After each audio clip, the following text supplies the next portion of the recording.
IHS is here again. The Africa International Housing Show. AIHS, ring the bell. AIHS, shout it loud. AIHS is here again. The Africa International Housing Show. For the hopes we give together, visions and true, a foundation for a brighter future, a place for me and you. Africa, we celebrate you. We are the pioneers of hope and change. Here we stand, one voice, one vision to build the hope for all.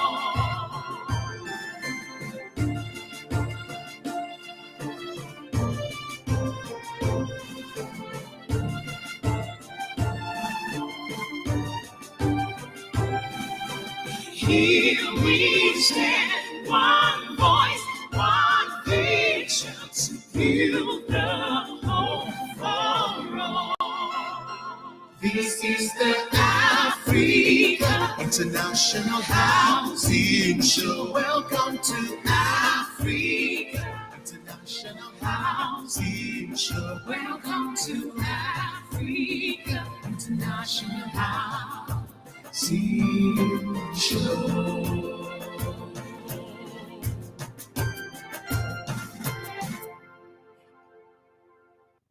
Thank you very much. It's a good time to clap as you take your seats.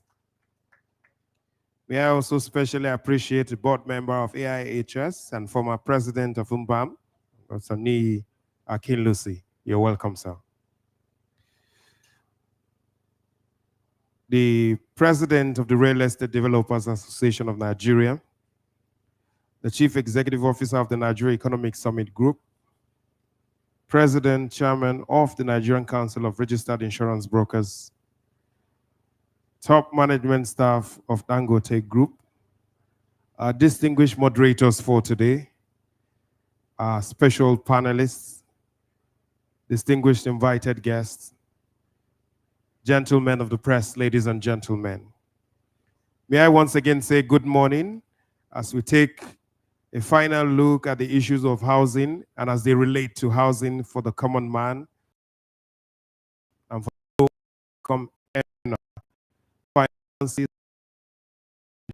by this conference, that working together we can make him have hope and have a roof over his head. We're starting today by taking a look at the youth. Our focus will be what is in the mind of the youth.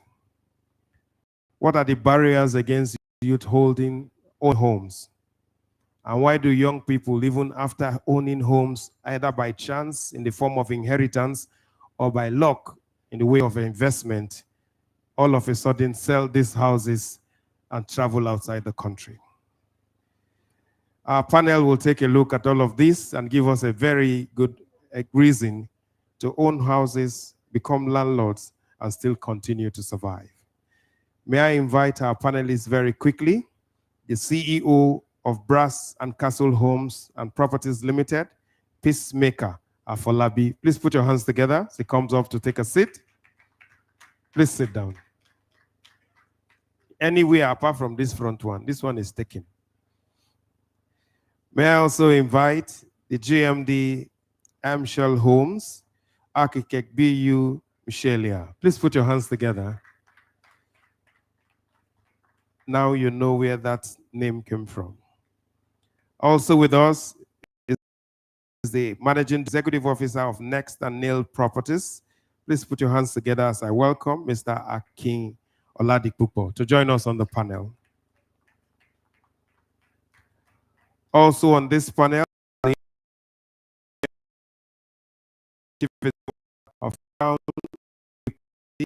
This is the that will win the social media award because they are all over the social media. Their staffs have been doing wonderful work since Monday.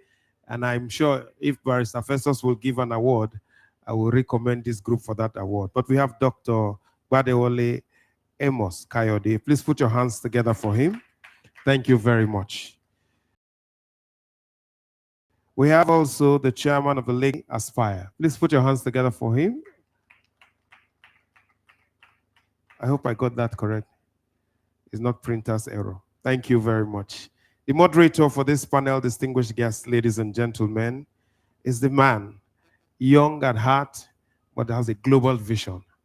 Anywhere he sees a piece of land in Abuja, he inquires. After 2 months, he's already turning it into a building site. And the building is not just one-story building. It takes 3, 4, maximum use of local land. Let's welcome the Managing Director of DME Group, Olumayowa Olarise. Please put your hands together for him.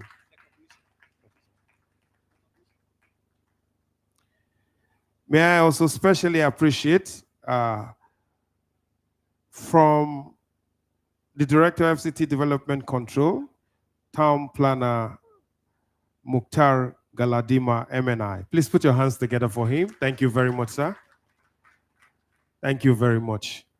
He's the one who has given development control a human face. Before now, it used to be just, okay, they can just gather and say, okay, are you people in a mosque? Okay, just finish praying so that we can demolish. But nowadays, the man is a nice man. He comes to you, talks to you, gives you some time, and allows you reason to even demolish it by yourself before they come. Thank you very much, sir, for doing a good job. Thank you, sir. We appreciate you. So before we go into the panel proper, we want them to be properly constituted, and they have been so. We will invite one man also to a short presentation, and immediately after that, the panel will go on to take their business. This group is special, and as far as it concerns the economy, especially the Nigeria Economic Summit Group, I have the honor to invite the Chief Executive Officer to do a few minutes presentation, but it's not the time that matters, it's the depth of what he's sharing with us. Please put your hands together as I invite Dr. Tayo Atuloju to come and do us the honor of making this presentation. Please put your hands together for him.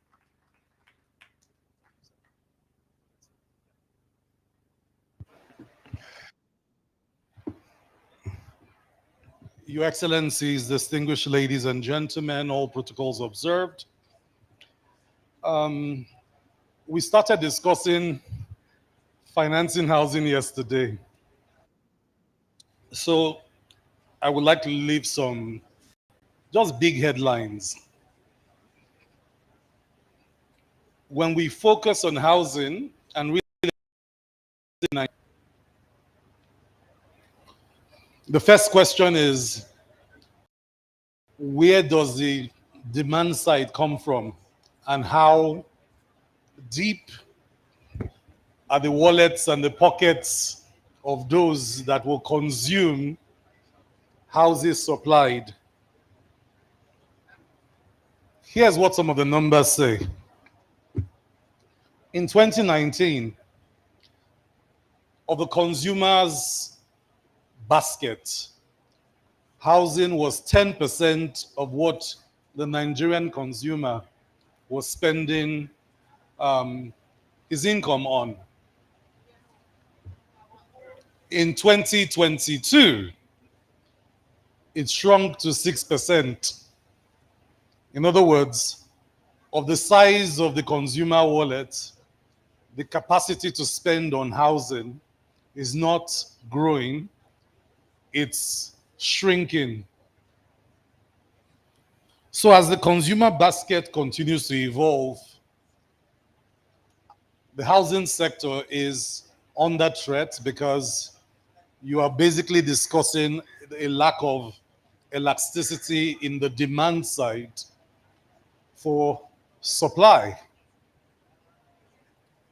Unfortunately, on the cost of production side, as we all know, nobody is producing houses at a cheaper cost of production because every item in the housing cost channel has gone up.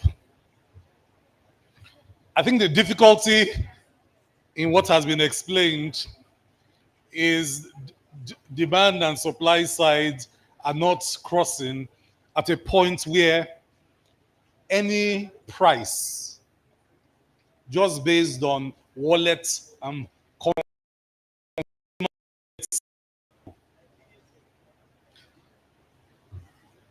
but bankability is not just about how much money I have and the cost of housing.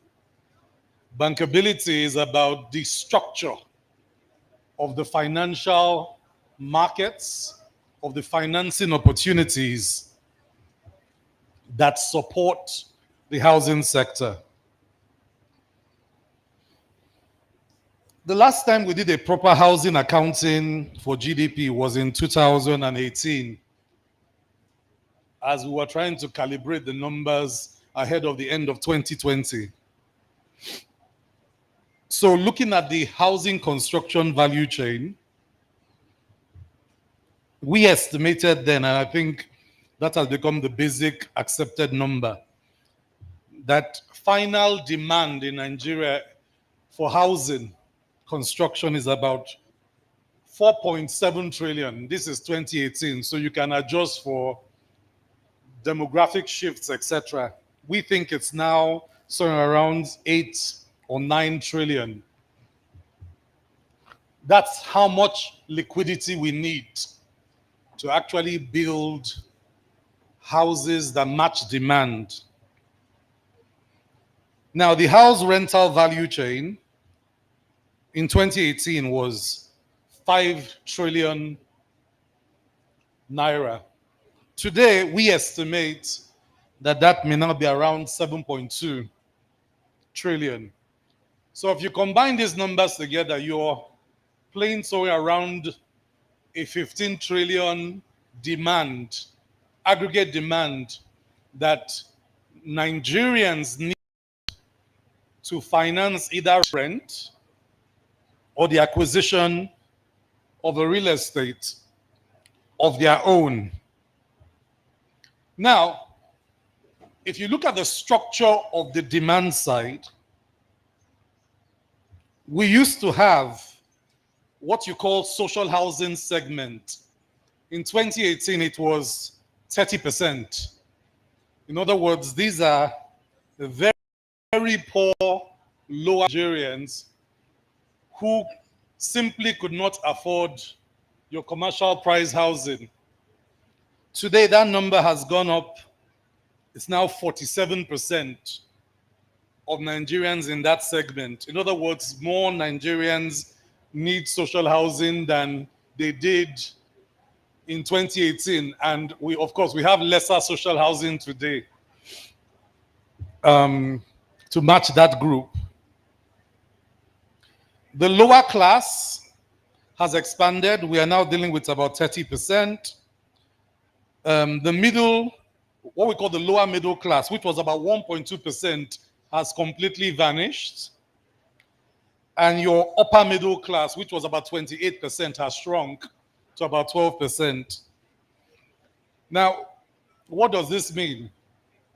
Before, we had a strategy as a country where we said we'll target the 30% with social housing. Now we must target 50% with social housing. That on its own changes any permutations that we have planned for in the last decade. Rental housing and housing microfinance, which targets the lower class, has become almost non-existent. It's been wiped out because farmers are now competing for the resources that was allocated to that sector. Mortgages have shrunk. Both overall commitments on mortgage books and mortgage loans and outright cash has also shrunk because even the rich are crying in the upper class segment. Now, if these are the dynamics before us, The question then is, how do you finance the housing we now need? Because what we now need is a massively larger social housing program, a recapitalized middle lower income program, and a galvanized and accelerated middle class program. And by the way, we are discussing in excess of 15, 16 trillion naira. At the NESG, we think no one solution will work.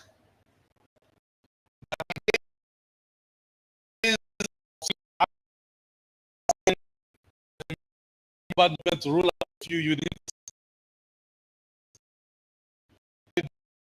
FHF, to roll out a few social housing units.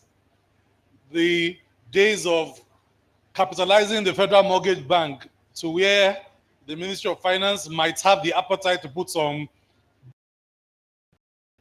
few change.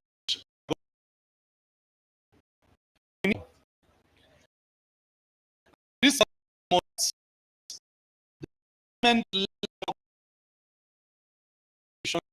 and open these institutions up to real private capital, not yesterday, but last year, because we are now behind the curve.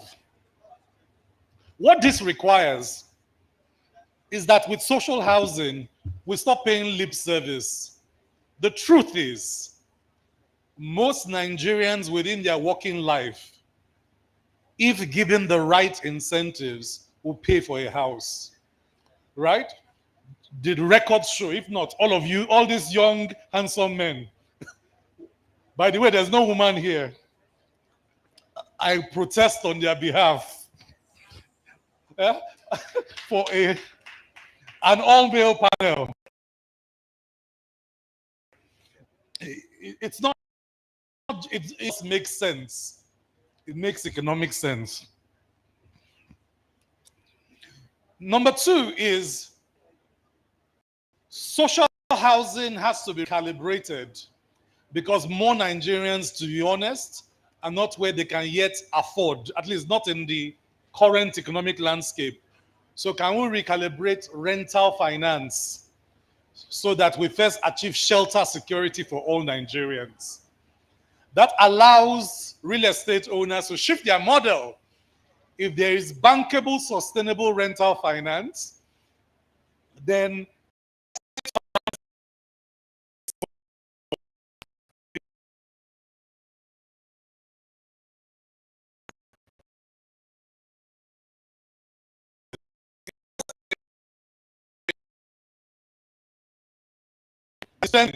pure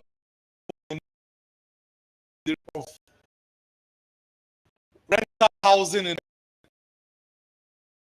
longer segment. And of course, most universities in Nigeria can barely house anyone. Government can radically rethink refuge cities. The whole northeast Nigeria is going through a reconstruction because of years of insurgency. We are missing a lot of opportunity there to use social housing in a competitive way to deliver growth. Lastly, capitalize our development financial institutions to take the Federal Mortgage Bank and FHF so that what we are doing is playing a game at scale. If Nigeria cannot win on the demand aggregate, forget about winning on the housing deficit. So let's begin this conversation this year with a minimum target that by the time we gather for the next housing show, that what Nigeria will account for in aggregate supply of finance is at least 15 trillion. Then the journey would have started to closing the housing deficit. Then the question comes, where has it happened? Indonesia has done it by repurposing several development financial institutions focus on housing, creditors into the mortgage financial institutions, which allowed them to calibrate social housing and low-income housing, and it allowed housing to scale. South Korea did it when it was implementing its Marshall Plan. This allowed suburban cities and towns to accelerate their growth. We can do it. And we can do it in such a way that the sector is attractive to bring in private capital in. Ladies and gentlemen, it's not just an opportunity. Elasticity, capacity to absorb. Housing has a much higher elasticity, both in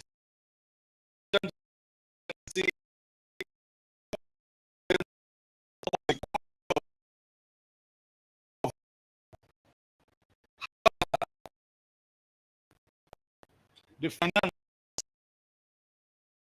So when government thinks of job creation, every time we hear agriculture, the truth is housing has a higher job elasticity than agriculture, and housing competencies are more useful for a transition economy because the same skills you use to build a house, you then can repurpose to do other types of construction in building a modern transition economy into a full middle class tier 2 economy. Therefore, my recommendation is on the supply side that we think about the housing value chain, better use of impact investments, the better use of bringing in equity mix into the federal institution mortgage mixes, and that will repurpose a few development finance institutions and capitalize them specifically to target this 50% of Nigerians that now need social housing. I think if we start to move in this direction, the future will be radically different from the past. Thank you, ladies and gentlemen, for listening.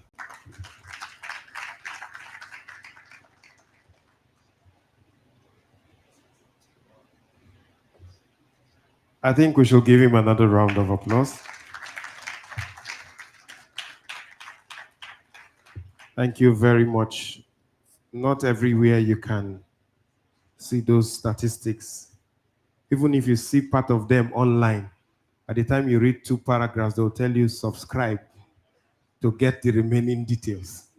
But he's giving us all of that for free now. Please put your hands together for him. Once again, I want to specially appreciate the Dangote Group. Dangote, thank you very much for making today special. Please have applause. May I also appreciate Mr. Shukbo.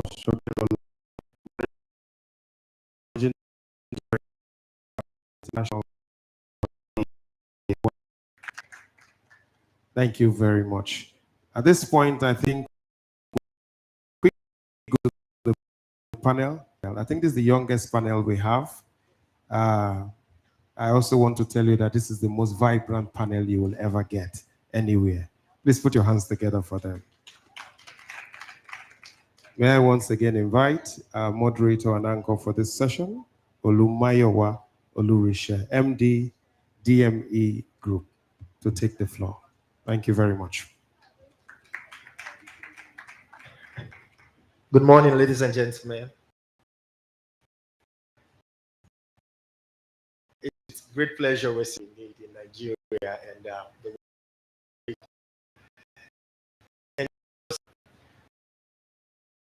just talked intensely about housing. I think it gives us a clear direction on what we really need. And that further puts me to saying that beyond the housing we need, the solution is simple. It's rather the financing we need. Because with the right financing, automatically becomes a goal.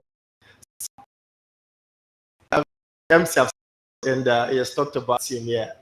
And I bet to agree with him 100% because this is the future. The people sitting right here are the future of housing in Nigeria, in Africa, and in the whole world entirely. So we're putting you on the spot to see how we can say indeed tomorrow we're sure of that housing. So this session, I want to start with our chairman of Lagos, Redan, because of course Lagos is and the fact that the president of Redan also is there gives a strong backing. So I want to ask a quick question to you. What would you expect of the government to do to ensure we have a more affordable system of housing that will make the future greater for young developers?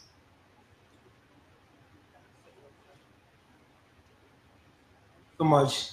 At the moment, I see housing as something that every one of us in Nigeria should be able to access. So, but what we are having at the moment is not like that.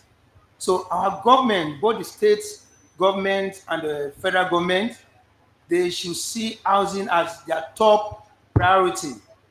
Look at what just happened in UK around 2-3 weeks ago when the new government came in, the Labour Party Sky Scammer. When he got in, the first thing he did the following day after he got in, out of the 4 million deficit of housing that they have, he declared that they are building 1.5 million houses. That means that the government have housing as their top priority. So we commend the president. He said that with the renewal project that they want to build over 100,000 houses across the nation.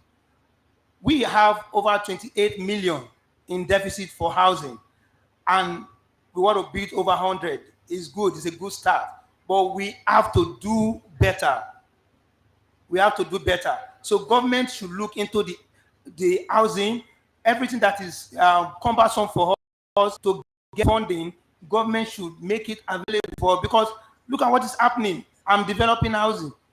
Most of the fund I'm able to access, even when you get, because we could not access for long. We have been using all our blood, all our sweat to go all out to get this funding.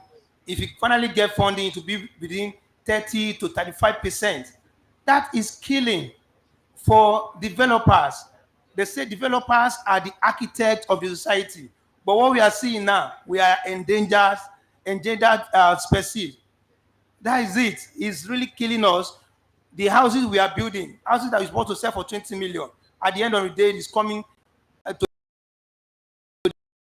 look at that difference. So it's affecting us. Housing in Nigeria is not accessible. Okay, so government should do something. Okay, so yeah, thank you for that. And I want to also pitch in from something you said and throw a question back to you. Now, you mentioned the renewal plan of building over 100,000 houses. Now, I know over time there's been several developments.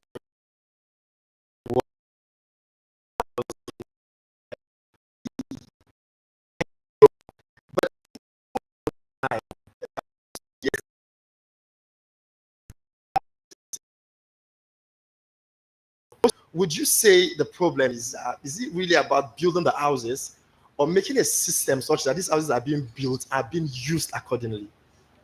Okay, one thing about a project like this, as government are doing it, government should put this in place where they will be able to monitor those houses, because the problem we are having in the country is not about just building. We have those problems, like look at this infrastructure that government is building. We don't have what do you call it? The infrastructure? No, they are building the infrastructure, but they don't have the monitoring spirit to keep those infrastructure in place. So the same thing as you are building the houses, have system in place. Those that need the houses, let them be the one that will get the houses. We have so many houses being built in Lagos. They build these houses. It is some of these politicians that will still buy these houses, and the people that are supposed to get it will not get it. It will go into the wrong hands. Okay, so that is it. so I'll catch you on that.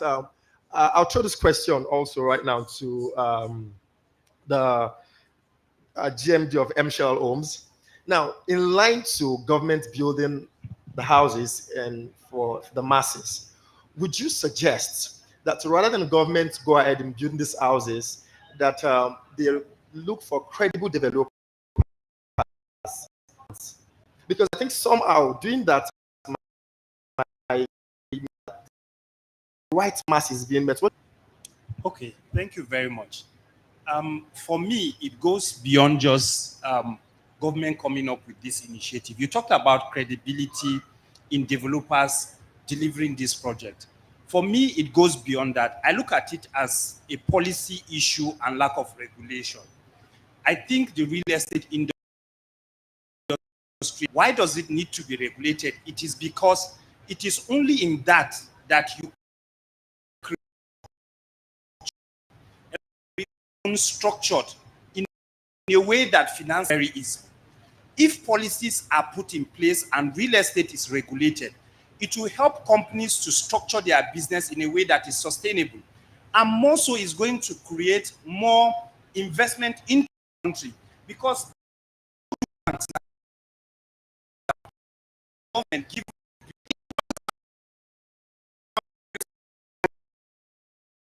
because you can get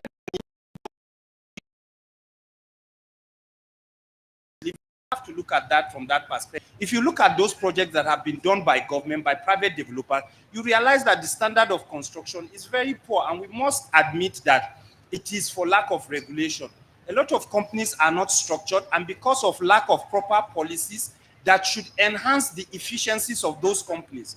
I've tried to adopt the concept of putting in policies and structures in my organization, and I've seen the level of impact it had on the way I run my business. And I think if government will come in to put in policies, it is going to give room. Why can't bank fund real estate today? They will tell you it's a speculative business. They will tell you that they cannot trust developers to be able to handle that project. So as government are coming in, I think the place of policy would help elaborate the capacity of the industry and would make it more sustainable. Okay. I also try something unique, just to add a little. I try to upscale my business abroad. And I realized that a lot of those requirements are what we don't emphasize locally. And we do business and we think it's okay. But to be able to bridge that gap, if government is coming and those policies are not there to enhance transparency and integrity in the industry, whatever we do, we will not be able to move forward. Thank you, Actor Dr. Michelia. So government policies. I think if we want to go into the issue of government policies, we would keep talking a lot about the issue of housing regulations and things not done properly. I'm happy we have the director of FCDA here with us, Mayor Control, and also the policies, and also the developers also are not being detailed and integrity-wise with what they're doing. Okay, in continuation, Dr. Amos introduced as a when housing. How would you say over-defeated through the mortgage system and or help from the financing system that has made housing affordable, or just, I don't know, what would you say in regards to that? Thank you so much. It's a privilege to be here today, and I welcome everyone once again. The question is how mortgage financing has benefited our company, Crown Luxury Properties.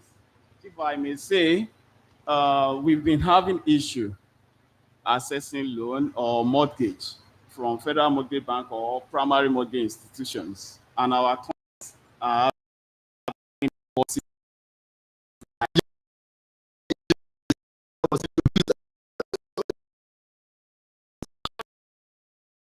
presence of social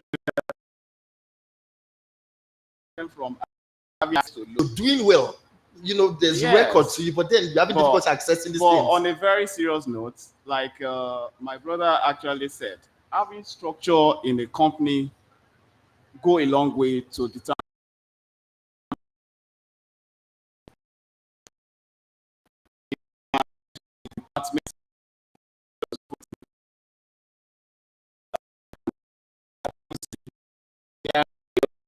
that we take care of. Going back to the question of mortgage finance is a very serious issue in Nigeria by training. So much about the dynamics go a long way in this sector, the loan, financing, mortgage banks, and the rest. A lot of our mortgage bank, the PMIs, the primary mortgage institutions, they have a lot of issues accessing money from federal mortgage bank or from the federal government, and that affects their ability to give loan at a single digit. Let me say, for example, you want to take loan from a commercial bank.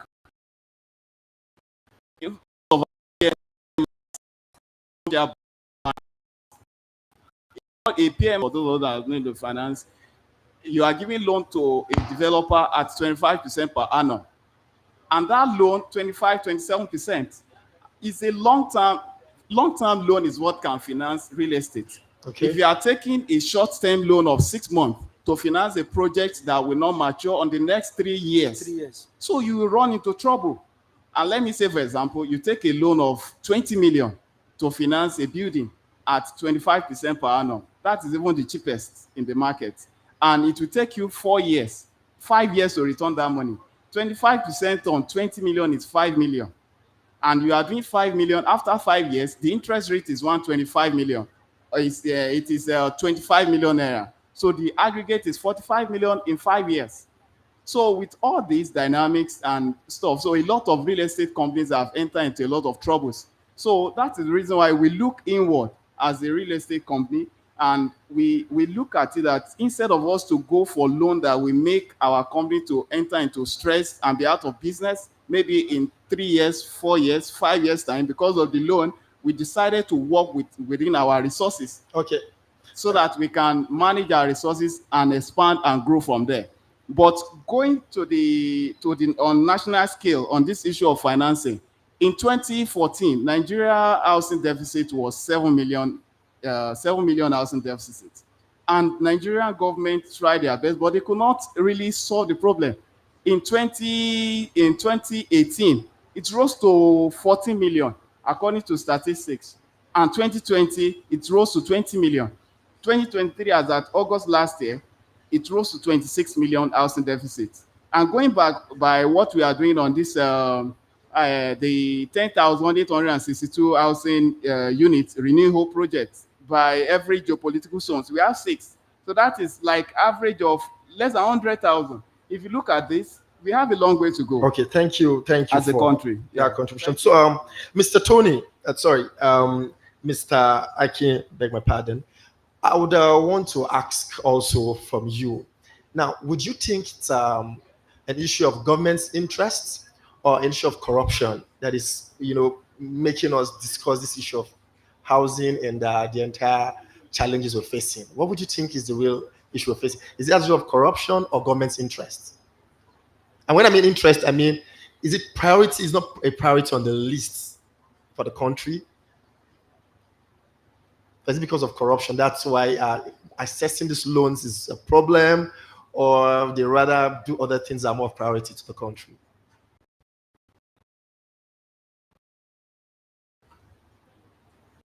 On my path, Do you want your mic?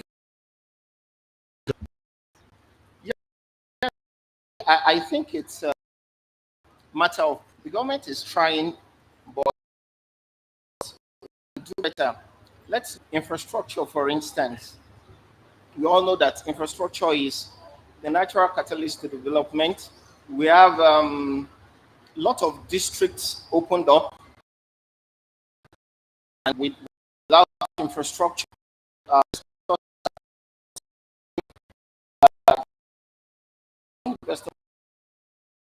to get loans, personal projects, but they can't really do much when the primary infrastructure, for instance, is not available. And another thing, another problem is the access to the raw material in the sector. That is the land itself. And we say we want housing for all. How accessible is the land itself? We are looking at a situation where government can do business directly with young developers. In the open market, we transact at about 60-40 for joint ventures, 50-50. We can do business directly with government, and we have something sustainable at like 80-20. Okay, so I'll come back to you. Thank you for that. Mr. Folabi, CEO, Brazen Castles. Quiet over there, so I almost forgot you at that end because I'm not seeing you. But I want to ask you, right now, what would you say, what would you say has been your challenges as a young developer over the time that has affected you from, doing so much that you want to do? Thank you very much. I think it's a general challenge. It's not just with me, and it's a subject that everyone has been talking about. It's one, financing, two, policy. For us, what we've done at Brazen Castle is to collaborate. We found ourselves in a place where we've had to collaborate with government agencies. We found ourselves in a place where we've had to collaborate with fellow developers. But the truth of the matter is you cannot overemphasize the place of financing. And personally, I would like to say something. I think it is not the place of the government to actually build for its citizens. And I think that's where we're having the largest problem. All the government needs to do is to create policies and then provide infrastructure. The truth of the matter is the development goes to anywhere the government is going to. So if, for example, the government is bringing road network to a place, almost all the developers will flock to the place. So if the government developers and the right policies, I mean, we won't be talking about financing. I have also talked about the fact that the government needs to mandate the financial institutions through the central bank to pump funding into housing and into development. There's no way you want to do development without funding. I mean, for us here, I know practically everybody on this panel. Okay, so I know what we go through. Yeah, let me cut you on that. Now, you mentioned mandating financial institutions to pump money into. Now, looking at integrity of developers, I want to believe you're seated here because of the certain integrities you've built. That's why you're seated here. I'm sure the organizers of AHIS cannot bring forth someone that has issues with integrity to come here. We know we have people out there. Now, how do you think that can be regulated if government decides to pump out funds to developers? What happens to those that will take advantage of the national cake and say, this is one, and how do you think that can be regulated or checkmated? Well, it is very simple. It is something that we have worked on in our organization. And you need collaborations for you to be able to do this successfully. I also tell people that I actually don't need money to build. I need materials to build. So where you focus on collaboration between the government and the private sector, between the private sector and the private sector, I mean, you can mitigate all these things. For example, what do I need to build? I need sharp sand. I need granite. I need cement. Dangote cement, for example. I need that. I need things like that. So when we say provide this kind of financing or policy, it's not just about you giving us money. Give us materials to build. Tell us, I mean, right now, Nigeria chunks out about 300,000 housing a year. We are 28 million housing deficit. If we continue on that pace, it means we need 90 years for us to be able to meet up. And we can't say we want to stay with 300,000. We need to do more than that. But we applaud the government for what they have started. But we need sincerity on the part of the government. We also need sincerity on the part of the developers. Because that's the question you are asking. we have developers who have run away with people's money. So on that, the Redan president is here. One of the speakers mentioned about Redan being at the forefront and ensuring certain regulations. And I think I agree with you on that. I think with Redan, and thank God for the president, who is doing everything possible to ensure that we don't have those, let me use the word, fraudsters out there, parading as developers. If the real estate or developers are being regulated appropriately and we have people with high integrity and are ready to deliver, now that bounces back now to priorities. I know for certain developers, the priority is let me make money. For certain developers, the priority is let me help the government in also reducing the housing deficit. Now, if we're able to identify these right developers and the finances are there, now the question is, how do the masses tap into this? So I'll throw that question back to you, Mr. Crown. Now you have the resources at your disposal. You built these houses. How do you think the federal mortgage banks can now make it and ensure that people access these houses you built with ease? Okay. All right. Thank you so much. I will start with the question you raised with regards to Redan. That is Real Estate Developers Association of Nigeria. Our president, national president, is here, and a lot has been done in the few time that the administration started. I am fortunate to be one of the committees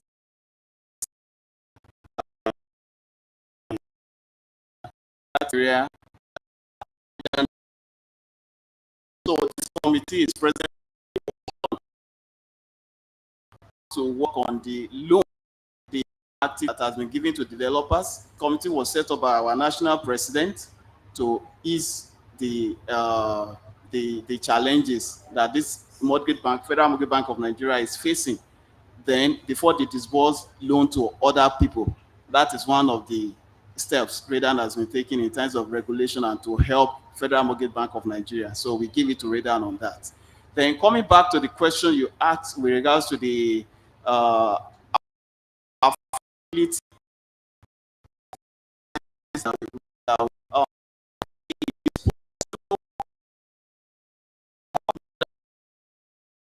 houses. I will be very practical here. The minimum wage that was just passed by the National Assembly, it is 70,000 naira per month. So in 10 months, that is 700,000. Then in 12 months, that is 820,000 naira. 840,000 naira per annum. That is minimum wage for a fresh graduate, for example, or the lowest person in the civil service. In Abuja, for example, if you remove the money for food, for feeding, for school fee, I'm not sure it will remain 200,000. So, and it is not easy for you to get a house to rent that is decent, that has toilets, that's well ventilated, and that is not far from your place of work at 200,000 per annum because of the cost of building material in the market. So we are currently facing a challenge, and we have to be very sincere as a nation to look into all these factors holistically and to be very sincere with ourselves if you want solution. UK, like my brother currently said, that UK, out of 4 million housing deficits, the new government want to build 1,500, 1.5 million out of 4 million. That is a very bold step. Okay, I'll just stop you now for want of time. Okay. I want to agree with all of us on the need for effective collaboration.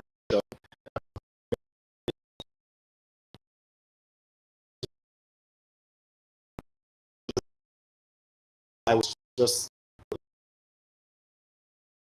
government about it, that if the judiciary, talking about the lawyers now, the financial institutions, and Redan could be also intentional and collaborate together, don't you think that would help housing in such a way? Because over time, I've heard developers also saying that we want finances, we want resources to build, but I don't even have a collateral to give. the collateral I have, the bank said they cannot accept that because it's not a C of O or something like that. So like we said, policies are affecting a lot of things. It's also affecting affordability and building of houses. I've been in real estate also for over a while now, 7 years now, and I've not had to take a loan from the bank. I've tried to once, twice, and I stopped making efforts. Why? Because when turns back those needs, it's no collaboration. If the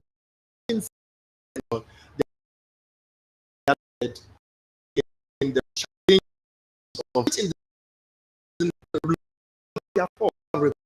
so I want to charge all of us here, the finance and governments, are not overemphasized on this matter. We don't have time to talk about a lot of issues.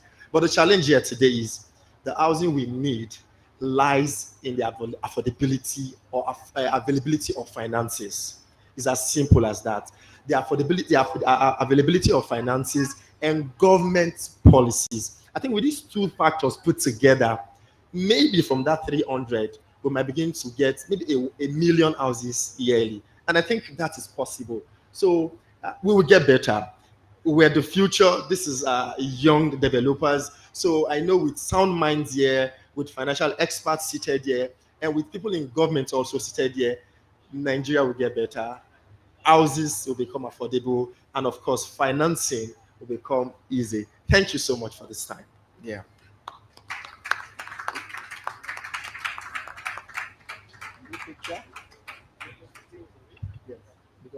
Please, can we put our hands together for the panel? We'll invite our chairman and the Freedom President to just join them for a group picture. We apologize that we are not able to take questions, but it appears as though they had already answered all the questions that you wanted to ask. We'll also appeal to the Dangote Group that we took a little of your time. Forgive us. I know you have large hearts, so you forgive us in advance. Thank you very much.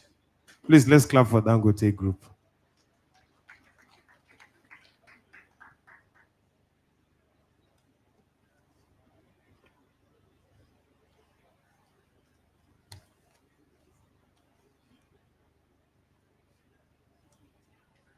We advise that people smile when we take pictures.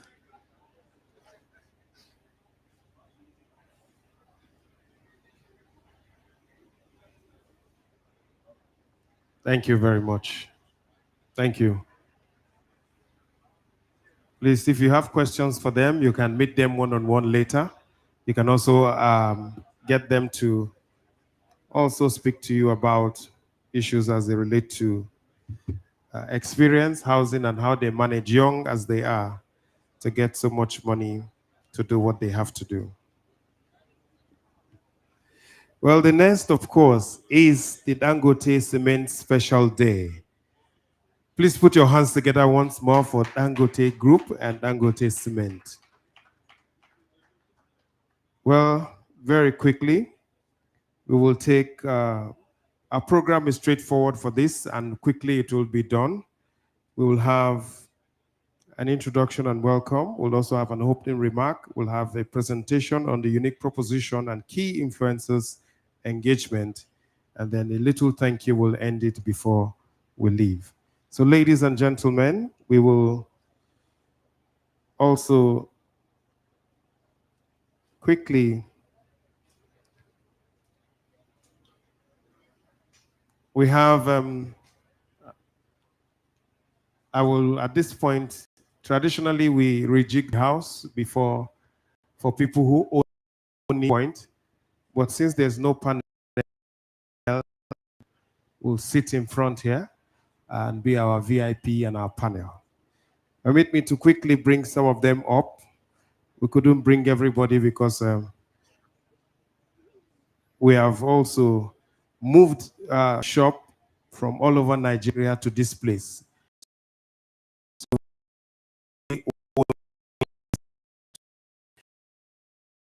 entire for asking, are you from Dangote? Because this is, we are owning today. Please clap for them one more time.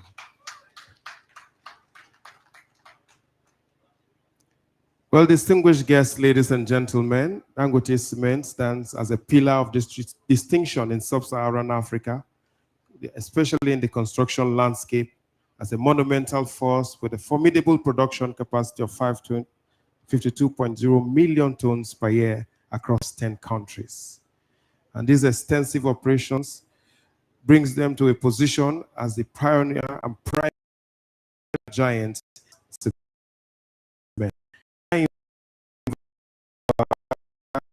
particularly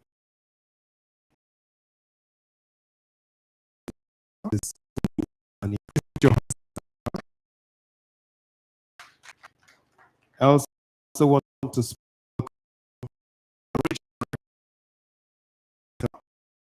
to George. He doesn't like sitting in gathering. He's a field person. But clap for him. We have asked him today and begged the table. It's not so. Welcome the head route to market, Olukayode Akin Bamidele. You're welcome. Also with us today is the head technical sales at Ayodeji Adeza. May I also specially welcome the one in touch artisan coordinator, Olani Johnson. Please put your hands together for him. May I also specially welcome our Deputy Regional Director, Sadayo Lanio. Please keep clapping, keep clapping. And I also want to specially appreciate from Dangote Cement, Ahmed Tijani. Please clap for him, clap for him. Please, once I call your name, just come. It's important. We are celebrating today. May I add also, in charge of branding and corporate communications, Madam Yede Ogunowo. Please put hands. The brand news TV stations are waiting to do something because she's an authority. Please clap for her some more. Also with us this morning, I want to specially appreciate the communications manager, Jibrin Abubakar. Please clap for him.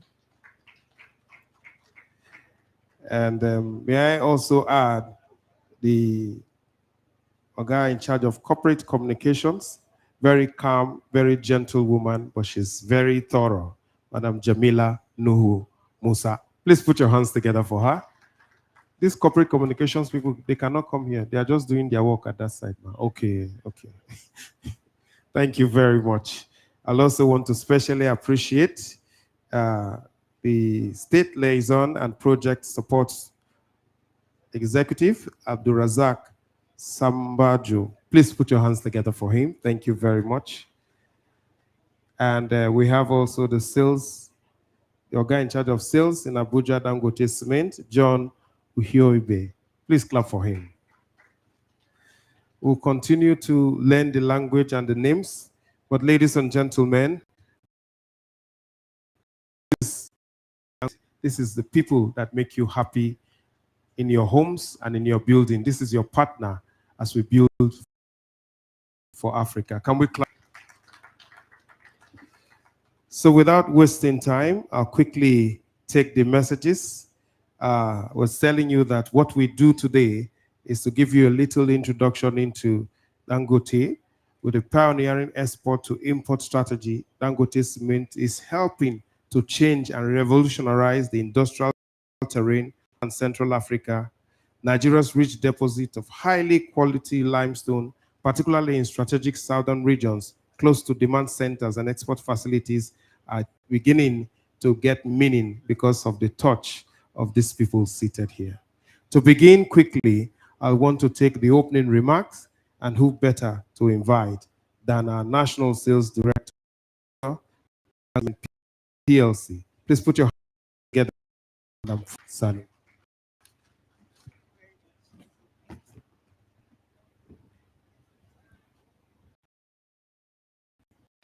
Good morning, everyone. May I especially appreciate the presence of Mr. Oladipo Akinwumi, CEO, Nest, and NACE Nigeria, Dr. Tayo Aduloju, Chief Executive Officer of the Nigeria Economy Summit Group, who estimated that about 16 trillion will be required, 16 trillion naira will be required to close the housing deficit we have in Nigeria. Prince Babatunde Oguntade, President Chairman of the Nigerian Council of Registered Insurance Brokers, Prince Akintoye Adeoye, President Real Estate Developers Association of Nigeria, and Mr. Ajibola Bankole, Director, Inspectorate Nigeria Insurance Commission. All are distinguished Dangote distributors who are here present, Block Makers Association,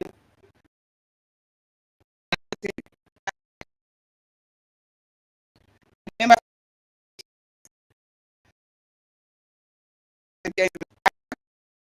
you to the Special Housing Show, and thank you for being here. As you are already, the theme of this year's event is financing the housing we need. In Nigeria today, growing at 5% and has one of the world's growing population rates, domestic market in Nigeria. Population may consist mainly of youths. A youthful population means the availability of young and active human capital, which, if properly harnessed, will change the face of the economy. However, as population increases, it demands a corresponding increase. Structures like roads, houses, power, etc. Increase put pressure on the housing is a major need of man.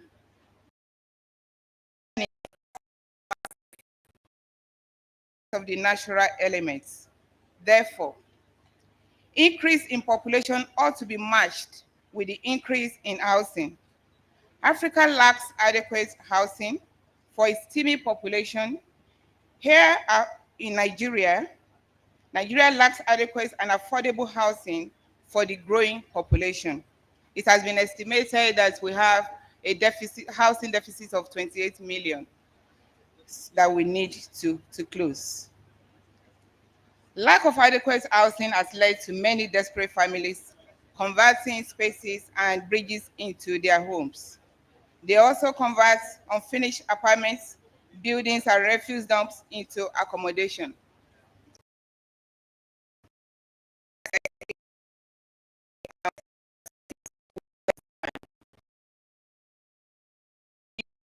In the house, of course, some of us make it impossible for us.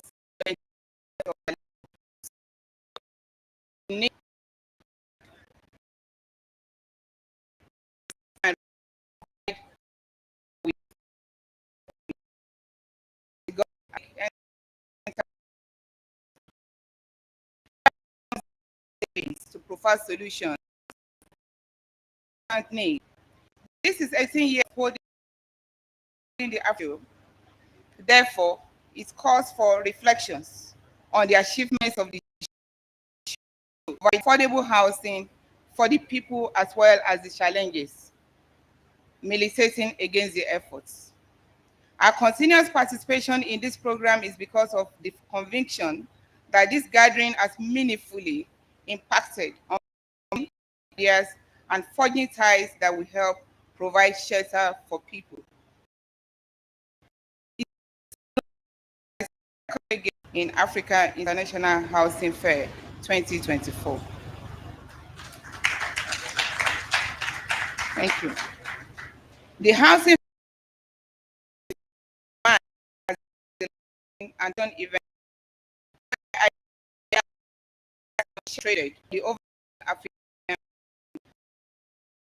for recommending the organizers of this event, and specifically the International Housing Construction Show Limited for being consistent in the past 18 years. Can you clap for them, please? Thank you. According to reports,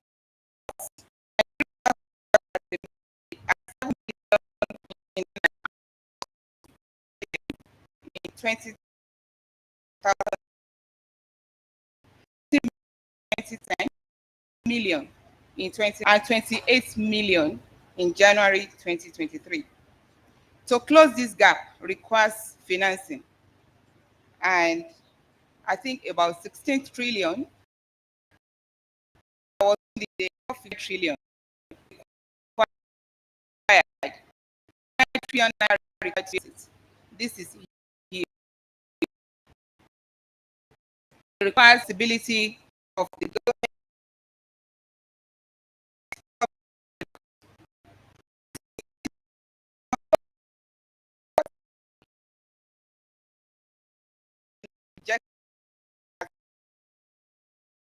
The high fertility rate. This needs to be matched.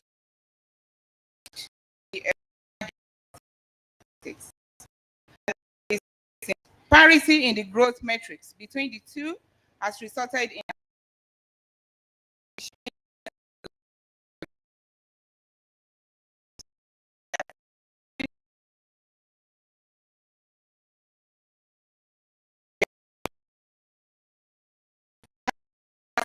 funds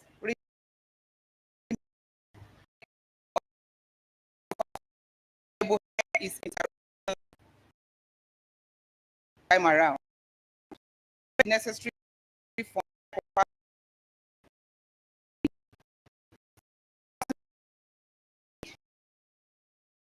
resources for housing, including financial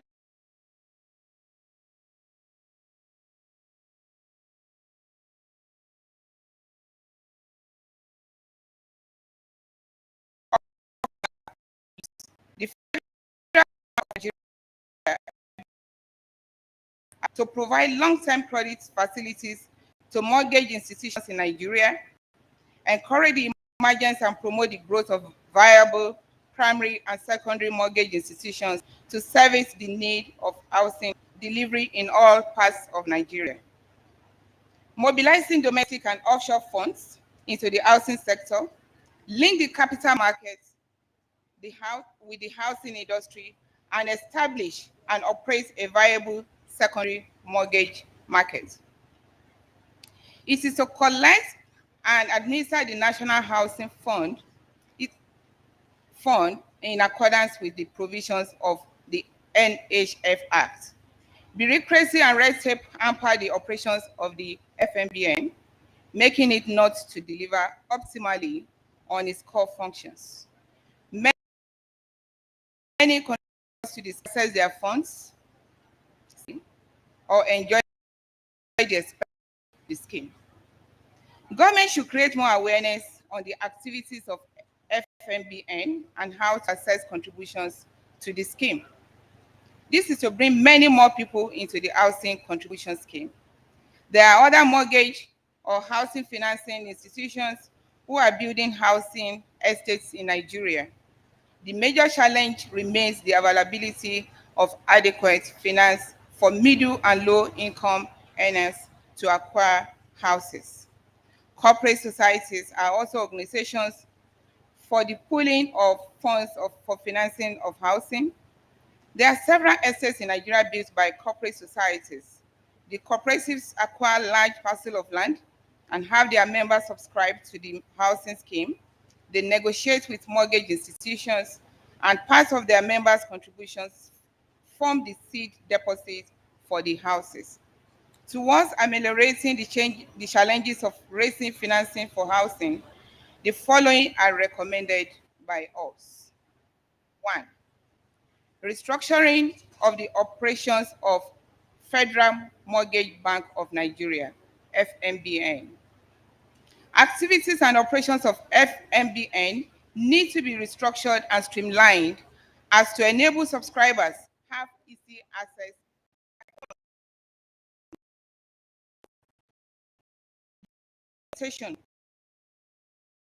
and management of the Apex mortgage institution should emulate the National Pension Commission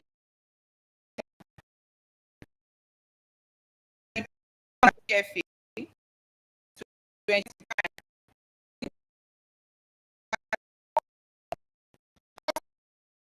and the asset funds should be made burdensome. 2. Government and institutional funding. Government agencies and institutions should increase funding and grants towards providing financing for housing. We would like to identify with the federal government in the step taken in the right direction towards renewed agenda, aiming at providing 100,000 nationwide, but in the ocean, the gap we have.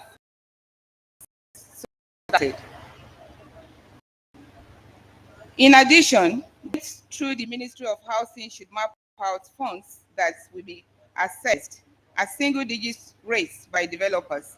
One of the panelists mentioned that to assess fund, you have to go and bring the head of your great-grandfather and the birth certificate of the 4th generation or 30th generation and co. to be able to assess that, and even at that, you will still be getting it at not less than 25%. Short loan, spreading over a project that will not mature until after 4 years. Of course, they will run into trouble. So, in addition, government through the Ministry of Housing should map out funds that's huge cost. Government is the biggest player in the economy. Therefore, it can influence the direction of investment through providing its funding for a sector. Lower cost of funding translates to lower cost of houses and increased subscriptions. Government can channel the funds through the primary mortgage institutions, PMI, and mandate them to make the same available to the public. The third one, joint ventures and partnerships. Coming together in joint ventures and partnerships by developers presents an option for financing housing projects. By forming partnerships, financial resources and expertise are pulled together by participants. I believe that this strategy will also bring the best in the partnering firms and result in better financing options. Joint venture and partnership lessens the burden of such funds. Different parties in the partnership have their sources of funds, which are now consolidated for the financing of housing projects. Private equity, the fourth one. Some investors are willing to acquire equity in housing projects by contributing funds. This investment does not place any additional debt to the developer, as the owners of the funds have equity in the on the project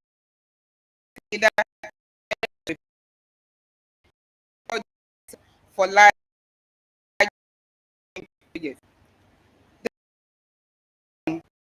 The credit system. Credit program, which was initiated in 2019 by the President through signing of Executive Order 7 to allow private sector infrastructure in lieu of tax, and then to offset it over time using tax credits. Has seen the reconstruction of many roads and infrastructure. Tax credits enable society to enjoy the benefits offered by infrastructure without waiting for government required funds. Adopting the tax credit model, government can sign agreements with willing estate developers, financial institutions, and other private sectors interested in taking advantage of the provision to build new estates. The strategy will result in mass housing estates approved and built to require standards, but with private funding. The developers and partners in the rollout of such estates will offset the cost of building such estates using tax credits. The fifth one, PPP on large-scale housing programs. Related to the tax credit system is adopting a public-private partnership on mass housing. Government can initiate construction of new estates through PPP models. Government can provide lands, while private sector operators, including mortgage banks, providing the fund. PPP model has performed creditably in Nigeria and yielded projects Terminal 2 of the Murtala Mohammed Airport, MM2, Victoria Island, Lekki Expressway, among others. Number 6, support the cement plants to reduce cost of production.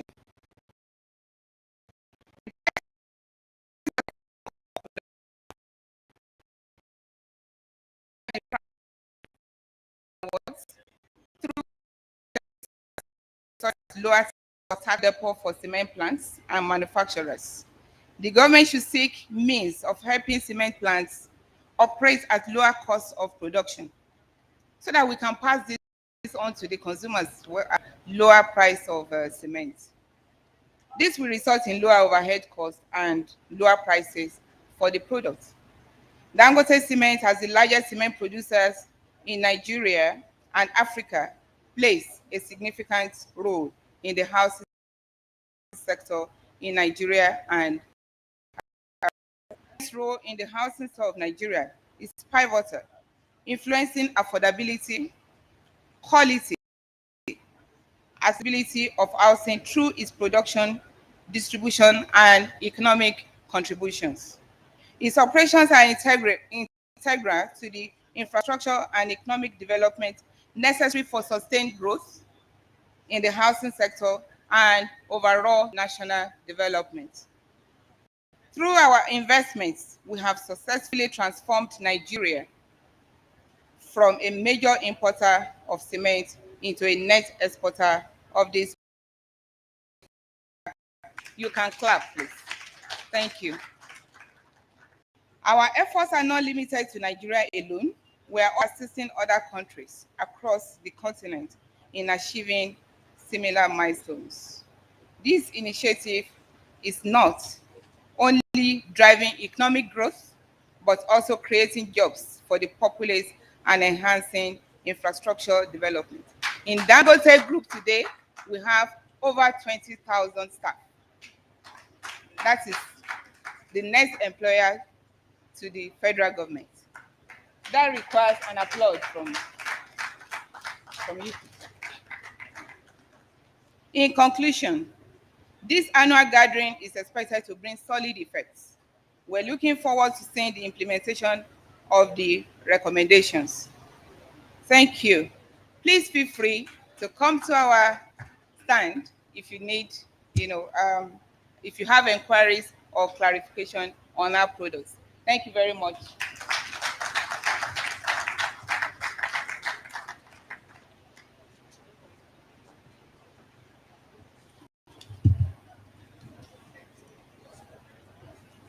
I thought we should clap for her again.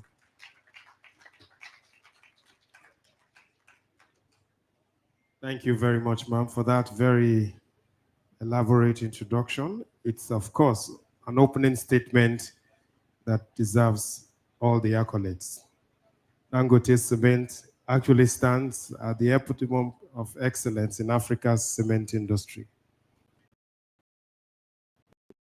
We check positively for them on quality network, leading the industry and having economic, and also moved on to include innovation, to invest heavily into research and development. I think they deserve us.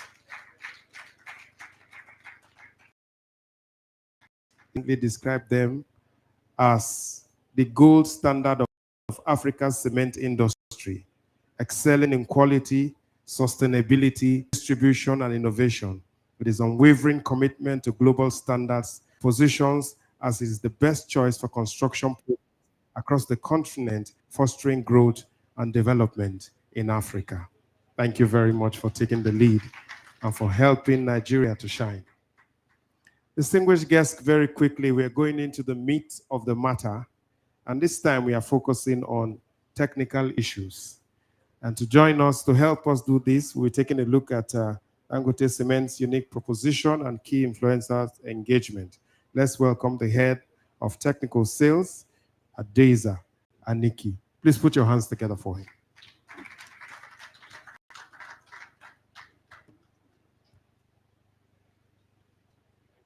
Okay.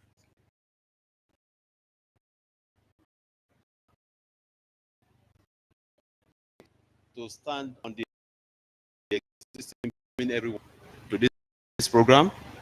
My name is Ayodeji Adeza Aniki. I'm the head technical sales for Dangote Cement PLC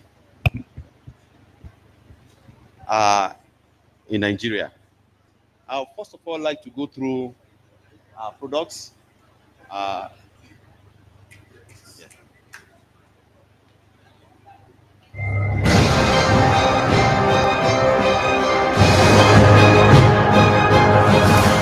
I'd like to welcome you all to this video presentation of application methods of different cement products produced by Dangote Cement PLC, Nigeria. In this video, we are going to be talking about the simple quality checks required by the end users to ensure that they are using the right product from Dangote Cement PLC. We will also be looking into the application methods of the different products, that is on how to use it, and the cost benefits of using each type of product. This video will also show you the features and advantages of using the different types of cement. We are presenting to you the 4 brands of cement produced by Dangote Cement Nigeria PLC.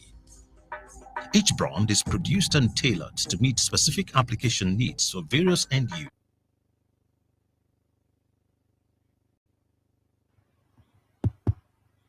Okay, thank you.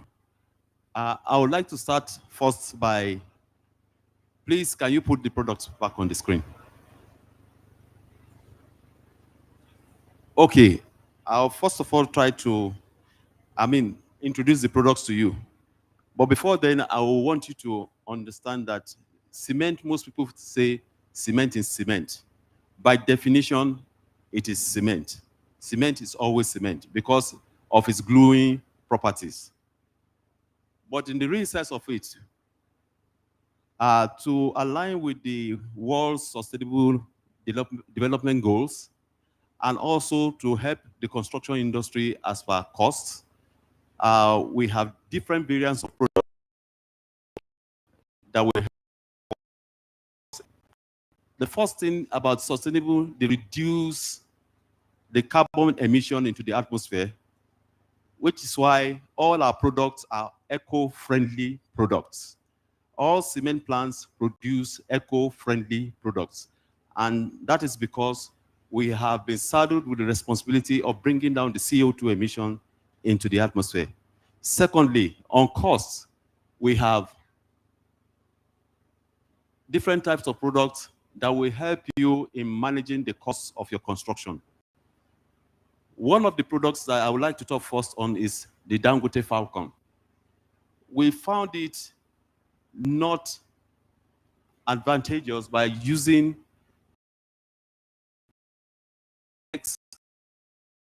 to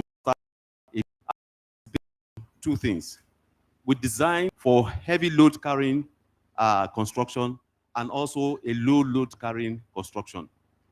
On the low load side, we specifically focus on the Dangote Falcon. It's a 32.5R for low load carrying construction. If you want to build a bungalow or you want to build a story building, you can use this product from the beginning to the end of your construction. The 3X are in 2 variants. One is the R-type, that's the rapid hardening, and the second one is the normal hardening. The R-type, which is the 42.5R, which we sometimes call the red label, is actually designed for export to African countries and recently to countries outside Africa. The For the 42.5N are the common ones you see in the market, which is designed for a general purpose usage. You can use it for both heavy and weight construction. Everything depends on your mix ratio or your design mix, like the construction people will call it. It depends on your mix. So product design mix, but we have designed this product to give you the right strength and performance that is required by the construction. We have Blockmaster is specifically designed for block makers and also for construction workers for making concrete. In a situation where a construction worker wants to demold and accelerate the process of construction, we recommend the Blockmaster, which can be used in designing your mix, place your concrete, and demold on time. Then the second instance is for the block makers. We actually looked at a situation where block makers require to use space. Most of the block makers don't have access to very big land. So the product is actually designed for them to cast and demold on time, create space for production, and in a way improve their productivity. So that is what Blockmaster is actually designed for. You can also use it for heavy construction. That's like constructions where you need to carry heavy loads. Blockmaster is also suitable for it. I would also like to go into some specific products that we produce for customers that specifically request for them. Recently, we've been going around the country. We have our technical teams everywhere. And we have looked into some areas where the soil salinity is so high. And most of the time, when you see a place where the soil salinity is high, the reinforcement rods are always attacked by chemicals. And these chemicals, at the end of the day, weakens the building. So that was why we went into research into producing the sulfate-resistant cement. We have started the production. We are waiting for the certification to be given to us next week before we can sell it. And this was born out of the fact that we visited River State in Port Harcourt. We went to some estates. We saw some buildings with the reinforcement rods already attacked by salt water. So with this, we feel and we know that this product will help in solving the problem of this attack on the reinforcement rods, and also help us in if used in prolonging the lifespan of bridges that are built in this area and houses that are also built in this area. Then one other specific product that we are also doing now, the 52.5 hours is specifically produced for railway line sleepers that is ongoing now between Kano and to Katsina. The slips, actually, the requirement is to have a cement that can gain a strength of 31 megapascal within 2 days, the construction of the rail lines. That we have started and is already being produced specifically for Motor NG, an international company in Portugal, for their construction work. Then lastly, I would like to mention this. A lot of people do not know that we are also a solution providing company for construction industries, individual house builders, and any end users that want to start any construction work. If you are in an area you feel maybe the soil is not good enough, we can come there, take your soil sample, and recommend the type of cement that you can use for your foundation and also to complete the building. We can also go as far as testing the kind of water that you are using and also tell you whether to change the water or to continue to use the water. And there are instances where some people use admixtures in their products. Some of these admixtures attack the compounds inside cement. We can actually assist you to test it, tell you the kind of admixture that suits the area where you are constructing and also the cement. So these are the kind of services we provide for our end users. If you like to know more about our products and what we do, please, you are invited to our stand just at the back of this building, where we can give you details of what we do and how in your construction work. Thank you very much.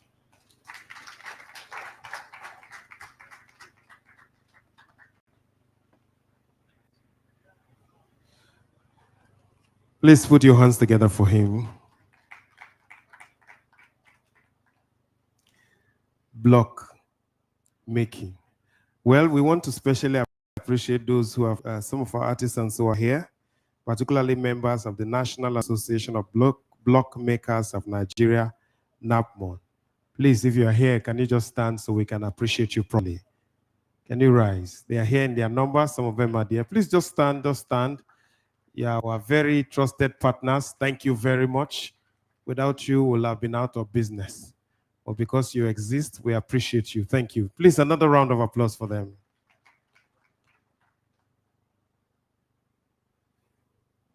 Somebody said, why is block making factory so calm? And I say it's because it is full of solid foundations. Whatever is solid is good for them. Well, the last item on this will be to remind you that after the closing remarks, please, we'll invite you to a tour of the Dangote Cement stand.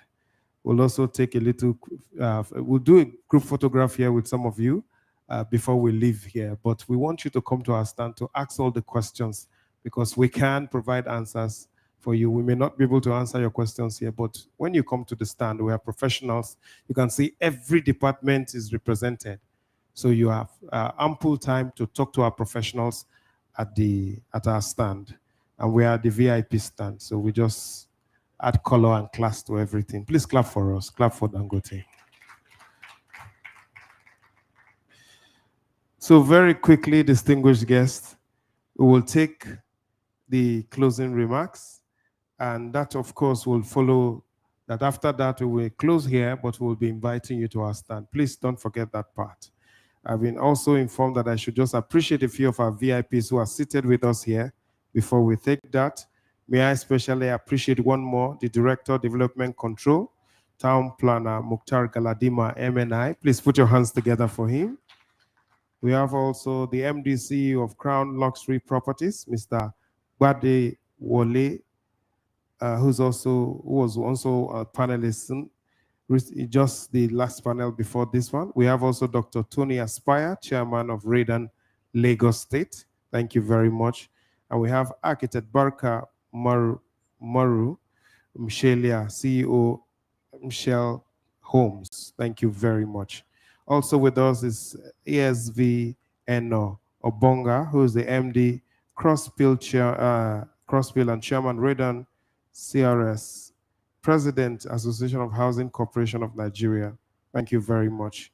We'll continue to take them, but let me just appreciate Dr. Nura Bello, who is the Zonal President of the Nigerian Association of Small and Medium Enterprises, and May Baka Adoki, who's also with us here today. Thank you very much for coming to be with us.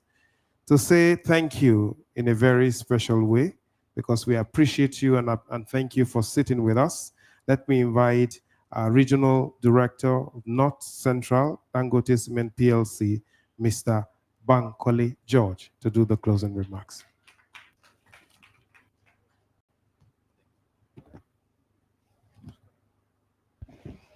All right, thank you very much, moderator. I want to say a big thank you to the convener and the organizers of the Africa International Housing Show. We have been with you from the beginning, and I'm excited that we'll continue with you on this journey. So from there, let me say thanks to the leadership of Dangote Cement, ably represented by my National Sales Director.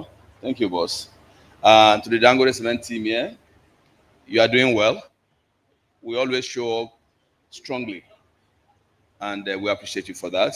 The next will be our distributors, our retailers, our partners, our block molders here present. Thank you for the partnership over the years. Thank you because we know you will continue to be with us. And to the general public here, listeners, thank you for your time. For gentlemen of the press, we appreciate you. We look forward to having you around again next year. We'll be here wherever it's happening. Maybe we are going back to our ICC or here. We will still be here. Thank you for listening to us. Once again, let me reiterate it. Our stand is here.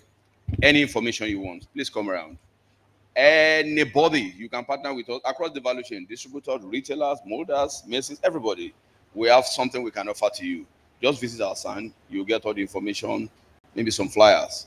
Thank you for sharing your time with us today. Have a productive rest of the day. Thank you, everybody.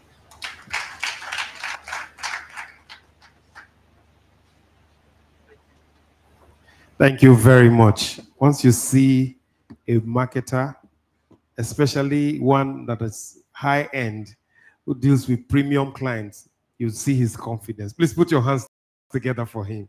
He's waiting for you at the stand. Anything to ask him, come and ask. And he said partnership is at all levels. The only partnership I've ever done with Block is with Ice Block Company, but I'm thinking I will come and do this kind of partnership, and this one will be good. May I also specially appreciate the Honorable Commissioner for Housing, Cross River State, Honorable Dr. Beatrice Igwe. Please put your hands together for her. Thank you very much. She's already told me she's willing to work with Dangote, I'm sure. Thank you. So distinguished guests, ladies and gentlemen, we will invite those in the front to join our management staff here for a group picture in front. We'll do this quickly and then we'll take the other panels. Those in front, come and join. I see the Redam president. It's also good for networking. We'll have a special time with you at our stand. Just ask anybody, they know where it is. Any entertained at our stand.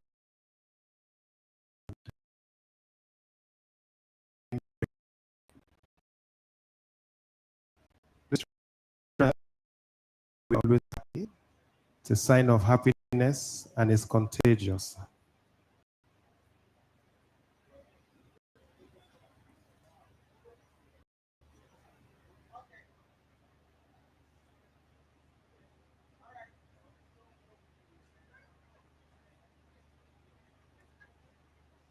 I think after this, I'll invite all the other members of the team, the Dangote team. Please, let's come and snap.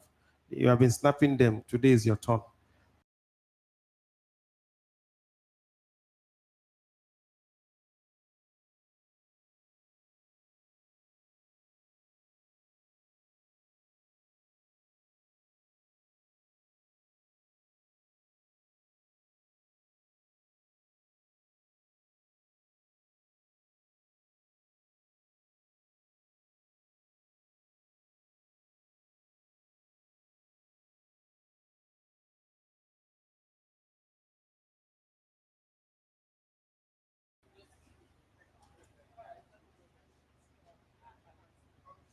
This kind of curve in photography is called Dangote block cement curve.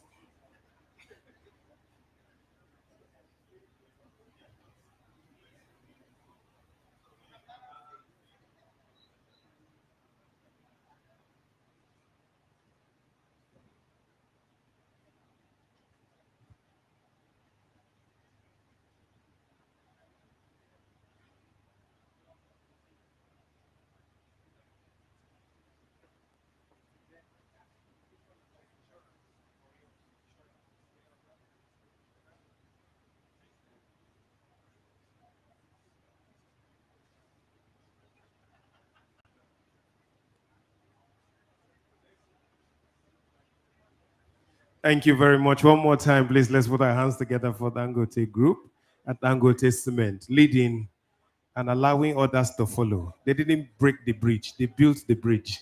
Thank you very much. Thank you very much. We appreciate you.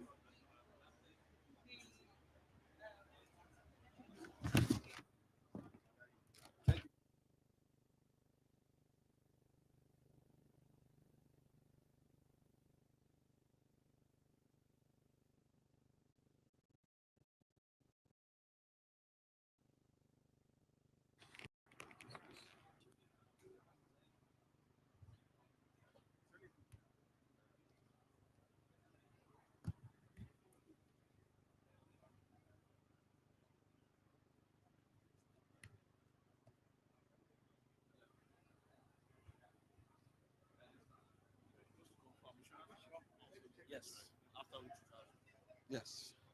Ladies and gentlemen, we'll be moving on to the next session of the day, which is innovative insurance solutions for the building and construction industry. I will give a little bit of time for this generous intermission before we move on to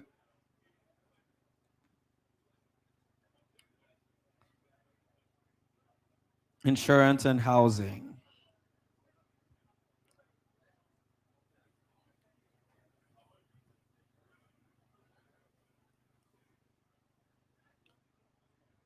We'll breeze through this session as quickly as possible in order to not waste more time.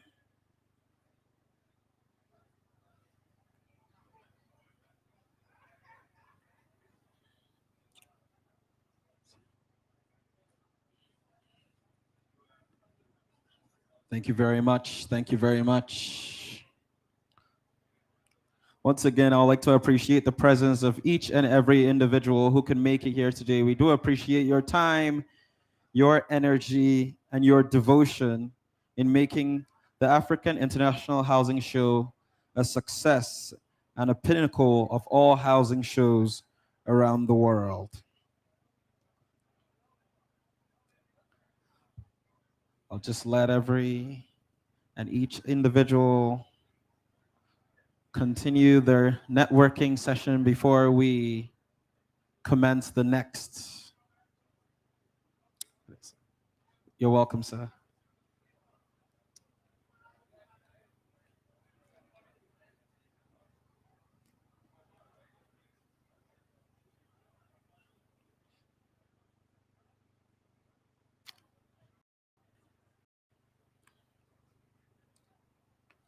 I'm just going to confirm that our special guest and our lead speakers are in the building. I just want to make sure for this next session. I'm just going to confirm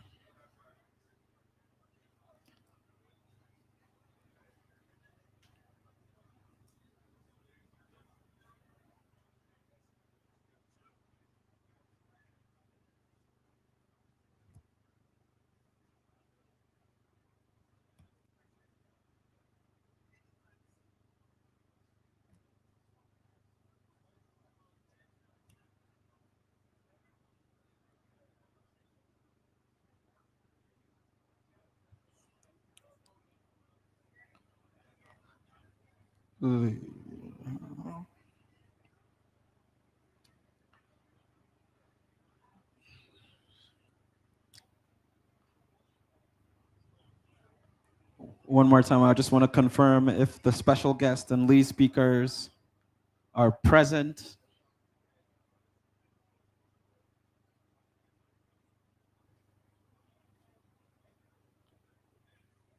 Yes. Okay, just to make sure. Okay, I should just. No problem. All right, thank you, everybody. I'll be commencing immediately, and I'll start with our special guest of honor, distinguished ladies and gentlemen. I like to call him a man of the people, a walking encyclopedia of knowledge and wisdom with over 3 decades of experience. Omoseyin is a multidisciplinary with over 3 decades of hands-on experience spanning strategic planning, risk management, transformational and organizational restructuring, and performance management in the insurance sector. He is a fellow of the Chartered Insurance Institute of Nigeria, FIIN, a fellow Institute of Directors, and a fellow Institute of Loss Adjusters of Nigeria.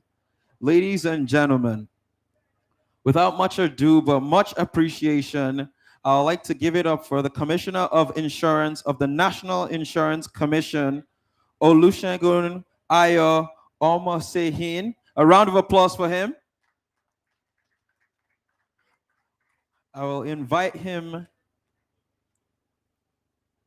Thank you very much, sir.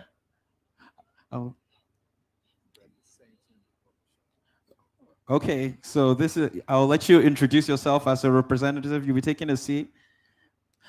I'll move you to the next seat. Thank you very much. I'll give you a moment to introduce yourself as well. He will be representing the Commissioner of Insurance of the National Insurance Commission. Thank you very much, sir. Now I'll be moving on to the lead speaker of the day. I'll say another man of honor and diligence with many, many years of experience. Ladies and gentlemen, I'll move right to his name. Olasupo Segiola, the Managing Director of IEI. A round of applause for him.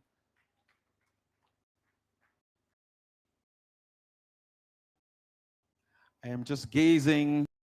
He's covered. That's good. Now I'll like to present some of the discussants we'll be having before I call on our esteemed moderator. I just want to make sure to fill up the panelists. Mr. Kunle Ahmed, the Managing Director of AXA Massard. Is he here? A round of applause for him. That's AXA Massard. Hey, Ahmed, are you here? All right, I'll move on to the next panelist. Ladies and gentlemen, the Managing Director of Enterprise Life, Fumi Omo. A round of applause for her. She will be represented. You'll be given a chance to introduce yourself and who you are representing. I'll be moving on to the Managing Director of Tangerine. Her name is Mrs. Lola Cordoso. A round of applause for her. I believe she's here or she's being represented by another individual.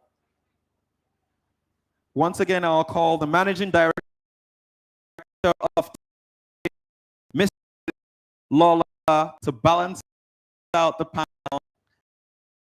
I believe that before I creator of the event, we have the Managing Director of Leadway Assurance, Mr. Goyega Lisi. A round of applause. I believe he is here or he's being represented by an individual, so we'll move on. And now I'll be calling on the moderator for the day. I want to introduce him very well because he has a vast level of experience, and I do not want to miss anything or everything. All right.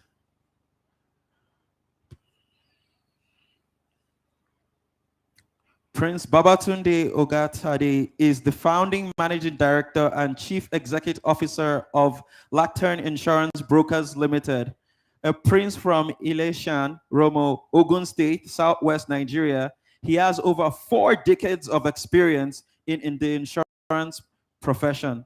Ladies and gentlemen, I'd like to present the president of the Nigerian Council of the Registered Insurance Brokers, Prince Babatunde Ogatade. A round of applause for him, everyone. You can do better than that. Thank you so much, sir. I appreciate you, and I'll be handing the microphone over to you as we start this session. Thank you very much, sir.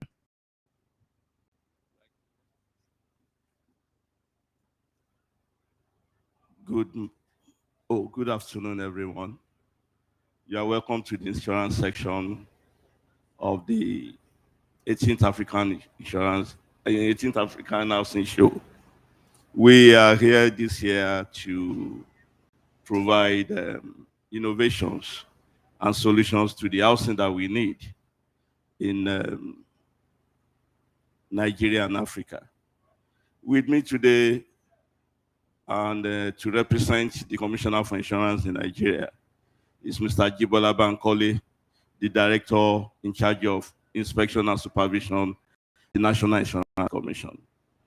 I also have the CEO of International Energy Insurance PLC, Mr. Olasupo Shogilola, and of course, Enterprise Life is well represented. I must apologize for some of our members who are not here. The insurance industry is trying to defend the insurance reform bill, and we had sessions up to 5 a.m. this morning. Some of us were in Lagos when we were having the virtual session, and have probably missed their flights. But I can assure you that the gentlemen who are here will do justice to providing innovations to the built industry. And on that note, I want to invite the representative of the Commissioner for Insurance, Mr. Jibola Bankole, to give the keynote address. Thank you.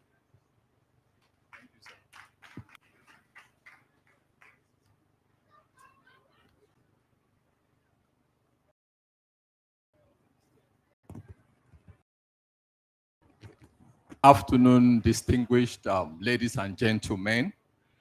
I'll be standing on existing protocol, and I'm honored to represent the Commissioner for Insurance, Mr. Olusegun Ayo Omoshein, who is unavoidably absent today due to the unexpected exigencies of office, has been explained by the President of NCRIB. I'm therefore directed to convey sincere apologies for his absence. He also extends his greetings to all participants present at this 18th Africa International Housing Show. The CFI's keynote address is as follows.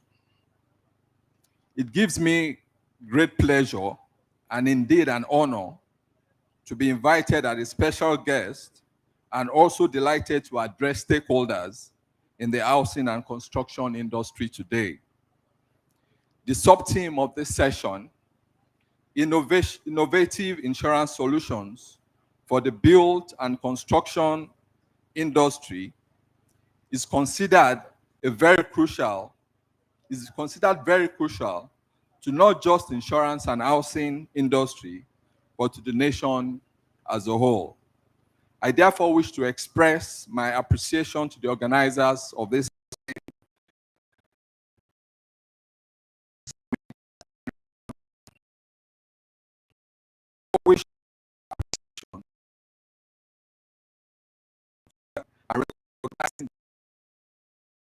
role of the insurance sector in a new creation in the built and construction industry.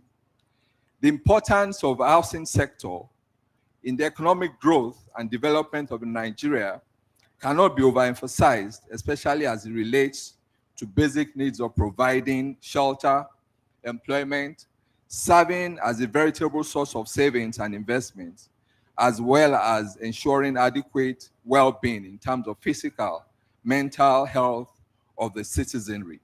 Housing is therefore crucial to our development as a nation.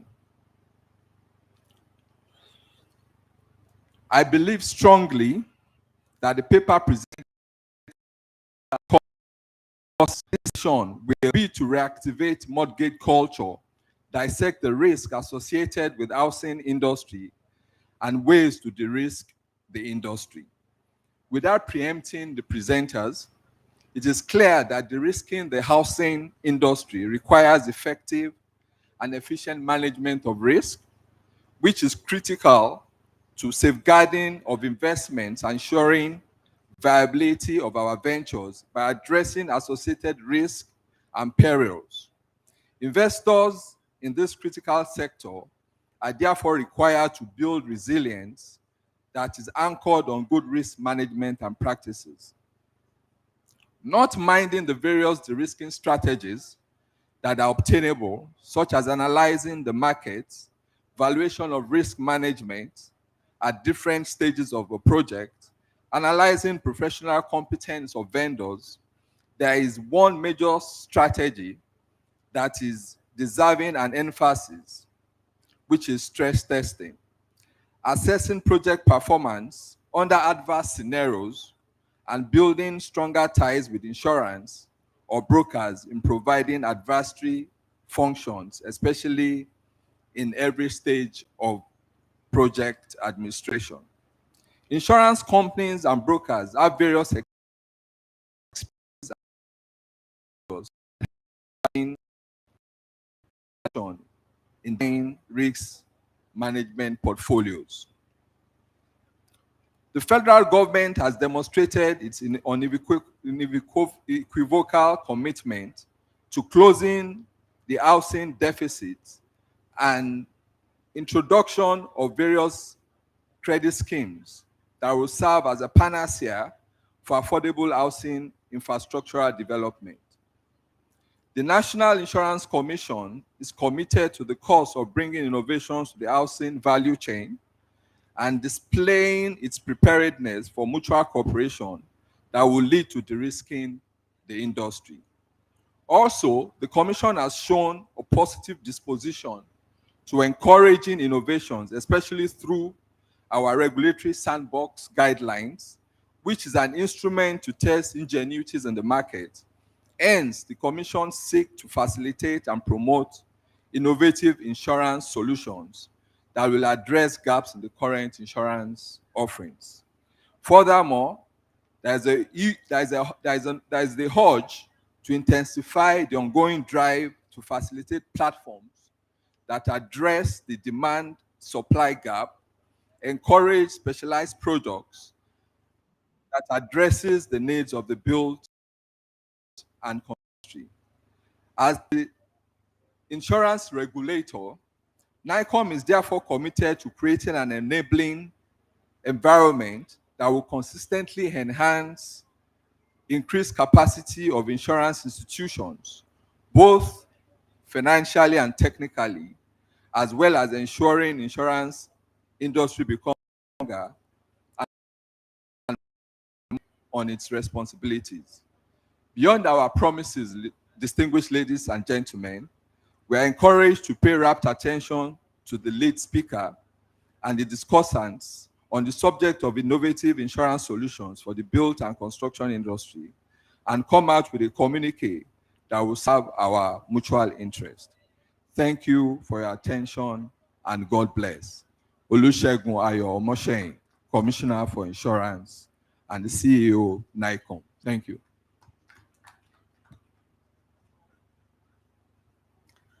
In order not to take too much time, may I invite Mr. Olashipo Shogilola to the podium to give his presentation.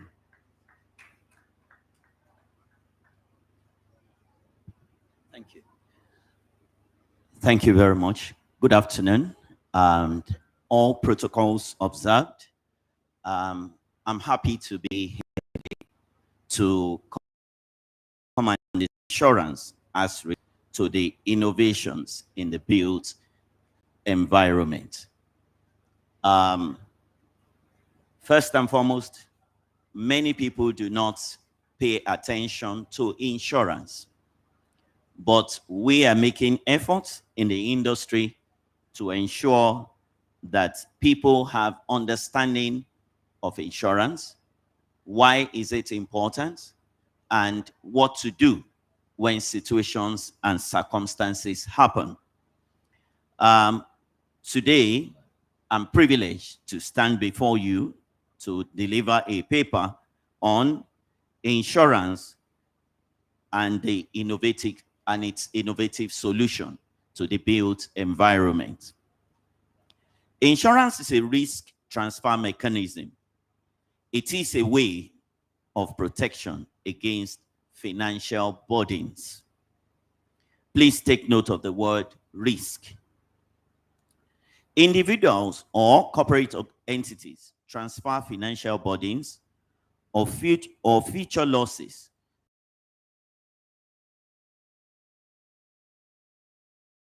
of money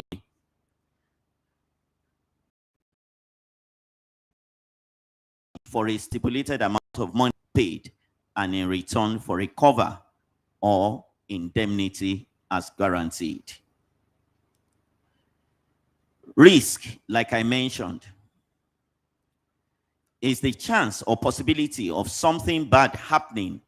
In layman's terms, risk is the chance that something bad or unexpected might happen. It is the possibility of losing something valuable, getting hurt, or experiencing negative outcome. Risk is all about uncertainty and potentials for things to go wrong the wrong way. Risk is the context. In the context of insurance, can be defined as the probability or likelihood of an event occurring that could lead to financial loss or damage.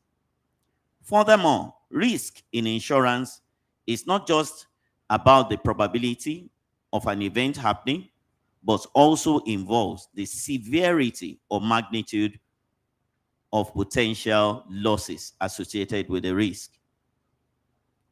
Now, talking about the built environment. As we stand on the cusp of new era driven by technology, advancement, and evolving societal needs, the landscape of the insurance the landscape of industries across the globe is being reshaped. It's being reshaped at an unprecedented pace. Nowhere is the transformation more profound than in the realm of innovation. Groundbreaking developments in the artificial intelligence, blockchain, to the emergence of new business models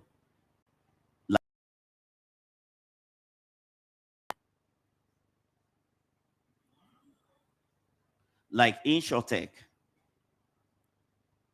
and peer-to-peer platform. The possibilities seems limitless. The term built environment, as being discussed now, refers to human-made surroundings human-made surroundings where people live and work. It encompasses all of the physical structures and spaces that have been created or modified by people, including buildings, parks, streets, roads, and even the transportation system and infrastructure. The built environment plays a crucial role in shaping human activities, social interactions, and overall quality of life. Many people today, they take off, and we call it Japa, to the United Kingdom, to the developed world. One of the attractions is the environment, the built environment, the infrastructure that is running, and even the access to everything. The built environment has a strong impact on both human and environmental health, building and the infrastructure surrounding them.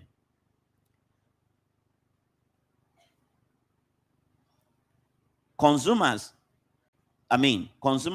great quantities of, they consume great quantities of material and energy during construction, operations, and eventual destruction at the end of their time. That is, at the end of the building's life. There are times when building has to be pulled down, especially when they have reached the end of their life. Innovation within the built environment refers to the adoption of new technologies, materials, and construction methods aimed at enhancing enhancing efficiency, sustainability, and resilience. As these innovations emerged, the insurance industry must navigate a complex landscape of evolving risk. The features of a built environment. What do we see in the built environment? First, buildings and structures alike. Schools, hospitals, residential home facilities, industrial estates, recreation center, stadium, skyscraper, bungalows. Transportation infrastructure such as roads, bridges, bus stations, railways, and other infrastructure. Green spaces and landscaping. Gardens, lawns, they are part of built environment. Civic and cultural facilities, library, museums, community centers, etc. Economic and commercial zones, shopping centers, offices, marketplaces, shopping complexes, various models. Then the environmental controls, pollution control measures, sustainable building practices, and so on. Now, the risks that are associated with the built environment, where insurance comes in. Building collapse. We have seen that lately all over the nation. Jos experience is still very fresh. Abuja experience is still very fresh. Construction defects, flood, and other disasters, hurricanes, wind problems, and so on. Then you have the environmental pollution, congestion, waste. Then you have the medical expenses, bodily injuries that are associated with some of these damages, and more importantly, the financial losses. Now, there are professional negligence, technology risk, that is disruption of electronic and communication system. Recently in the United States, there was a bug that affected airlines and the transportation system.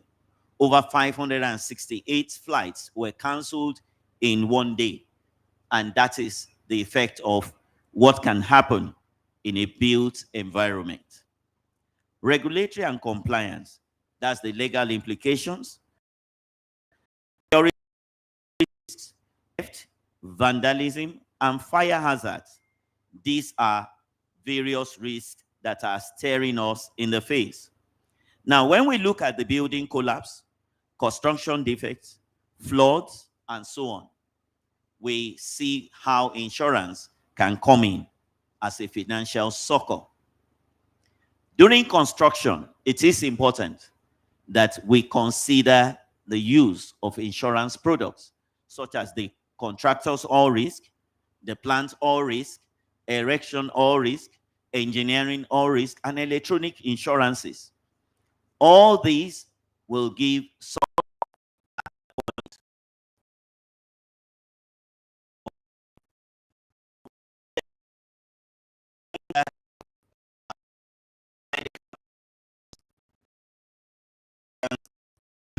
comes. Environmental pollution and congestion management, public liability insurances are available. When there are personal liabilities, when it comes to effects of placing risk placing properties in a wrong place that causes liability to others, personal insurance liabilities are available. Professional negligence are taken care of by professional indemnity covers. Technology risks, they are taken over by cyber risk insurance. Regulatory compliance is taken care of by the legal liability insurances. Then security, burglary, theft, and vandalism. You have burglary insurances, various accident insurances that helps to sort this out. There is fire, which takes care of the fire risks. Then when it comes to financial risks, when we say financial risk, that is financial uncertainties, there are insurance products that are already operating, that are available for this, for taking care of this. Advance payment bonds, performance bonds, credit bonds, cost and consequential loss insurances. Material damage is taken care of things. Also not insurance, financial property insurance. Risk is taken care of by insurance.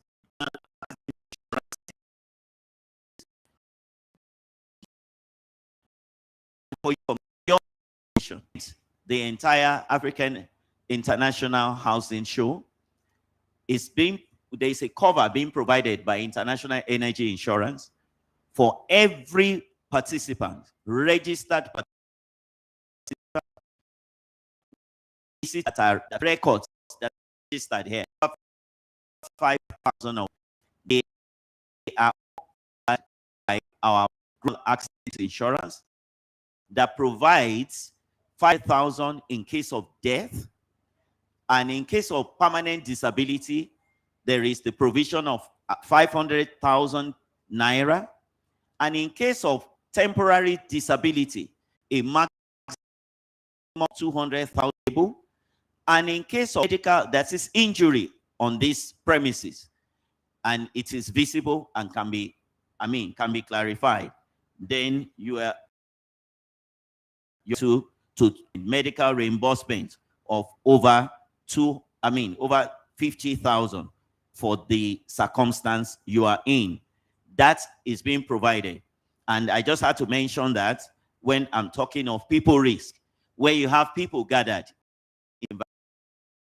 to places like this, to cities, to the environment, then the people risk is also provided cover.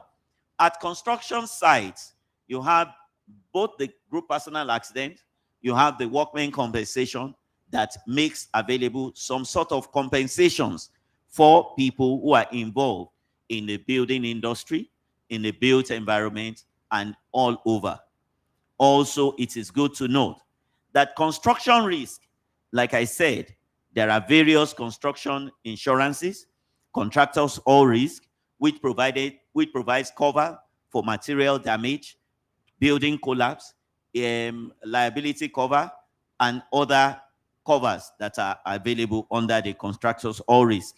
Then you have the plant all risk, where industries install plants and machinery and there are damages to them. There is insurance cover that takes care of that. Also, the electronic data insurances. These are also electronic data processing. There are covers. We have our electronic insurance cover that is able to make provision for this. Then the other general risk of fire and burglary, where things are stolen on site or within the built environment. Technology risk, I mentioned the cyber risk, transportation risk. Now, during construction, there are so many movements. There are movements of special vehicles. There are movements of trucks carrying materials. There are movements of people within the environment. They could cause damages to infrastructure, to the building, to other road users, and so on. Special vehicles, your excavators, those caterpillars, they represent special vehicles, and it is important that these are covered during construction processes. Now, I went further to see, because we are looking at innovation. When you talk about innovation, what is new and what are we doing? Now, in the international world, the Western world, where most of us visit occasionally and regularly, there are various products that are there, and the insurance industry is poised to developing our own product, because now we have realized the better way to sell insurance is not just to sell to them the fire, burglary, general accident, and motor, but to give you a product that is tailored for your own use. That is what my company and other innovative insurance companies in Nigeria have decided to embark on. This year alone, I must tell you, our company has gotten approval for 3 new products. Some of them are useful to you here. Our SME products. For example, I wish all the young men that were on the pulpit, on the stage here, are still around. I'm sure some of them are around. There are quite a number of them. There is SME package that takes care of various risks that an SME organization, that is a small enterprise organization, faces. Some of them were being talked about here in the morning. We have products that takes care of them, insurance product that provides for them. For example, you have a staff. Yes. So these are some of the products that we're looking at. Now, there is the parametric insurance. This is not yet here, but we're working towards it assiduously. This gives predefined payouts based on triggering effects rather than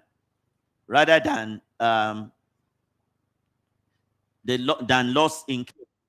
This covers cases like earthquake, floods, or extreme weather conditions.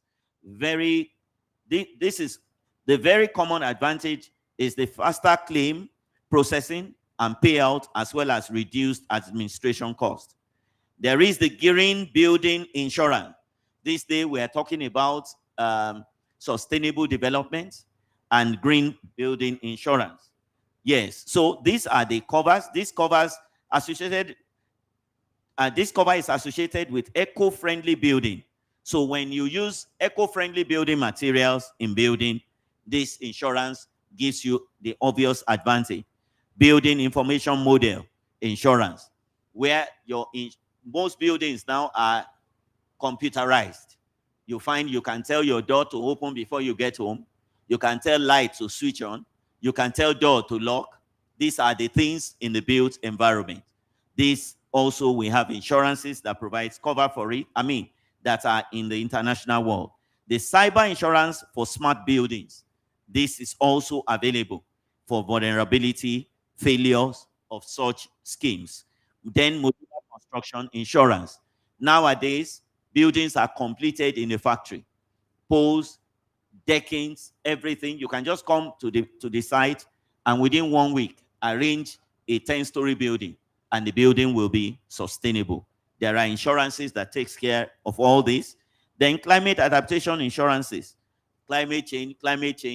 There are insurances in the world that takes care of that. And these are some of the innovations in the insurance world that are happening, and we need to look at them and see the insurance industry is poised to providing such covers within the next few years, because we have started our research. We are working assiduously to make sure that these products are available, and our look at them and see where they can offer assistance. Thank you very much.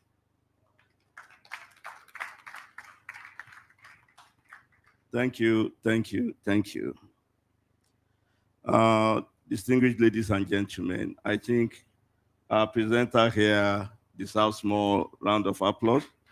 He has given us so much to understand and know about the various solutions that are available for the built environment. Thank you, Mr. Shogelola.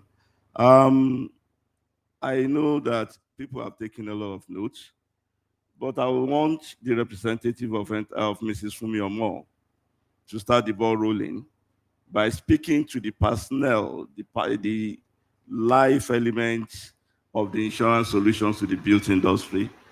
We know, of course, that people are talking about affordable housing. People are talking about social housing development. But we know the elephant in the room is funding and the security for such ventures. I know insurance companies provide mortgage protection for people who do bulk funding, and I know funds for businesses that allows long-term borrowing as against the short-term borrowings that developers do.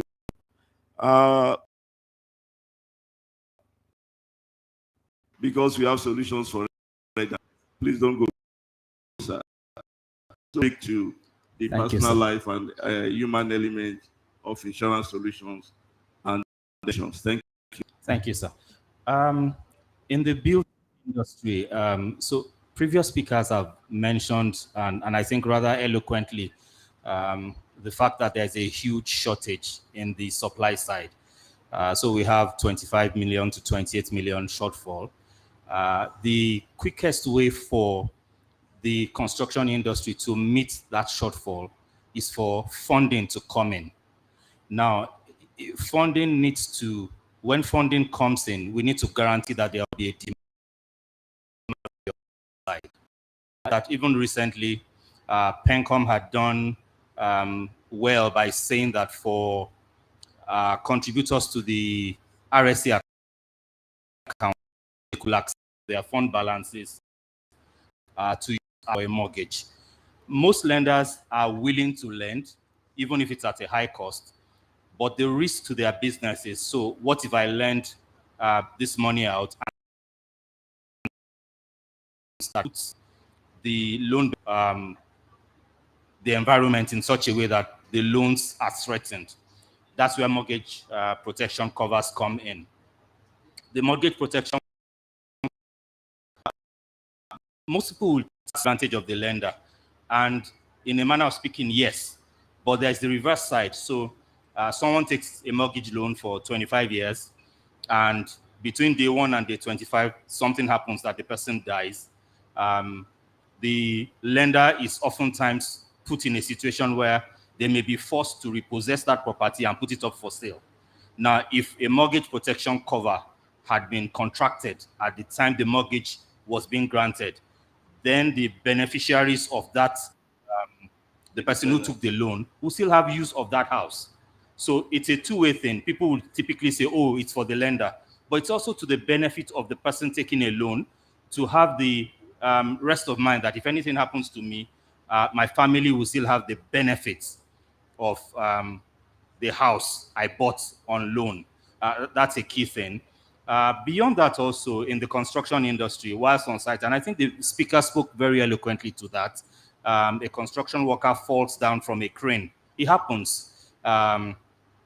The employer can only go so far, but if there was an insurance cover, and there are various insurance covers that guarantee that, be it injury, be it disability, be it death, an adequate amount is paid to the beneficiary or even to the construction worker himself in the case of accident or critical illness that permits that person to go out and get the required treatment.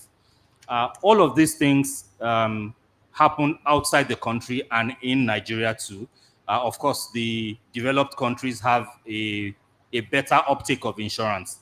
Here in Nigeria, the industry is doing a lot to educate the populace on the fact that these covers are actually available, because a lot of people don't even know that they're available. Thank you so much. We know you don't have so much time. I know you talk so much to other issues. Mr. Shogilola, I want you to speak to the provisions of the Insurance Act 2003. It appears to be something that builders and particularly professionals in the industry have always ignored. We have the section 64 that speaks to public buildings, the insurance of public buildings, liability arising from accidents, disabilities, deaths. Then we have the section 65 that speaks to buildings under construction, where death has been occasioned by collapse of public buildings. What would you want to advise real estate developers and construction giants here present to do concerning the requirement of that section of the Insurance Act?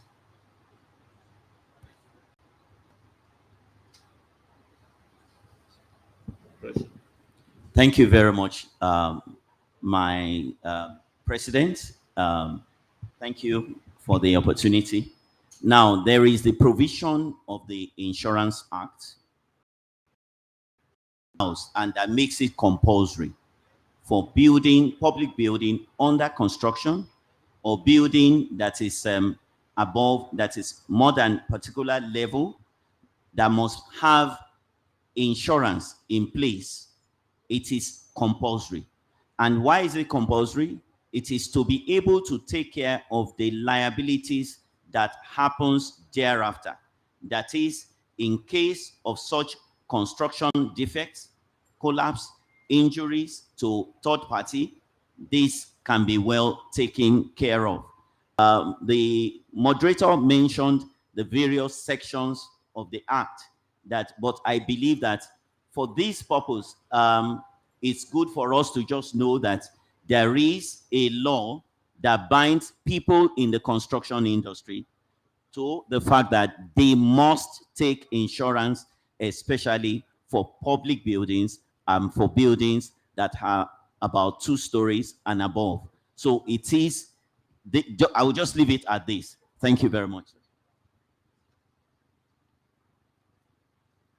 I'll come back to you. As a general insurance practitioner, the effect of assurances given by insurance companies by way of bonds, how do you think it has helped the provision of housing and strengthening of the position of developers in Nigeria? Thank you, sir, once again. Now, we have the insurance, we have bonds, and I did mention the bonds. How does this affect the housing industry? Now, when contractors are given contracts, or it gives the confidence, we have 2 products that are related in this case, the advance payment bond and performance bond. People seek to take contracts in the building and the built environment. Confidence is given to the advancer of money, who is giving money out. Government, corporate bodies, individuals. For people in that industry to take advance payment bond to cover the eventual failure or liability that may arise from such a contractor. So in case the contractor fails to execute the project to the level or to the standard that is agreed, then the performance bond comes to play. Now the owner of the property or the principal have the opportunity of reclaiming their money and really going further to reinvest this money in a proper situation. Then when it comes to advance payment bond, when contractors are involved, they demand, give us 60% of the money that is required to execute this estate. Now, the person the principal advancing this money, and then the vendor also, there is a level of confidence that is imposed when an insurance company comes in and signs a bond or a guarantee to say, in case this man fails with this 400 million that we are advancing, you can come to us. And likewise, this is limitless. It can go to billions. And usually when contracts are in this magnitude, no principal should advance money without giving advance payment bonds.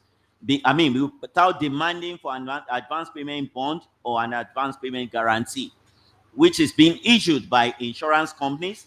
And this will allow, in case there is a failure, in case there is whatever inability to perform the contract to the extent that is required, then you can call in your bond from the insurance company, and the insurance company will be liable. Thank you. Thank you very much.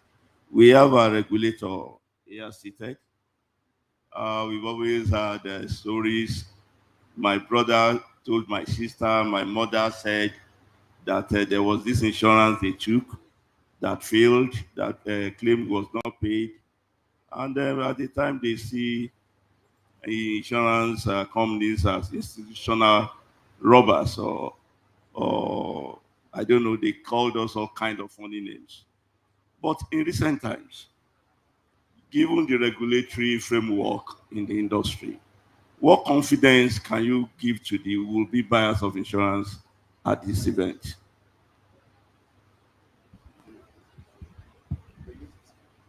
Thank you, Mr. President. I would like to thank you for that question. The only reason that we are created is to ensure that we have a safe and sound insurance industry. And part of our mandate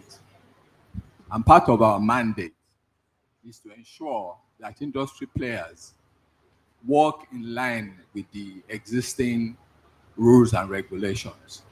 So it is not, yes, it is not out of place to say there have been cases of where practitioners have not been working according to set rules and regulations. And our mandate is more that we can in line. There may be challenges sometimes in achieving this, but we still stand on that mandate to ensure that insurance is done the way it is supposed to be done and to enforce the required laws and regulations so that insuring public will have confidence in the industry and begin to patronize insurance as a viable industry that can sustain even developments in Nigeria. Thank you. Yeah, beyond that, I know there's the Public Complaints Commission desk at NICOM. Would you be willing to share the experiences of people who have made complaints, who are they successful in retrieving their claims, and what do they need to do when such things happen? There may be people in the audience who have such experiences, and what lines of contact do they have to make good their claims?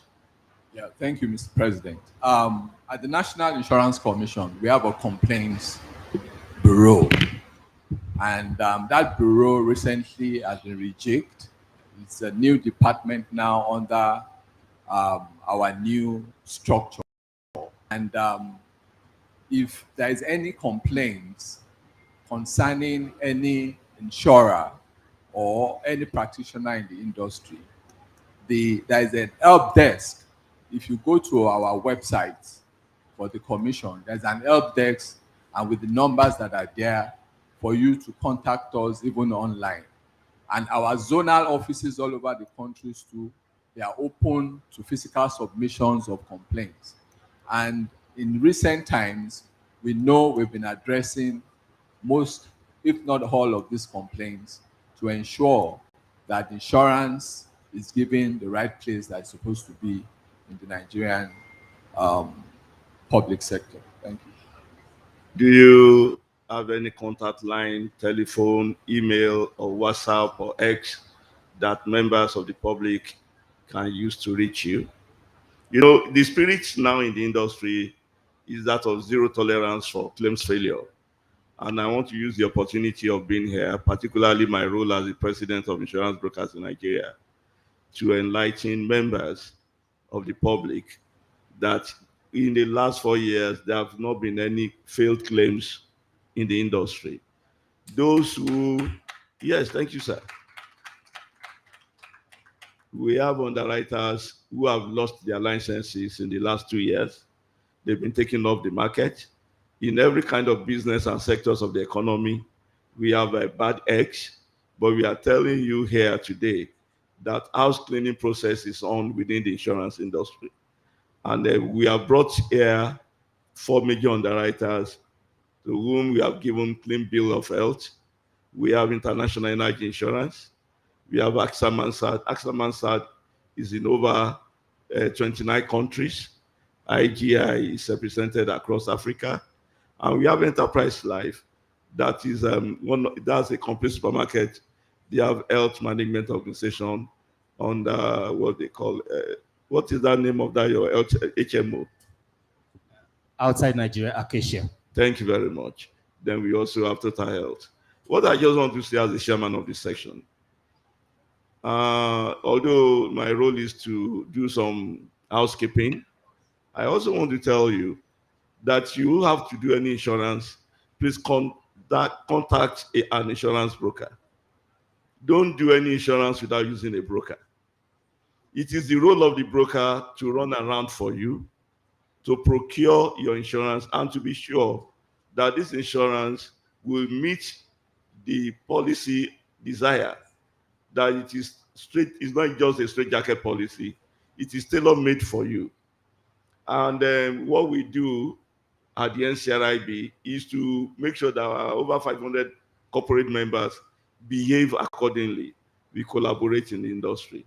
And that is the reason why I stopped the president of Redan, my princely brother, Prince Akintoye Adeoye.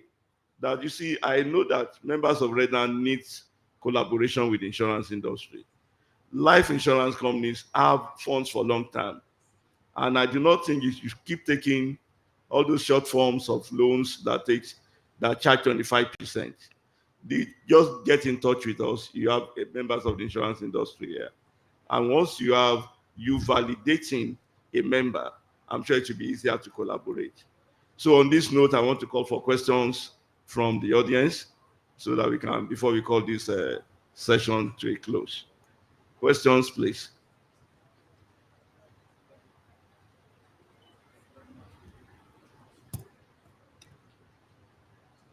Thank you very much. We'll be taking 3 questions from the audience. Your questions should be 2 minutes or less, and we'll go straight to the point. So I see the gentleman in the middle. I'll be approaching you.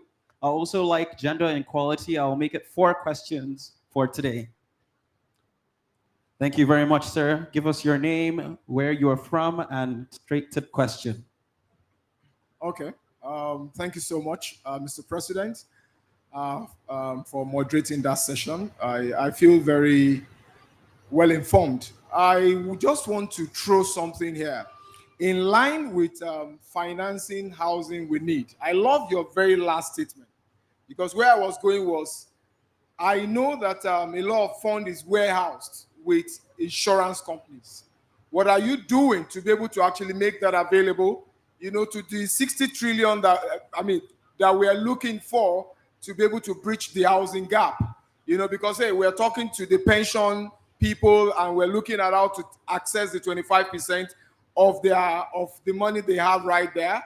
And then we're also looking at the insurance, because I've been looking at the insurance, that why can't they play more roles in funding real estate? So I just want to I want to see the handshake a lot more, that you have challenged the president of Redan and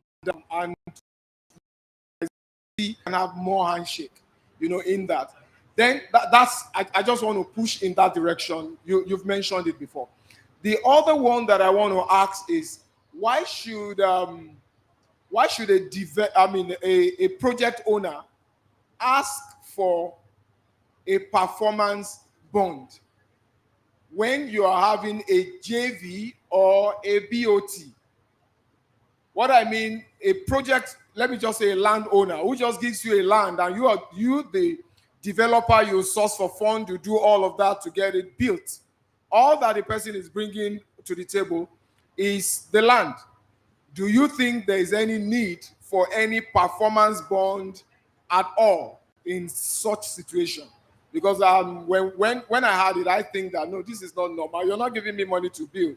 Only your land, and your land is not there. We're not taking it anyway. Why are you asking for a performance bond? Thank you. Any other one? Thank you. Hold on. Let the questions come. Any other one? Thank you very much. My name is Debo Adejano. I'm a member of Redan, and I would like to first appreciate your moderation and the gentlemen of the panel. I think we spoke to some very important things, and I like that the fact that you actually called the attention of Mr. President. But I would just want to throw a challenge to say that we probably need to leave this space with an appointment to drive home 2 key things that I think can come out of this interaction. We spoke about housing collapse and insurance and all, and why it benefits the builder and all. But I think it actually will benefit the whole country beyond that, if we really practice it the way it's done in other clients. And it will give assurance to the would-be buyers. And what we can achieve from that can only come from real tight collaboration between the insurance industry, with developers, and even other professionals. And I think we can bath that by having an appointment where such discussions can be built on. So we just don't leave it at this discussion. Okay, that's number one. Number two is the aspect of finance, because that is really the main topic here. And the sincere truth, like you said, Mr. Moderator, is that the finance industry has the kind of money really that we are looking for. That's the truth. And I also think that we can really start to discuss about the modalities and the dynamics that we can raise financial instruments. And of course, the underwriting standards will be put in place between the insurance industry and we, the developers, being midwifed by Redan. And we can also have an appointment on that right from this meeting. Thank you very much.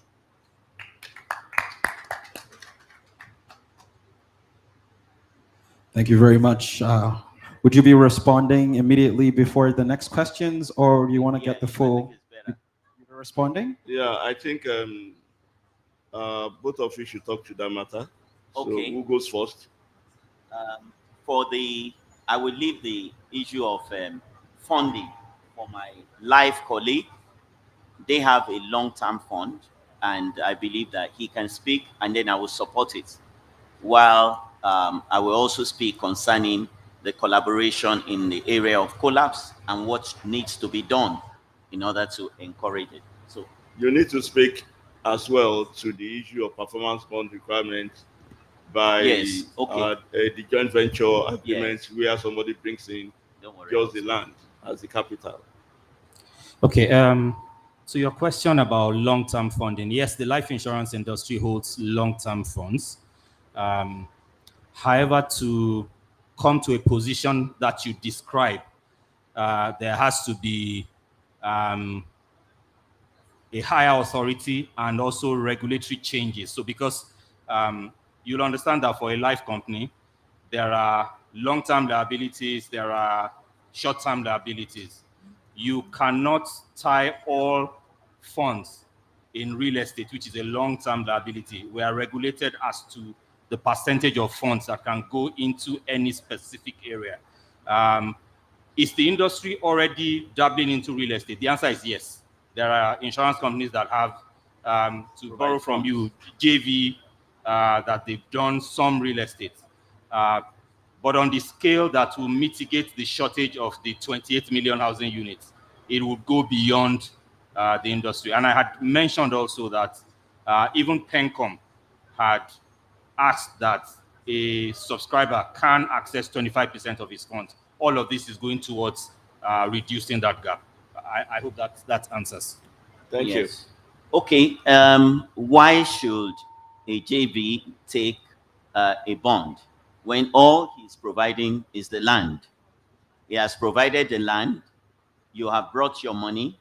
What about if you did not spend your money on what you agreed to do? I've seen a situation like that where it was agreed that there will be 250 housing units on this size of land.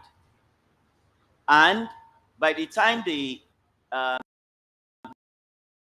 vending, of course, but houses were built, 100 were built, there is a failure.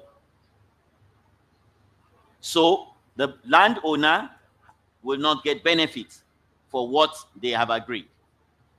Yes, you have brought your money, but you use your money to finance limited number of houses. So obviously there is a failure, performance failure. Yes, 100 out of 250, maybe because of value of money, use of money, whatever it is. So he has a right to call for, let's have a bond. It doesn't hurt the two of you. Thank you. It's just an agreement to say, yes, thank you. we must have it. My brother, the real issue here is the failure of expectation. And it's something that can be insured under any kind of bid bond. That, okay, let me tell you an instance. You have said, I'm bidding for this, I'm going to do this, and they've given you this to do. No money has been advanced to you. But should you fail to do it, there's a failure of expectation. There's a loss. There's a financial loss that is capable of being measured. So there must be insurance to the landowner in case you. It may not be called performance bond. It's the kind of bond that you see. All these bonds are tailor-made. So it will depend on the kind of MOU that you have, or SLA, as the case may be. Then talking to my brother I think what we need in this industry is a handshake between the built industry and the insurance industry. Let there be frameworks within the built industry to identify genuine developers. Let the genuine developers be registered. For instance, in the insurance industry, we are just like the people they call the services operators. You have them in various, maybe in finance, insurance brokers, among them. They have regulators. Once we know the regulator for the built industry, we have several bodies, several professionals within the built industry. You have the quantity surveyors, you have the estate valuers, you have the builders, you have estate developers, and you have the engineers. But the estate developers must have a kind of regulation so that it can be seen as an industry with which insurance company, because the funds that we are holding it in custody. They are not our funds. But we are willing to invest in areas that will both create social value and interest, return on investment for the industry. And like my brother said, we need to have the framework. Beyond the air, I have the contact of most of the professionals in this industry. I met Prince Adeoye today, and I believe beyond there, I've told the executive secretary of my council that we must have that handshake. I want to assure you that we're going to have, beyond the insurance industry, there's a body called the Nigerian Social Insurance Trust Fund. That body has trillions of naira. More what you have at PENCOM. But no, we share this conversation for our passion and in the built industry, because it's something that affects every one of us. Every father, every mother needs a home. And as families expand, the desire to have buildings, to have shelter will expand. I think 28 million housing deficit is an understatement. I believe in Nigeria, if you have 220 million people, then you have a youth in the area of 75% of the populace. Then we are joking. The 59 million trillion needed to fill the gap can be found within the financial industry. We just need to have the framework. We need to have the discussions. On this note, I want to thank you and bring this session to a close. We appreciate you. You have a question? Okay, please. Please take it. Please. Thank you very much, sir. We have one more question, as we believe in gender equality. And so we'll be giving the first woman in the panel to give a woman's perspective on the insurance issue. So I'm going to get a loud round of applause for her. She's so brave. Thank you very much. Thank you very much. Good afternoon, everyone. Okay, so my question is very similar to the first question about landowner, demanding for insurance. And that's because I work for a company that actually does that, gives out land to, does JVs, with private developers. So there are more issues apart from expectation, as in not meeting expectations in terms of maybe the number of housing units. There are other issues like maybe poor quality of work.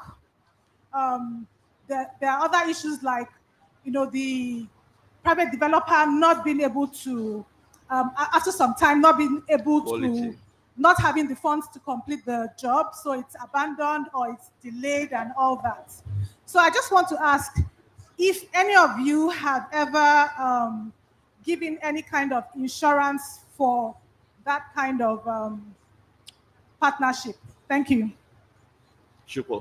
Yeah, thank you very much, madam. That is the product we call the performance bond.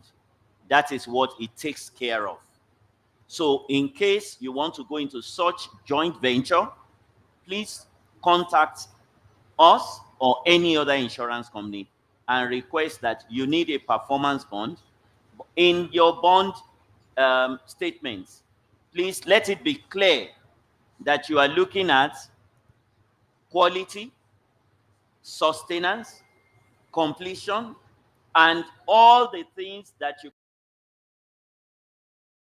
is any failure in line with there is any of the items, you can call in your bond, and your bond will be available to pay for the difference that that you are expecting that has not been met. Take note, the insurance industry that we have today have a regulator that is not resting on its horse. There is no company existing today that can go without paying your claim. You don't need to argue with them. Walk into the NICOM office, send your letter to their email, and complain. They will bring both of you together. Oga, why did you not pay claim? Madam, why have you not? So Thank you, everybody Shipo. will take Thank care you. of that. Thank you very much. And added to that, I will request that the landowner should insist for insurance of buildings under construction. Because apart from failure talking to integrity of the person, you also have a failure speaking to the integrity of the building. And it may not be that the person has intended to fail, but if you're doing a very good job, you have integrity failure in the building under construction, the insurance of building under construction will compensate such that the project in itself will not fail at the end of the day, and the building will be completed to the satisfaction of all parties in the contract. I understand our sister from Liberia has a perspective to bring into this discussion. Madam, please proceed. Good afternoon, everyone. Good afternoon. I so much appreciate this conversation. I've learned so much, especially the issue of doing a performance bond with the developer and the landowner. And most of the instances for us, we give public lands. The Ministry of Housing gave public lands. I just took over that entity 6 months ago, and I have serious issues with two major developers because there weren't the proper documentation or agreement between my entity and the developers. There wasn't a clear cut, even though there is an MOU of what they will do, there was a contract, but they failed because there wasn't a bond. This performance bonds through an insurance entity that will hold the developer to whatsoever they have indicated in the MOU and the contract. So I'm having that serious problem. They are constructing without meeting the requirement. They just put a lot of stuff on the land, which does not meet the requirement, but nobody can ask them because there isn't proper documentation. I just want to say thank you so much. I've learned, and I'm taking this information back home. Madam, take one more note that insurance companies will not give guarantee where failure integrity is suspected. When insurance companies give guarantee, they follow up, they visit the construction site, yes, and they make sure that anything that is unworthy is made good. Yeah. So you have a double element of protection. If after doing all of this, you still have the loss, then you know that the insurance company will still pay. But where somebody did anything shoddy, they will pay you, but they will go after that person to recover. Insurance is not Salvation Army. It is a business. Thank you very much. Thank you too. Do you have any more questions? We are completed with the questions, so moderator will allow you to close the session for now. Thank you very much. Thank you very much. Closing this session, I would like to request my sister here, Temita Yakman, to take notes and numbers of those who have raised questions so that we can continue the handshake beyond this session. Thank you very much. God bless you. This session. Thank you very much. And our panelists. What an awesome and amazing panel about insurance and housing. We've learned so much. Please, this will be the photo session, with photography session. So please join them on stage as we commence memories of what has been spoken today. I always like to say insurance is like a parachute. You won't jump out of a plane without an assurance and insurance that you would land safely. Ladies and gentlemen, on a side note, I would like to, as the pictures are being taken, the Canadian version of the African International Housing Show, the Canada and Nigeria Trade Expo, which will be taking place this year, September 4th to September 8th, and December 2nd to December 6th in Toronto will be taking place. Please, I believe there's a lady here who is representing this. I can't, yes, please, I was wondering if I could get your name. I'm going to walk to you. Thank you very much. I'll be announcing you again. Please, what's your name? And Oh, my name is Esther. Yeah,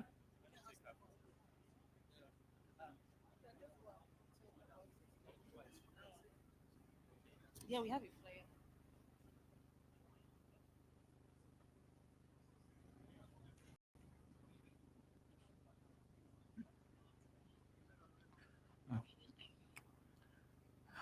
Arema Shola Esther.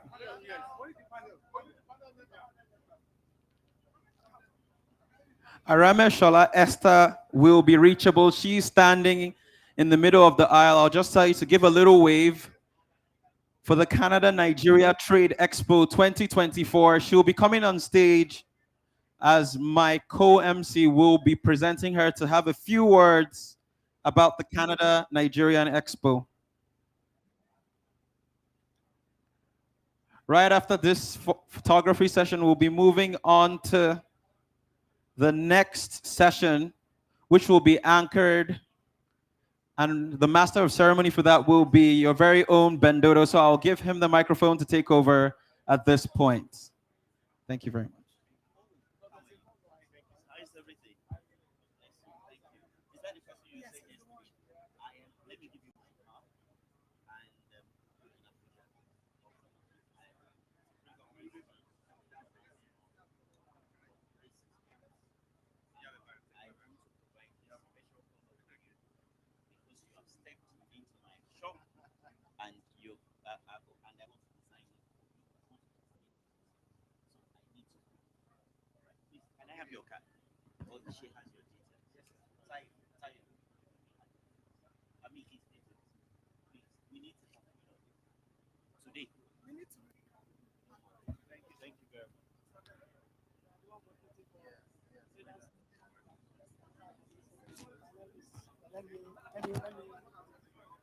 All right, thank you, ladies and gentlemen. Can we please settle down?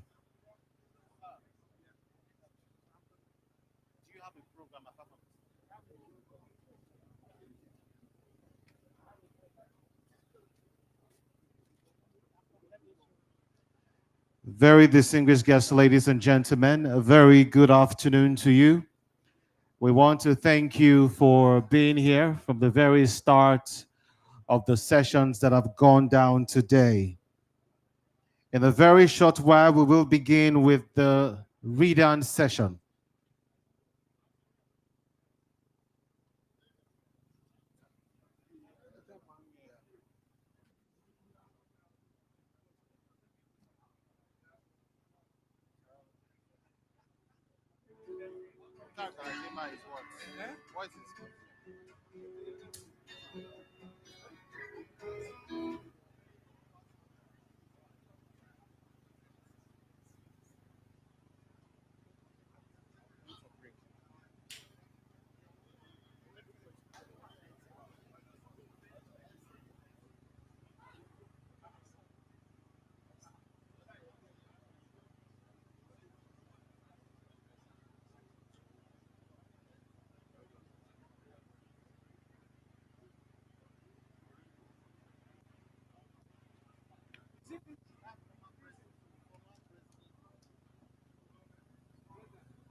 We'll be going straight to the next. I would like to recognize the presence of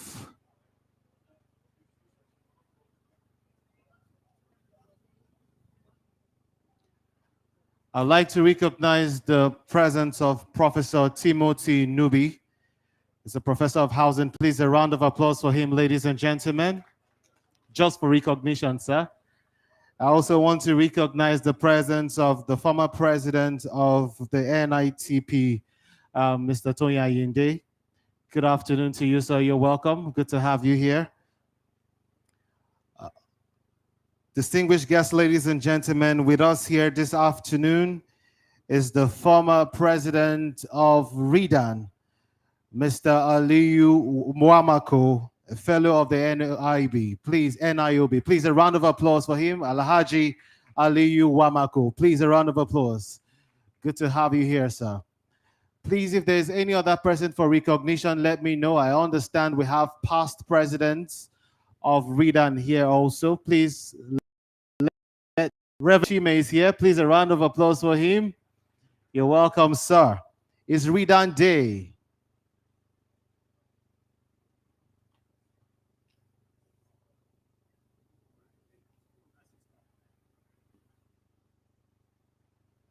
Also with us here today, ladies and gentlemen, is the second president of RIDAN. He is Chief Olabode Afolayan.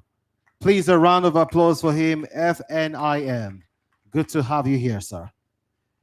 Distinguished guests, ladies and gentlemen, the next session is on strengthening regulatory frameworks for financing sustainable housing development. And I would like to call on those who will be participating in this session. Please put your hands together for the panelists. The first on my list is Alhaji Muhammadu Masido, RIDAN Vice President Northwest. A round of applause for him. Please keep clapping till he gets to his seat. Thank you. To follow him is Engineer Pastor Emeka David. A round of applause for him, ladies and gentlemen. Sit anywhere, sir. Do we have Pastor Emeka David here? He's coming, all right. Dr. Kunle Adeyemi, Vice President, Southwest. Put your hands together, ladies and gentlemen. I like your cap, sir. You look like a cab. He is. You're welcome, sir. Estate Surveyor Osilama E. Osilama, Vice President, North Central. Please, a round of applause. The last but not the least, Alhaji Mawiya Farouk, Vice President, Northeast. Please, a round of applause for him.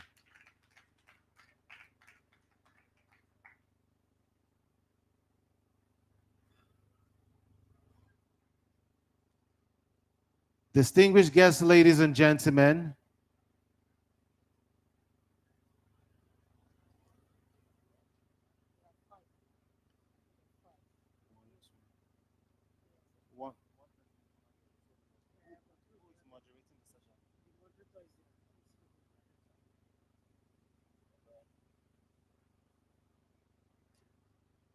ladies and gentlemen, please help me welcome Engineer Debo Adejana, Managing Director and CEO, Realty Point Limited. Please put your hands together for him. He is the moderator of this session.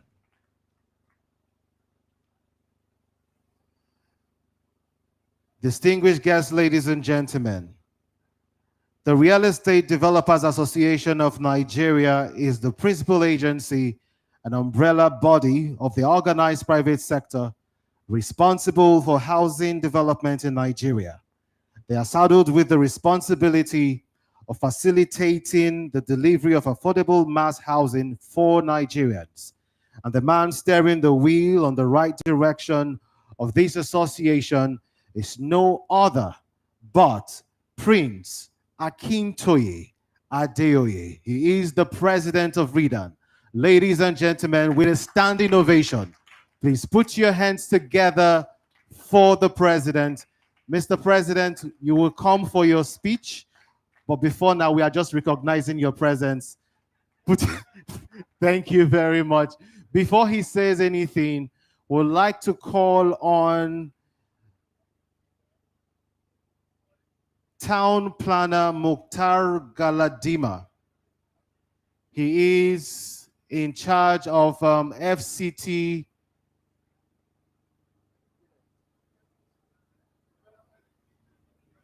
Development Control.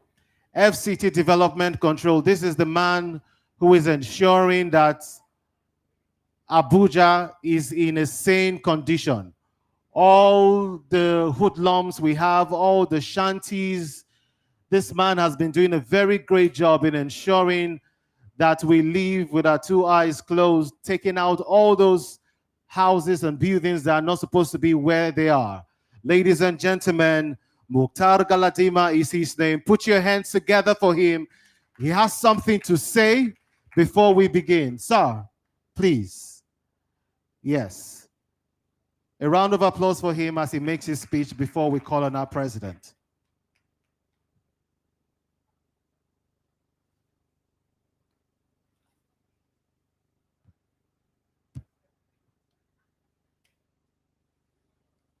Good afternoon.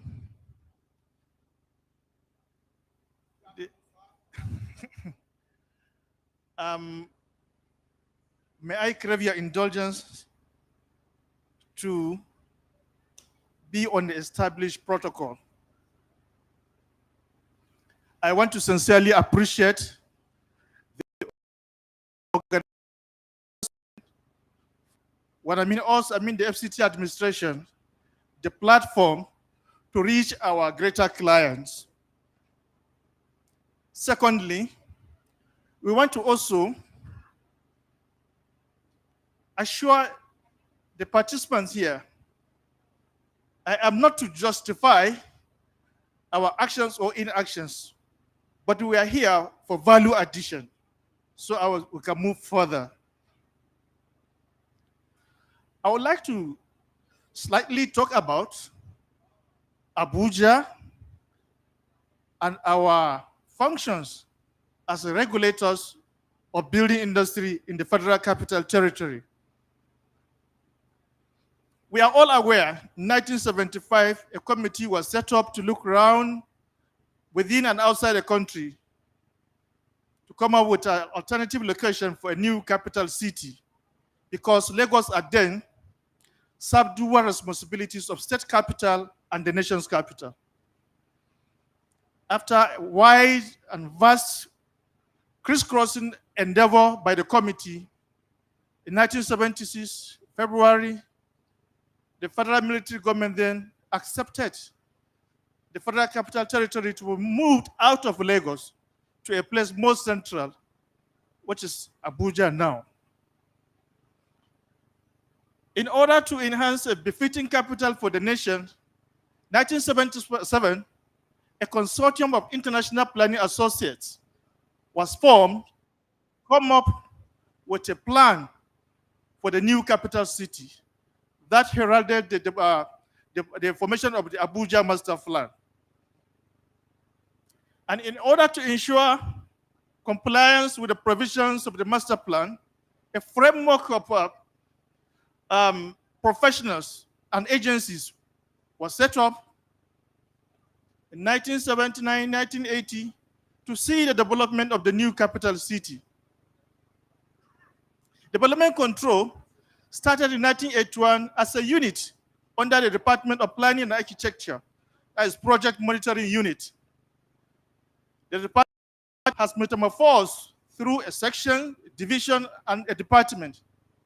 In 2003, in line with the provisions of the FCT Act of 1976, the Urban and Regional Planning Law of 1992, Development Control Department was established.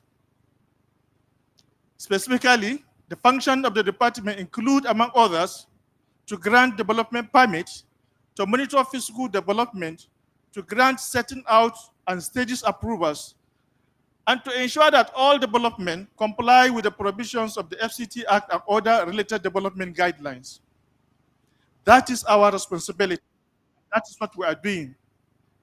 In the course of these responsibilities, in 2023, we've been able to grant about 2,000 approvals to development. And these approvals translated to about 18,000 jobs.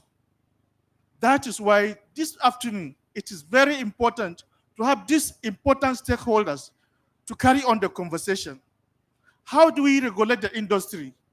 How do we checkmate the excesses of these illegal developers?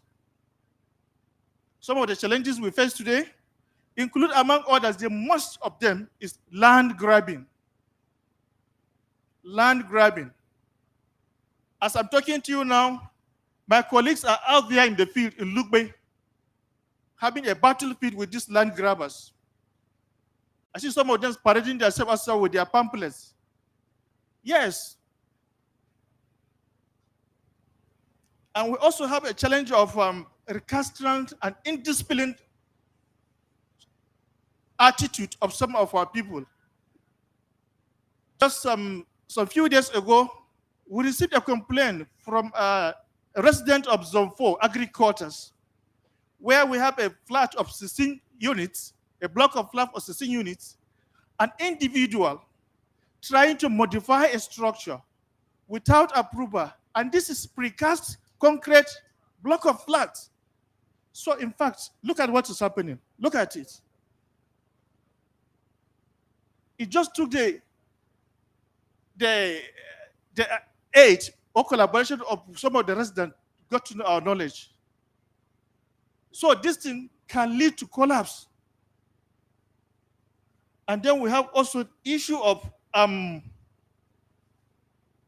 maybe dwindling resource, and then the issue of building collapse, which is on the front burner. And these building collapse are most often man-induced, not even the natural cause, but man-induced. So I believe this afternoon, this conversation will greater, to a large extent, help and aid the department in carrying out its responsibilities. Yes, we have challenges, but there are prospects. And this prospect is for all of us. And I believe we cannot do it alone, but all of us seated here.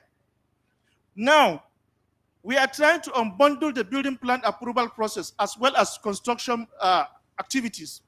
How do we intend to do that? We are looking at a situation where consultants will be involved in collecting and accepting proposals on behalf of the agencies and carry out some preliminary assessment before forwarding to the authority for approvals. So, we are ready to consultants, professionals that can help us monitor some satellite towns, some districts within the city. Because, to be honest, we can't do it alone. We have long stopped deceiving ourselves that government can do everything alone. We have to collaborate with our colleagues, professionals, as well as REDAN. I recall some months ago, REDAN FCT chapter visited us. We agreed to partner, particularly in checkmating the excesses of these land grabbers. And also, we have commenced discussion with the National Insurance Commission. We've gone long, we have gone far in discussion to make sure that all projects, construction sites, all buildings, public buildings are insured. We have met with the NICOM, we have met with some of the brokers. Now we are at the final stage of enforcement. But for us to enforce, we have to also create sense awareness and then sensitization of the general public. Finally, it is no longer business as usual. For every offender, we will prosecute. We are going to prosecute offenders. Because for a long time, people have suffered. People have lost their hard-earned resources just due to the excesses of some unscrupulous or scrupulous element within the society. We can no longer fold our arms. We are going to prosecute offenders. Once again, I want to sincerely appreciate all of you for rapt attention, as well as the organizers of this event for giving me this opportunity. Thank you so very much.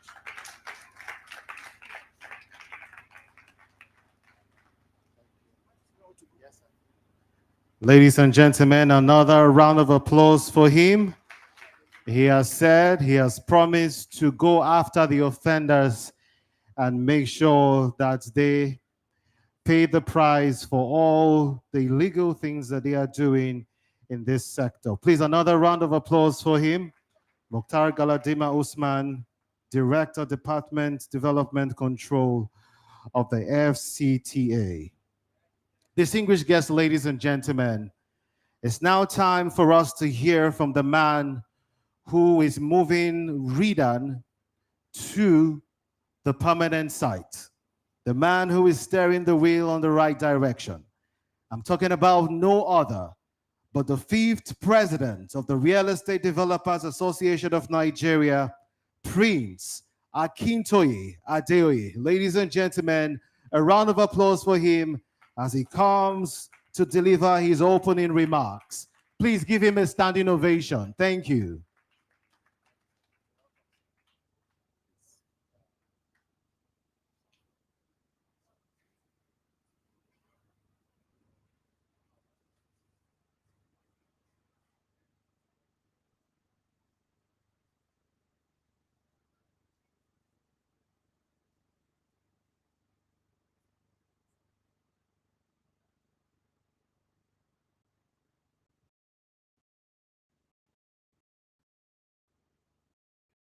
Good afternoon. I would like to stand on the existing protocol. My name is Akintoye Adeoye. I'm one of the most highly blessed human beings in life. And I will tell you the reason why. Today, I have in attendance all the past presidents of Redan that are alive. Our first president, Ali Haji Latif Kayode Jakonde, passed on at the age of 92, giving us a good precedent that no president of Redan is permitted to die before the age of 92. Here with us today, we have the second president of our association, Chief Olabode Afolayan. Also, we have the third president, Dr. Reverend Ugochukwu Chime.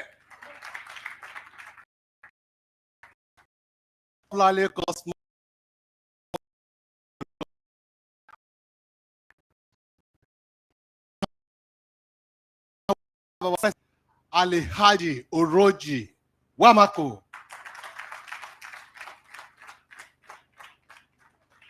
Thank you so much. Let me quickly go to my opening remarks. It is with great pleasure that I welcome you all to Redan Day at the 2024 African International Housing Show. Today we come together not only on our shared vision, but also to seize this opportunity to discuss how we can enhance regulatory frameworks and address financing challenges in housing developments. Our collective goal is to amplify our efforts in financing the housing that we need and to ensure that every Nigerian has access to affordable and high quality. As the umbrella body for real estate developers in Nigeria, Redan is wholly committed to fostering collaborations and partnership across the housing value chain to advance our advocacy for financing the housing that we need. We believe that working together as a cohesive team is far more effective than operating in silos. While we may not have all the answers here today, we remain open to new ideas and innovations that will enable us to fulfill the mandate of this great association as outlined in the national housing policies and extant laws. This policy is designed to provide mass and affordable housing for Nigerians of all classes. At Redan, we fully support the government efforts in housing provision, and we are dedicated to advocating for a stronger mortgage finance sector, improved regulatory frameworks for sustainable housing development, and balanced regulations that address the current challenges that we are facing in the sector.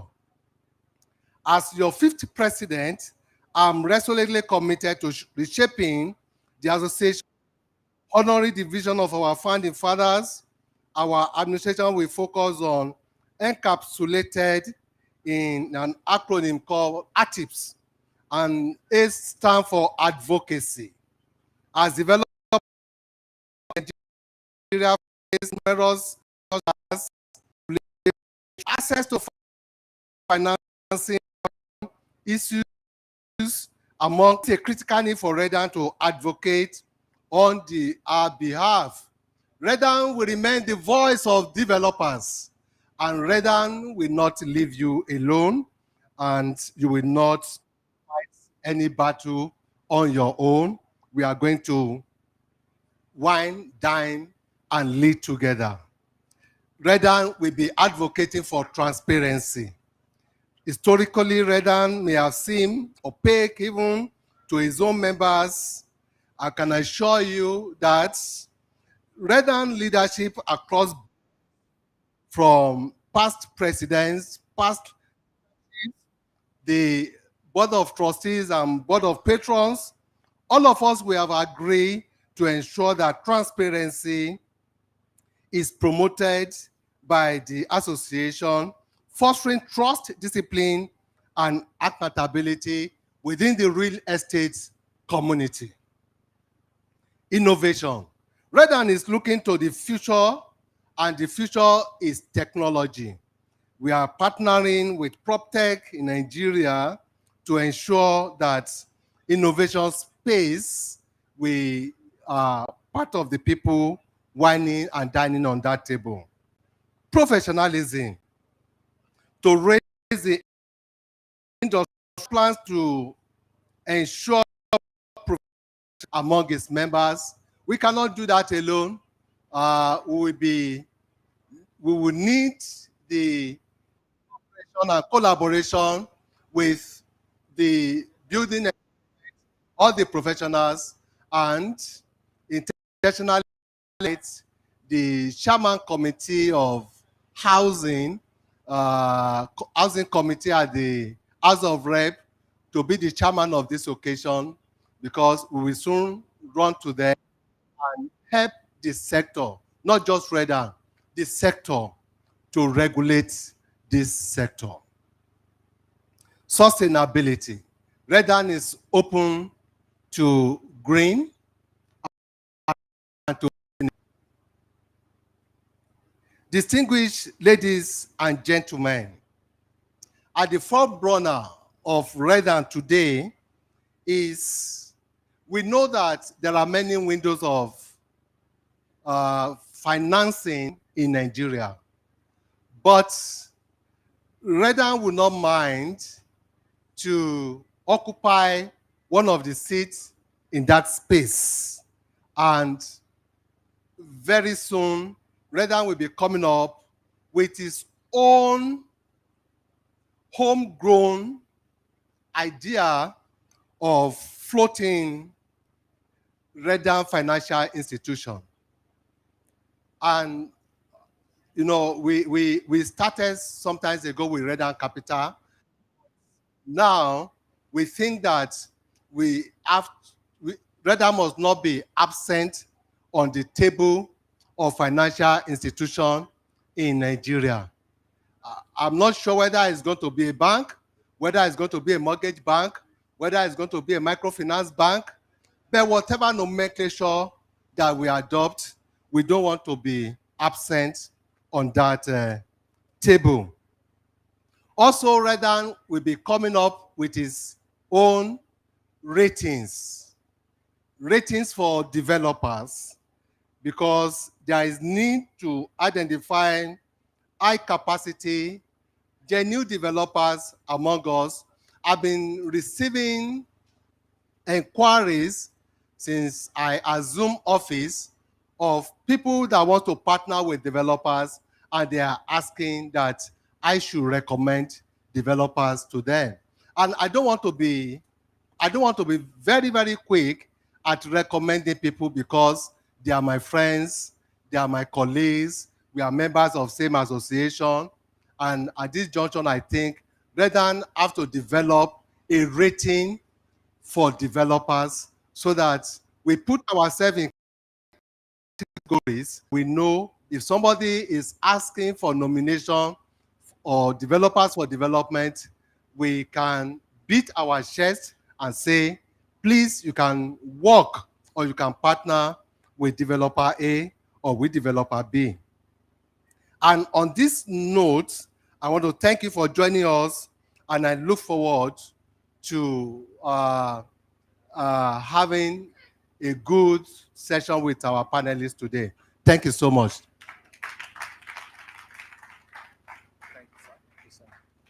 Please, another round of applause for him.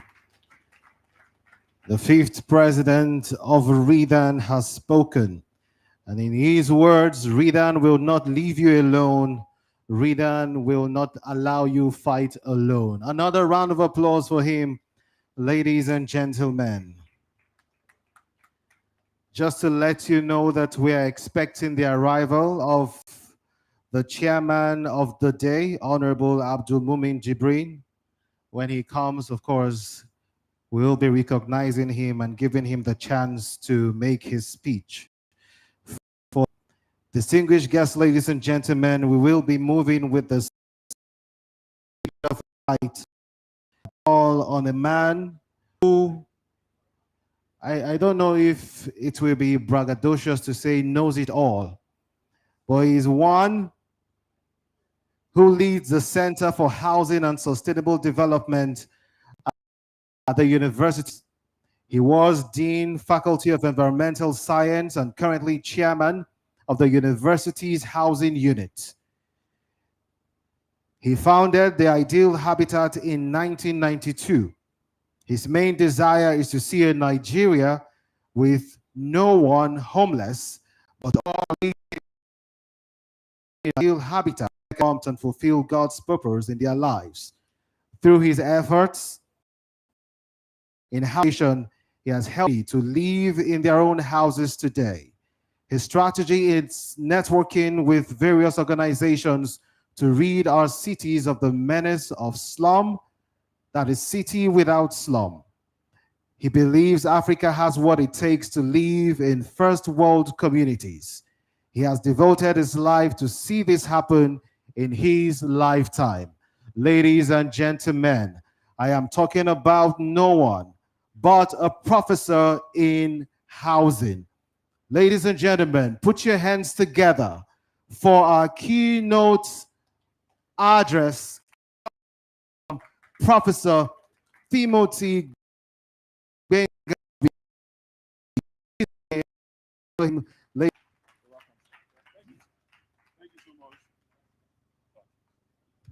Yeah, thank you so much. For want of time, I just want to humbly say I am standing on the existing protocol because everyone here, they are worth of introduction, because we are all great people in our own various capacity. It's a keynote address. It's only to prepare us for the robust discussion that we're about listening to. But I'll just say one or two things before I yield the floor for the moderator. There is one or two things we should know. I was discussing with the chairman or the coordinator of the Economic Summit for this country for the last 8 years. And I was asking him that for 8 years, Economic Summit for this nation, and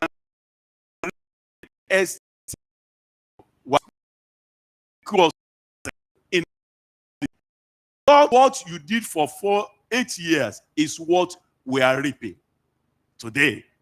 Why is the economy not moving forward? That's why the yearly summit.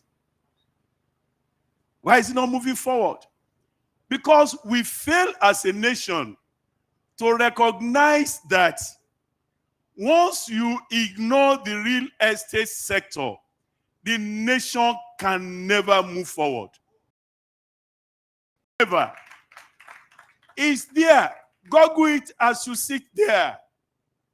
The wealth of the world divides between two sectors: the residential real estate sector and the public quoted sector, the stock market. And it's there if you Google it, because information is in our hands. In America today, the wealth of America is 43 trillion residential property asset, 43 trillion. Publicly quoted sector is 40 trillion. The real estate residential component is alone more than all the other companies put together. The Googles of this world, the micro.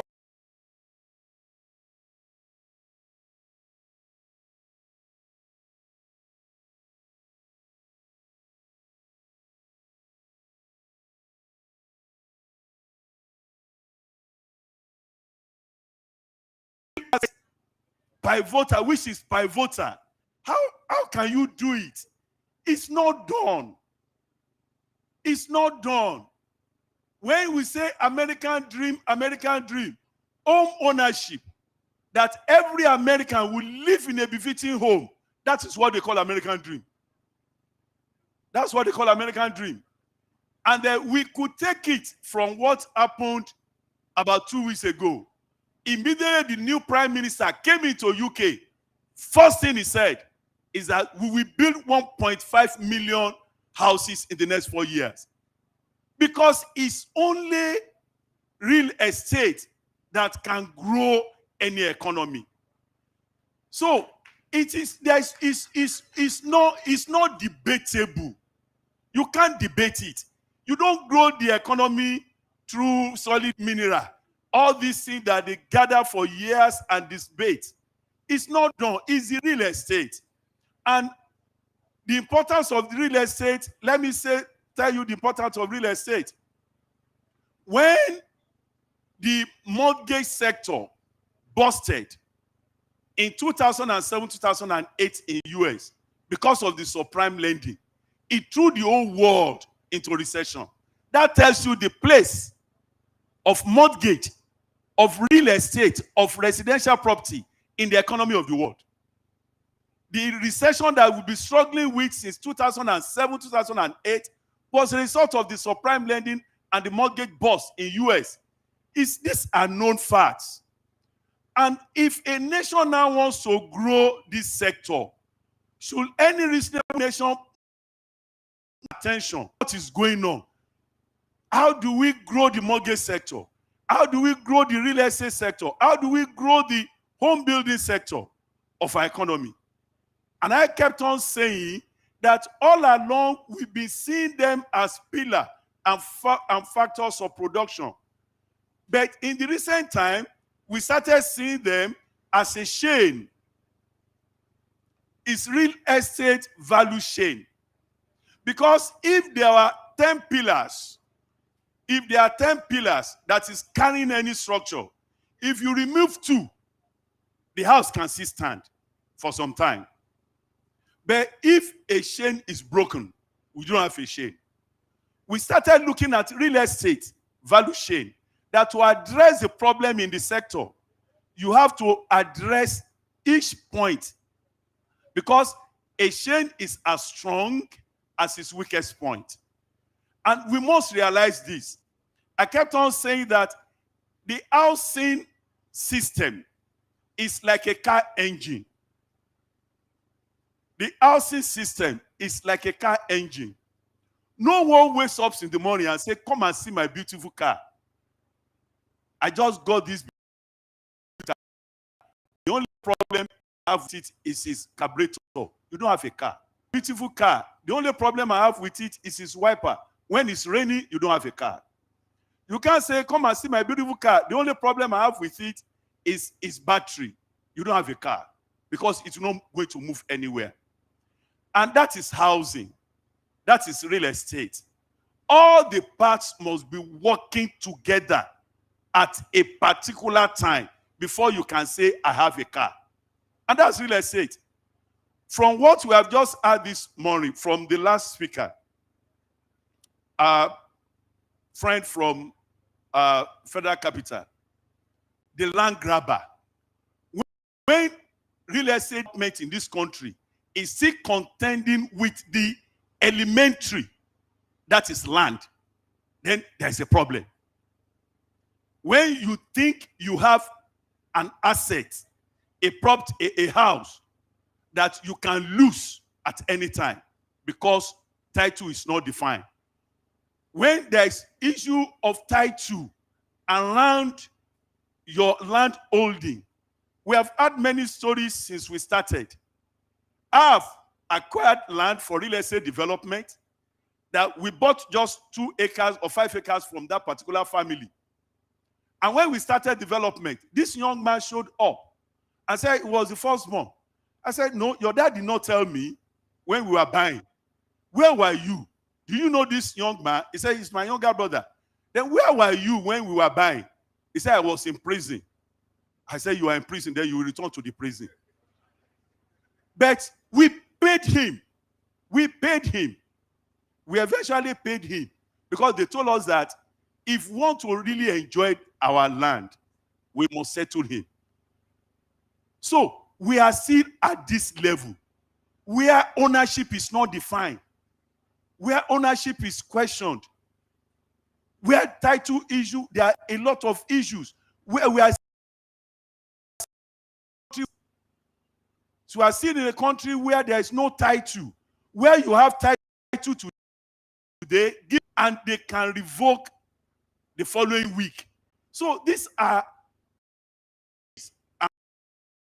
and talking of infrastructure, that a developer came for a meeting years ago and was saying that I am building in a place in Abuja. I've already poured 300 million sand filling, laterite, and yet he has not gotten to his site. If a man used 300 million in 2005 to do sand filling, how much he now spend on the actual project? The issue of infrastructure is there. The issue of electricity is there. The issue of water is there. These are huge problems. Infrastructure is almost 30%. And whose responsibility is to provide infrastructure? It's government. So there is no way this sector can say, I don't need government. We need government. We need regulation.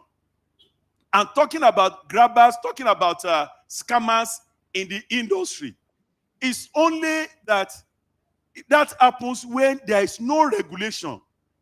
When there is no regulation, when the regulatory arm is not empowered. In pharmacy, in pharmaceutical industries, they have regulation. We still have fake drugs around the country.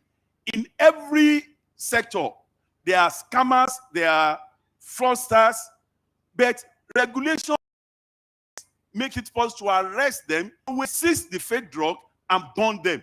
But when you are working in an environment where REDAN is not empowered, no legal backup to make sure that whoever contravenes, this is the penalty. So government must ensure that they empower REDAN to regulate the industry. If that is not done, we continue to have any sort of people coming to the market and pretending they are members of REDA. We have to develop our mortgage industry, as we have said since yesterday, that if you build 2 million, if you build 5 million, and it's still on the basis of cash and carry, we are not going anywhere. Affordability depends on the availability of long-term repayment. So we must develop that sector. We must work on our insurance industry. We must work on the insurance industry as we have listened just this afternoon. We must work on our insurance industry. We must work on the capital market. The Real Estate Development Organization of Nigeria, the membership should grow in such a manner that the big enough as to take their company public, so that we get funding from the long term, from the capital market. Because you cannot fund a long-term project with a short-term loan of short-term facilities. It is a mismatch. It will not work. So through the length of the value chain, from land acquisition to tax, to infrastructure, to sales, to financing, to the the financing, both at the primary and the secondary market, these are things we need to work on all together. We can't say for these next 2 years, let us resolve the problem of land. In the next 3 years, we will face the issue of title. And then in 10 years' time, we'll face the problem of mortgage and finance. Every other thing, just like a car, like I said earlier, we have to interrogate every component of this chain and make sure that they are all working.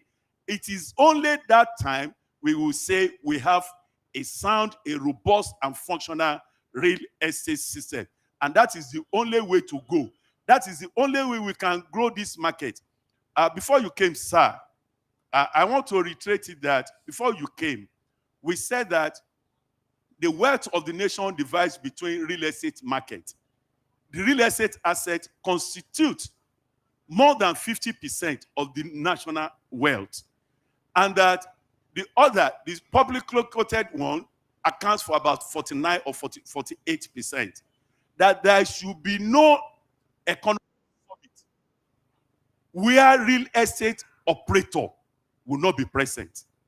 But we see, when we look at the history of the past economic summit in this country, real estate operators were never in attendance. And that is why to focus and pay attention on what is in the real estate is to grow the economy of this country. And it is a must for us, and God will help us, will help this nation, that will get it right. We will pay attention to the real estate sector. Like someone said yesterday, the only thing that is real is real estate. The only thing that is real, the only asset that is real is real estate. So on that, I want to say that I want to wish us a good listening, a robust discussion, and at the end of the day, we believe that this discussion will move our nation forward. Thank you so much. God bless you. Distinguished guests, ladies and gentlemen, can you give Professor another round of applause? You are not clapping like you are excited. He just gave his keynote address on regulatory frameworks for financing sustainable housing development. And he did that for minutes without a paper or any write-up. That's to show you that truly he is a professor and he can stand here for the next 2 hours speaking to us on these issues as it concerns housing. Another round of applause for him, ladies and gentlemen. In his words, government must empower REDAN to regulate the industry. You don't grow the economy through solid minerals, but real estate, with real estate, you can grow the economy rapidly. Put your hands together for him, ladies and gentlemen. Distinguished ladies and gentlemen, while he was speaking, we had the honorable member, or we have of the House of Representatives representing Kiru-Bebeji Federal Constituency of Kano State, Honorable Abdul Mumin Jibril, Chairman, House Committee on Housing and Habitat, and he is also the chairman of the day. Please, a round of applause for him, ladies and gentlemen. You're very much welcome, sir. We also have with him Honorable Festus Adefiraye, Member House Committee on Housing and Habitat. Please, a round of applause for him, ladies and gentlemen. Distinguished guests, ladies and gentlemen, I want to recognize the presence of Dr. Roland Igbinoba, founder, Peace and Housing Company. Please, a round of applause for him. You're very much welcome, sir. We also have with us Abdul Hakim Huthman, the MD, Hydra Form. A round of applause for him. Good to have you here, sir. I see the president of the NITP. Please, a round of applause for him. TBJ, good to have you here. Okay, moving forward, distinguished guests, ladies and gentlemen, I want to invite on stage Mr. Yakubu Philemon, SAN, to join the panelists. Please, a round of applause for him as he joins them. We will be going straight to the panel discussion, and I'll be handing over the microphone to the moderator, Engineer Debo Adejana, Managing Director, CEO, Realty Point Limited. Another round of applause. Thank you. Very much. Thank you very much, the MC. I think we're already in the mood for this discussion.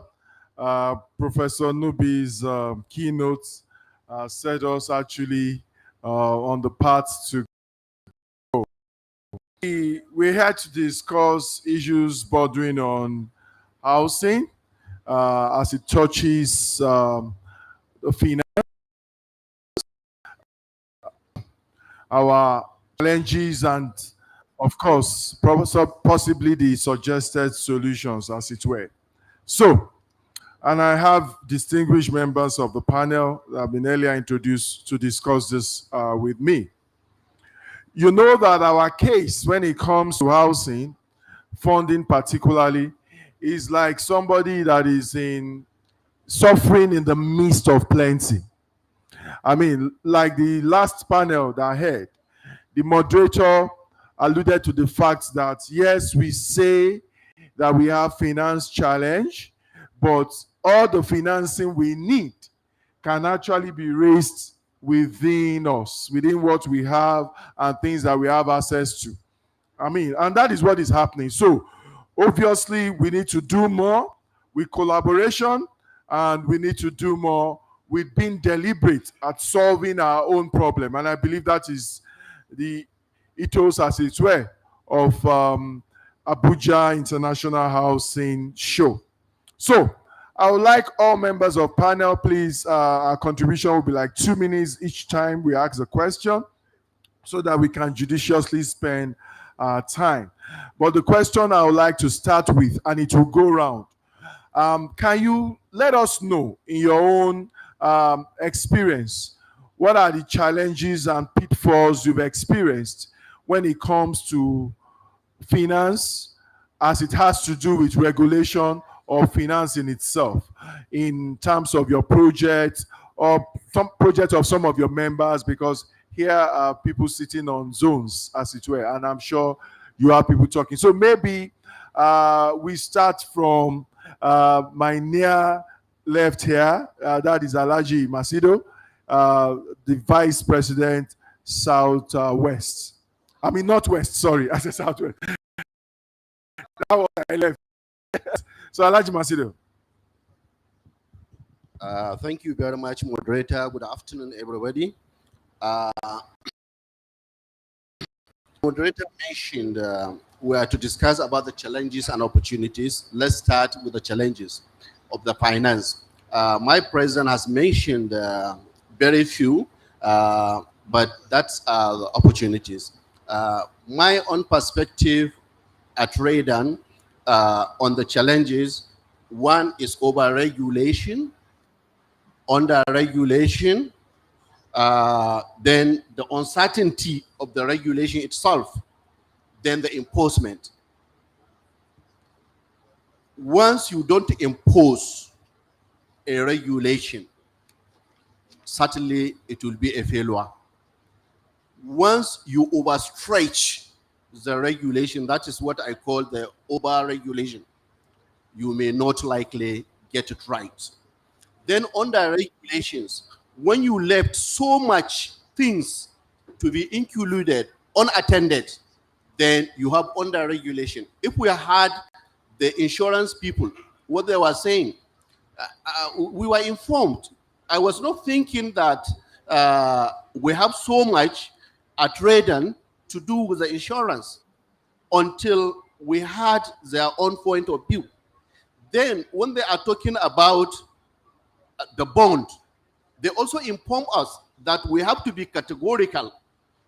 One, in the bond, we have to spell out the quality we expect, the number we expect, etc., etc. That, I am aware that we have not been doing that in our JVs, but with the insurance now informing us, we will put it along. That is what I call the under regulation. Now we know where we have not touched before. So if we can,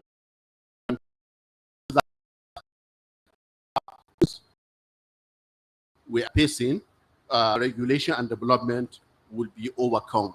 Thank you very much, Alaji. Thank you. Dr. Kunle Adeyemi, Vice President, Southwest. Over to you, please. All right. Thank you for having me here. Very quickly, I'd like to touch on very few stuff. Just like you did mention about the challenge and the opportunities, I want to believe inside every identified challenge lies numerous opportunities. Now, narrowing down to the real estate, the policy, I feel some of the policy are obsolete or probably ambiguous. When I mean obsolete, they are due for a revamp, right? So revamp to be resonate with the economic realities, the prevailing economic realities. If you must arrest and solve the problem of financing in real estate, I feel we just have to be deliberate. I mean, intentional about, you know, to be in consonant with the economic reality. Now, I haven't mentioned that some of these policies are fine, but the implementation has always been a problem as a nation, right? The implementation of these policies and doing it. We've had nations who possibly have passed through the same order and had massive housing deficit, even within the African continent, and they are out of it. An example is Egypt and even Rwanda, you know, and they've made access to finance very seamless, as it were, in such a way that the base of the pyramid, where we have the majority, I'm talking about the low-income earners, now can enjoy this basic need, right? They can enjoy this basic need because the mechanism that drive financing one makes seamless to them. I think I want to rest my note on that for now. Thank you. Thank you very much, Dr. Adeyemi. Over to you, Osilama E. Osilama, the Vice President, North Central. Thank you, Mr. Moderator. If you ask me, the sector itself is capital intensive. That is, investing in real estate is capital intensive on its own. So the challenges are enormous. If you ask us to list them, they are inexhaustible, you understand? But if we look at what do we do, you know, to checkmate these challenges, we have to look at the Land Use Act. The Land Use Act is tied to the Constitution. We all know that. So it's a little bit difficult to review, but it's something that should be addressed. That is what is obsolete. That is what is outdated. It's no longer useful today. Because without access to land, bankable land, I mean, because we have a problem with the Land Use Act. It's affecting the land registry system. The land administration registry system in Nigeria is seriously upside down. So government need to look at that, especially the legislator arm of the government. They need to look at that and find a workable solution. I think there should be an executive bill to the National Assembly to review the Land Use Act to align with today's reality. It's only when we have the Land Use Act that is aligning with today's reality that we can have the proper land registration system. It has to be unified nationwide. If I go to Lagos, what I'm confronted with in Lagos is completely different from what I will face in Abuja. The same thing with Benin. So that is the foundation. If we can solve that problem, we will have access to funding. Once you have backable documents, if you walk into a bank, they'll give you money. Thank you very much. Thank you very much, Osilama Osilama.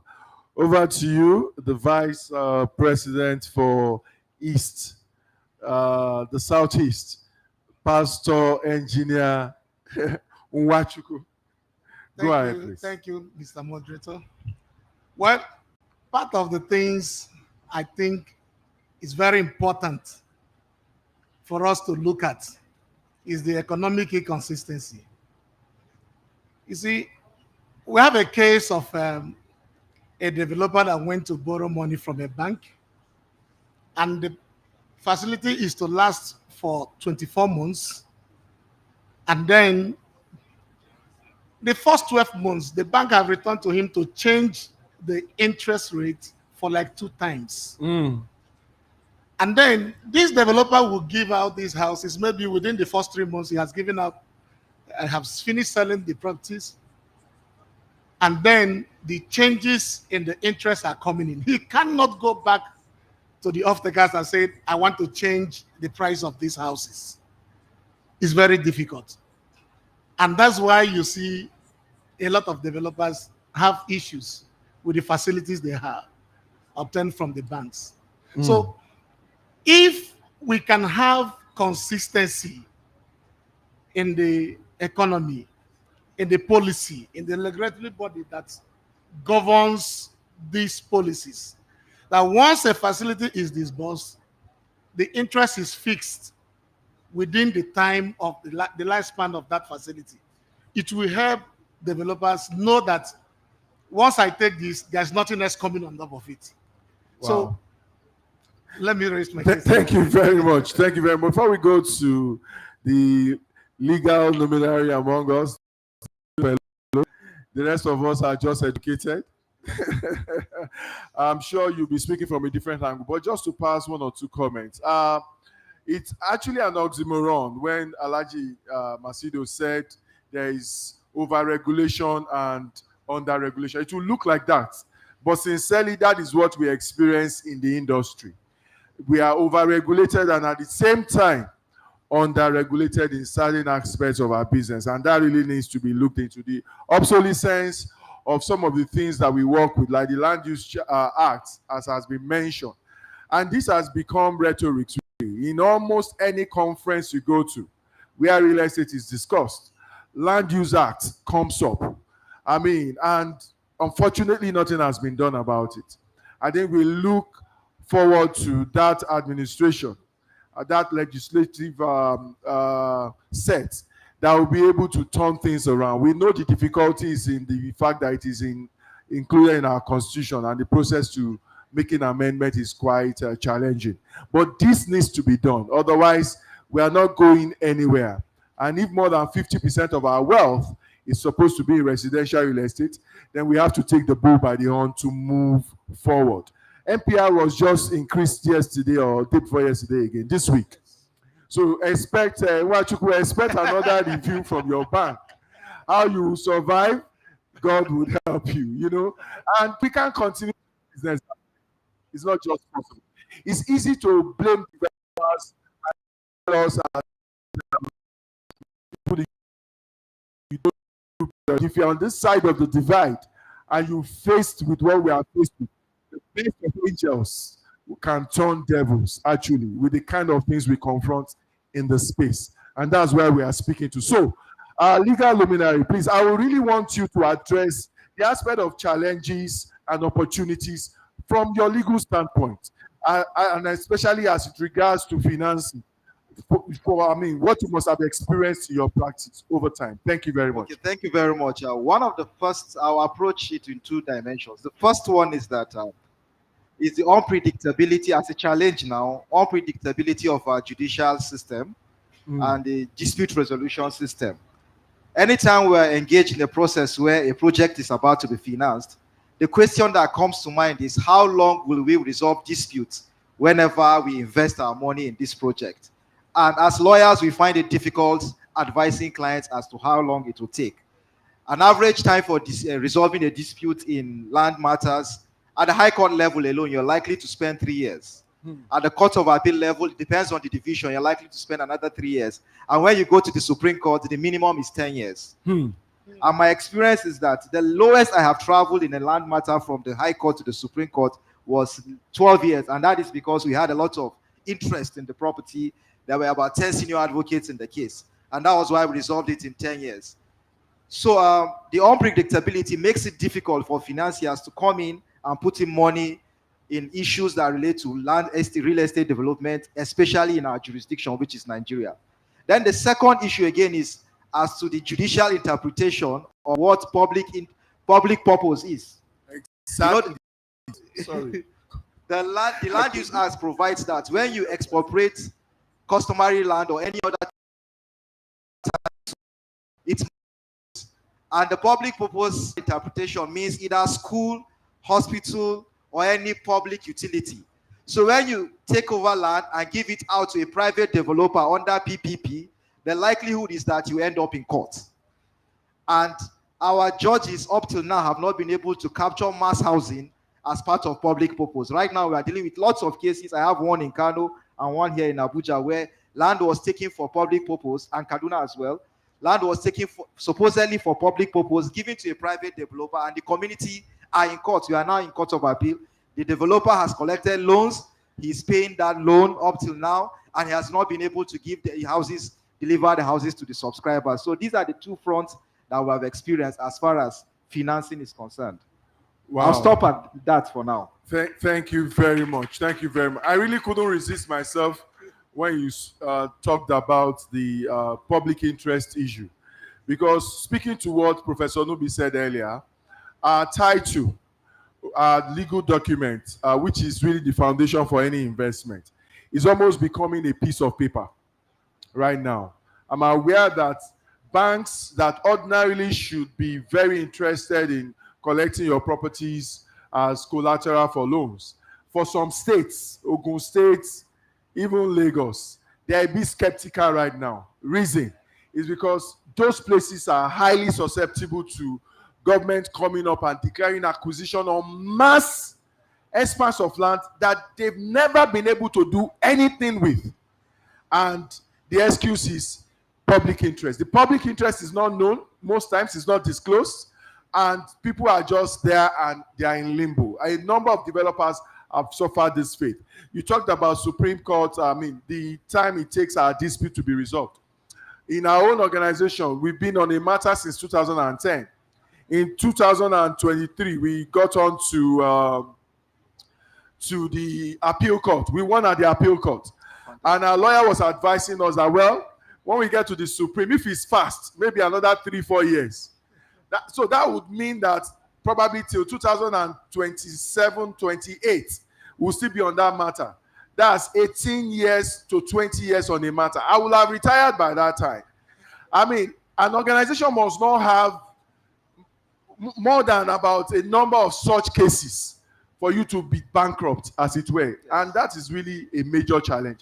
Now, speaking to the issue of some of these institutions that are responsible for financing in the real estate space, the Federal Mortgage Bank, the CBN, we have the NMRC, we have the Family Homes Fund and stuff. What would we like to see from them as developers in terms of how to better finance us and opportunities that are available working with them? I would start from where I stopped the other time. So let's start from Dr. Engineer Nwachukwu. Yes, what would you like to see from CBN, from Federal Mortgage Bank, NMRC, Family Homes Fund, all of these financial institutions or organizations that are established and they participate in our financing, and the private banks as well, the private sector? Well, let me start by saying that we need to see them come forth, because right now we are hearing a lot of talkings and less actions. from these funding houses. You know, yesterday we are hearing that there is 20 trillion in pension fund, and today we had about 50-something trillion again. Insurance in NSITF. And what crossed my mind when I was hearing this is that I'm looking our for more. answers lies within. We don't need to look elsewhere to solve our problem. So what we are looking forward to see from majorly FMBN, they were here yesterday and they gave promises. We know that Nigeria is too big for only FMBN to finance its mortgage. But we want to see them do more. I know they are trying, but they need to do more. The expectations are very high. And they need to be open, more open than they are now, to accommodate the interest in the industry. Thank you very If much. FMBN, okay, thank you. Go ahead. Just round up. Round up. You can quickly Okay, round up. So if FMBN steps up the game, we should be able to have more houses on mortgages. There are so many average mid-income earners in Nigeria that need houses, and they can't pay outrightly. Today we are hearing about low income, affordable housings. These affordable houses are just being mentioned, but in reality time, They are not it on is ground. on ground. Okay, thank you very much. Thank you very much, Engineer. Osilama, how do you think that, for example, the Federal Mortgage Bank can start to do better with funding housing? And I'm sure you've been around since the show started. You must have heard, the conference started, you must have heard from them. But what do you think? What do you want to speak to in terms of how they can do better? I mean, any of these funding houses. Thank you. Thank you very much. What I've observed is that the Federal Mortgage Bank right now, they are undercapitalized. So they need to be recapitalized because they don't have capacity. When we talk about housing deficit in Nigeria, like 17, 21 million or even 50 million as is being exaggerated, we need a lot of money. So government need to look at recapitalizing the Federal Mortgage Bank to be able to meet up with the demands of today. Then all the funding houses, they have to be a synergy. Then the policies for assessing funding must be reviewed to create room for access to funding. The processes are cumbersome. Most people, when they start the application process, they abandon it at a point because the processes are cumbersome. All of them need to come together and have a very simple, seamless process to assess funding. Once you have a project and you are qualified and you have the capacity and you are profiled, you should accept funds. But it's not like that today. Thank you very much. Thank you very much. Dr. Adeyemi, please. All right, thank you so much, sir. The government sponsor initiative, lofty ideas. However, beyond lip service, we demand sincerity. We love them to be very sincere with us and make the process, we kind of flog the need to revamp some of these policies. They are obsolete. They are not in touch with the reality. Now, I will mention that the turnaround time to assessing and, getting all these things out need to be worked on. I think if we pay attention to coming up with good policies and be sincere with everyone involved in the value chain, particularly the developers, both the demand and the supply part, we can arrest the menace and reduce the asset deficit we have as a nation. Thank you. Thank you very much, Dr. Adeyemi. Yes, Alhaji Macedo. Thank you very much, moderator. Like I mentioned earlier in the challenges, I mentioned 4. The third one was regulatory uncertainty. This is the exact thing we are talking about. We had meetings, we had proposals before the Federal Mortgage Bank. If you go back 20 years in the history, you will know what I'm talking about, regulatory uncertainty. This administration, this management will tell you this, another management will tell you this. There is need for us to have a specific regulation that will stand the test of time. We in Redan, we are going to innovate, like my president said. We are working on an innovation to support these uncertainties. By the time we get there, we will inform the rest of us. Thank you. Thank you very much, gentlemen.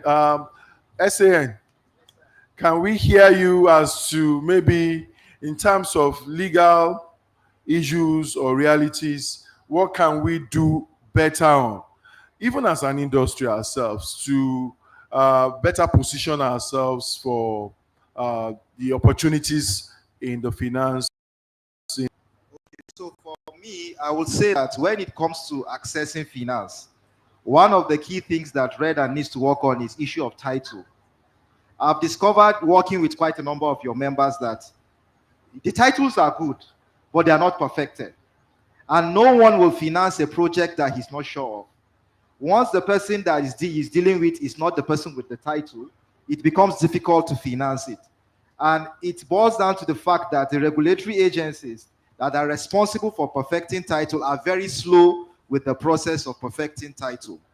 In Abuja, at some point in time before this particular administration came in, we had Actress. And Actress was supposed to be responsible for perfecting titles as it relates to mass housing. But that department was quiet for over 8 years. Now I understand they are coming on board. Yet, till now, a lot of estates that we have, particularly in FCT now, a lot of the developers don't have good title to pass on to their subscribers. So it becomes difficult for them to also access funds if the titles are not perfected. You can access international funding if you have good title. So Redan should push and agree with the regulatory agencies, particularly the land registry, to speed up the process of perfecting title, especially for mass housing and private developers. Also where you have to push for perfection of title, because without title, you can't access funds. And no finance organization will put its money where it is not sure of. Like the president said, past president said, so that no member of the family will wake up tomorrow and say, I did not consent to this transaction. And then one writ of summons can start an entire development process. Yeah. Thank you very much. Thank you so much. I think I will give each of us 1 minute to just give our closing thoughts as we round up. But before that, I need us to just realize as we speak that when it comes to the issue of funding, there are two sides to it. There is a supply side and there is a demand side. And our effort and concentration must not be just on one. We have to be looking at the two at the same time.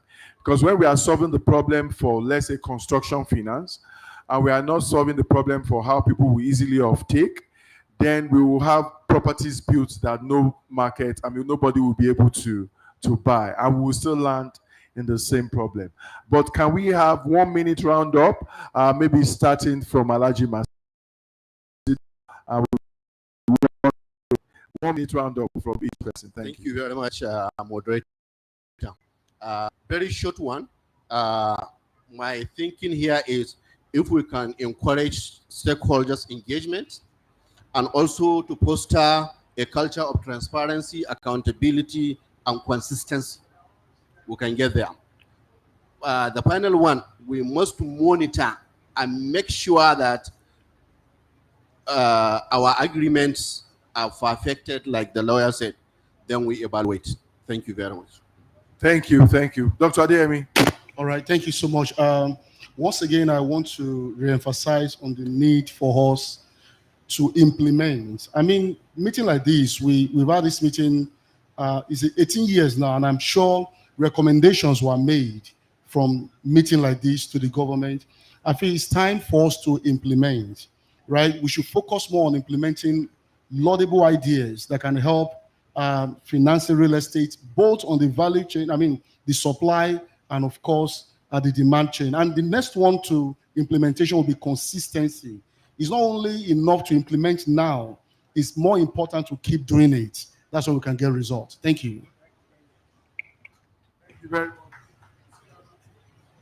Yes, thank you very much, Mr. Moderator. My last word will be that I would like to appeal to the National Assembly, ably represented here by the Chairman, House Committee on Housing, that please, if it is possible, we will need your support to help us create a platform that will enable Redan to be empowered. Because without empowerment, we will just be struggling. Once we have the right empowerment, Redan knows what to do. And Redan will become exactly what you want. We have the capacity to rejig the Nigeria, have the right environment. I can assure you of that. Thank you very much. Thank you very much, Pastor Nwachukwu. Yeah, like Prof said, the nation cannot move forward economically without carrying the real estate sector along. So we will please plead again. I want to let my voice to what Osilema just said to the House Committee Chairman that is present here. Redan need to be empowered. And also we need collaboration with the finance houses. It's very important. Those trillions we are hearing that is lying dormant, it is time to engage them. It is time to deploy them to work.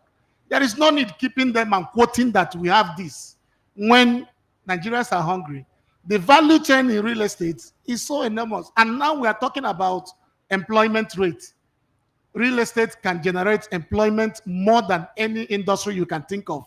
And this money is lying dormant somewhere. What is it doing there? So government should look into it and see what can be done. It's not Thank lying you. dormant. SAN, please. Yes, so lastly, I will join my voice to my colleagues here and say that Redan should push for advocacy on two fronts. One, the reform and liberalization of the Land Use Act. No nation can develop with a 1978 Land Use Act. I see no reason why a governor will approve mortgage and lease. Why should he? Then secondly, there's a constitutional amendment ongoing, and we have our honorable member, the chairman, seated here.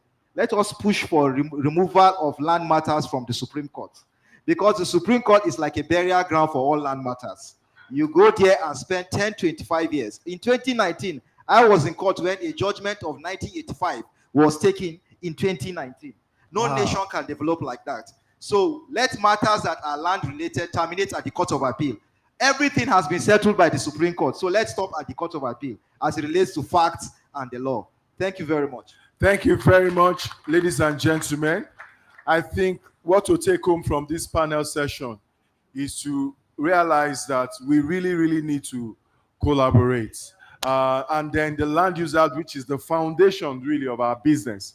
Really, if we have to concentrate our effort on ensuring that something is done about reviewing that document, it's high time we do that. And it will really have a great impact on what we experience in terms of financing, in terms of the opportunities there and the challenges. Thank you very much for this session. Thank you.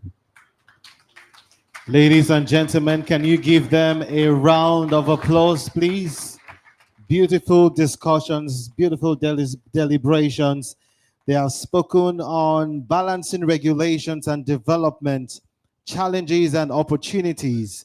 And the panelists have all been, they're all vice presidents and other invited members of Redan. Okay, so since they are already up, I'll let them take a group photograph. You take a group photograph with the dignitaries and all the presidents of Redan here present. We'll take a full group photograph.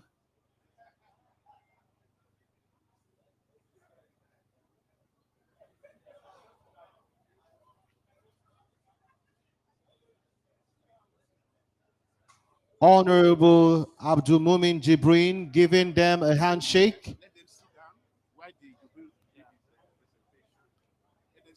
Yes, sir. I'll call this. Please, panelists, can you have your seats? Can the panelists have their seats?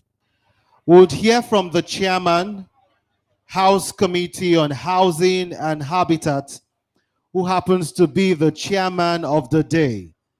Distinguished guests, ladies and gentlemen, help me welcome to the microphone Honorable Member representing Kiru, Bebeji Federal Constituency of Kano State, Honorable Abdul Mumin Jibrin. A round of applause for him, ladies and gentlemen.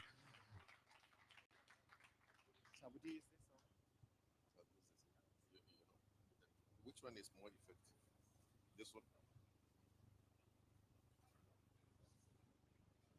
I was trying to clear my throat with a tom-tom, and I just realized that I did not remove it, so I got a bit stuck.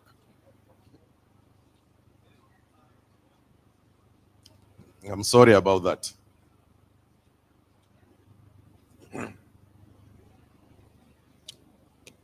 Mr. President, the Vice President of each of the zone, Northwest, Northeast, North Central, Southwest, South, and of course, Southeast. Other dignitaries present here, members of the executive of the Real Estate Association, members of the press, ladies and gentlemen. Well, this is will be my second outing here. I was here on Tuesday, the opening event. And I also believe that we need to back our talking with action. I have listened to the panelists. Brilliant conversation. In any case, I've never had any doubt that this association comprises of capable people, experienced people that understand the sector and can get it to where we want it to be. I have mentioned a couple of things on Tuesday, but maybe I will use 10 seconds to go through it. And if you also listen to it, you will realize that it's the same thing that we keep talking about, all of us. Now, when I touch on it, then we will ask ourselves, I will ask you a question. All of you, Mr. President and your members. And I think your answers or your answer, whether it's going to be immediate or not immediate, will give us a roadmap to how we are going to find solutions to the problem. Of course, we've overflogged the issue of land, the Land Use Act. Generally, we want land to be far more accessible to all of us. Problem number 2, demand and supply equilibrium. Disequilibrium, sorry. It's a serious problem. In a proper setting, you should better have a situation where the money is chasing the houses. In the case of Nigeria, the houses are chasing the money. So you build houses, and people who are supposed to buy do not have the capacity to buy. So that links us to the problem of funding and mortgage. Until we look at the issues within these dynamics of turning the sector to a place where chasing houses and to a place where you will have an equilibrium of money and houses matched. But first, you have to overshoot the runway to get the money to be chasing the houses. And these things are doable. And we've made suggestions. Even though I might not be visible in your association, I've also been in the sector.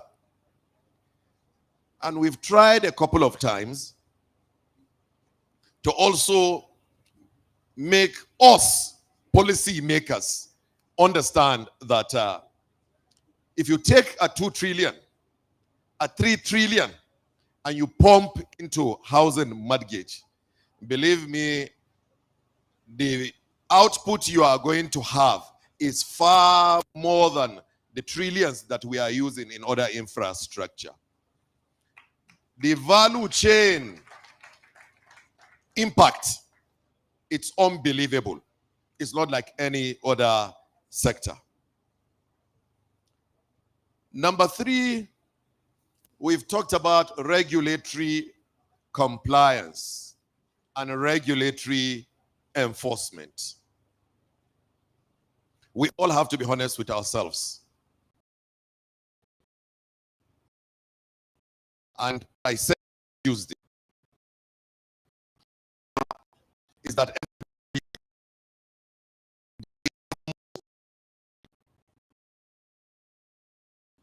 because of the nature of the, so the Institute or Association of Architecture, Institute of Architecture, they have their own guidelines. They have some extent of control, quantity surveyors, builders, every part.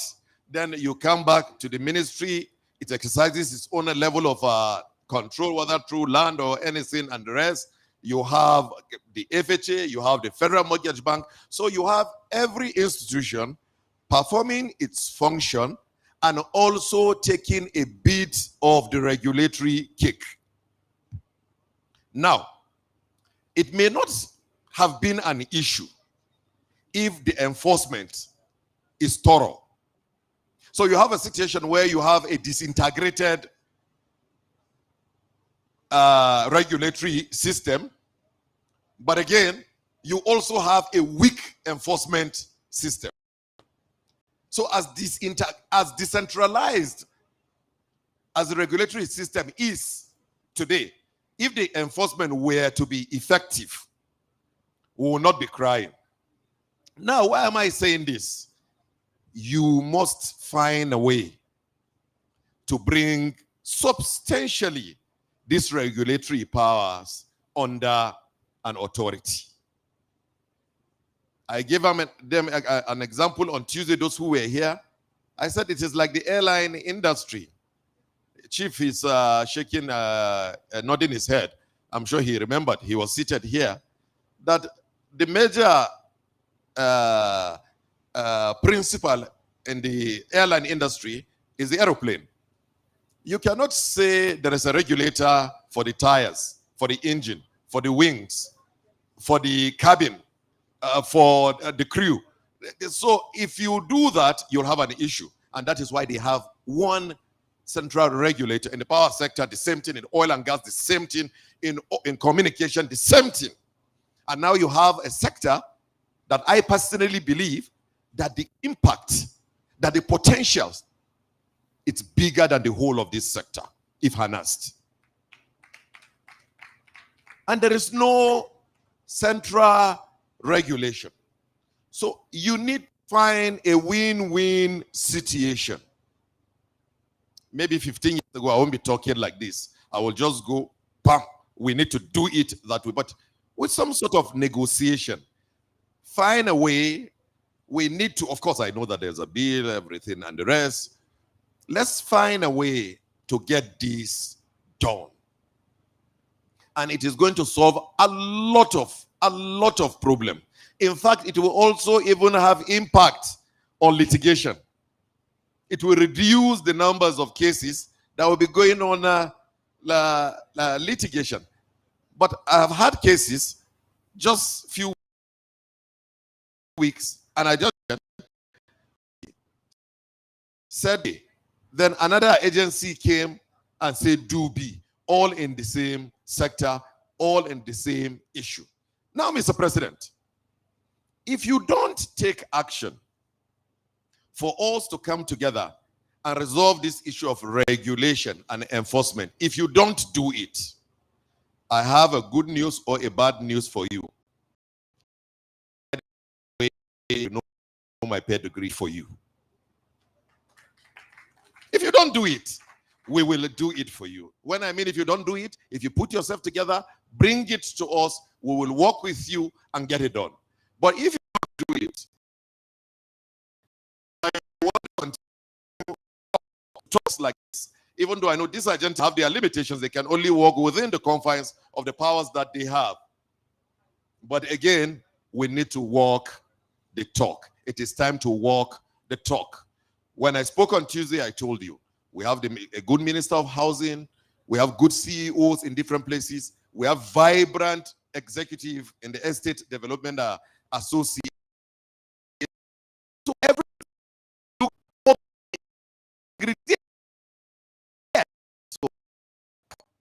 and make history.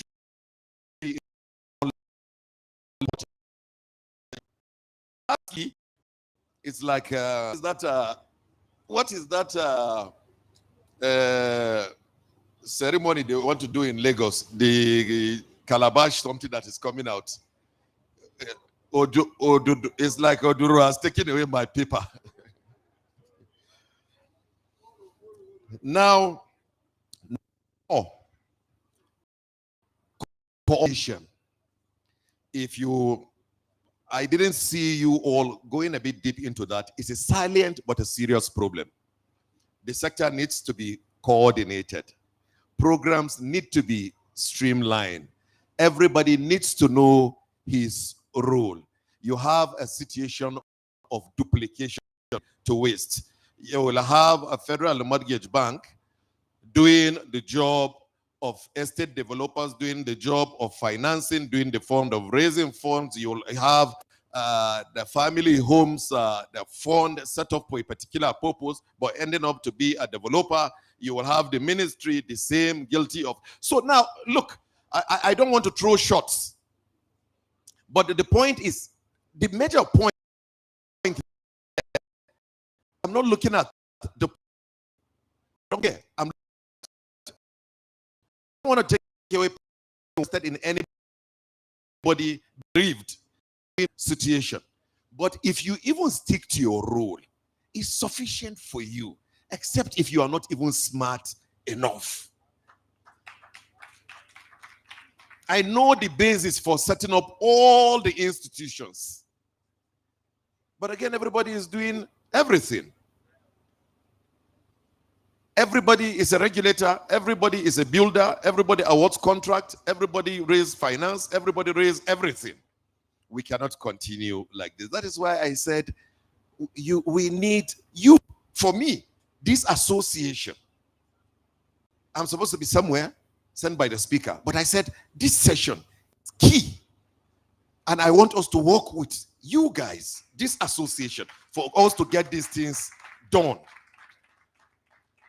We need to be able to reach out to everybody. And I will not lead from behind.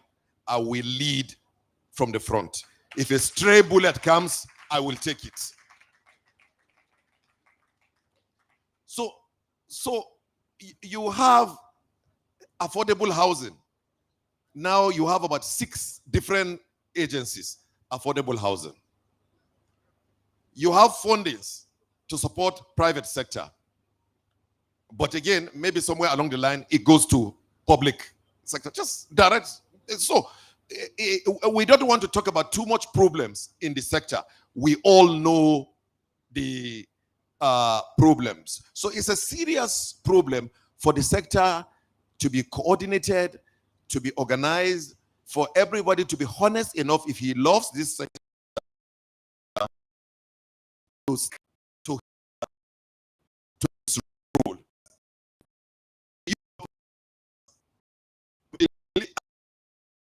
Yours that are receiving into your territory. That's, and it's a major problem. You put in your hard work and everything. Somebody creates, someone send it into the system, do something, mess up the system and give the system and give the whole association a bad name. So you all need to stand on your feet. Lastly, before I ask Dr.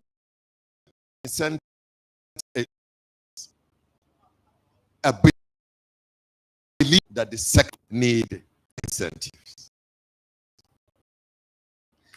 Because that the way is giving a sector that once a person opens up a mass housing estate or a moderate housing estate, 50 units, 100 units, how do you pay somebody who immediately creates job for the old local women who come to sell food, create job for the laborer who has never gone to school and will be earning money on a daily basis, create job for carpenters in the community, create job for iron benders, create job for electricians, create job for aluminium. I'm now talking about skills.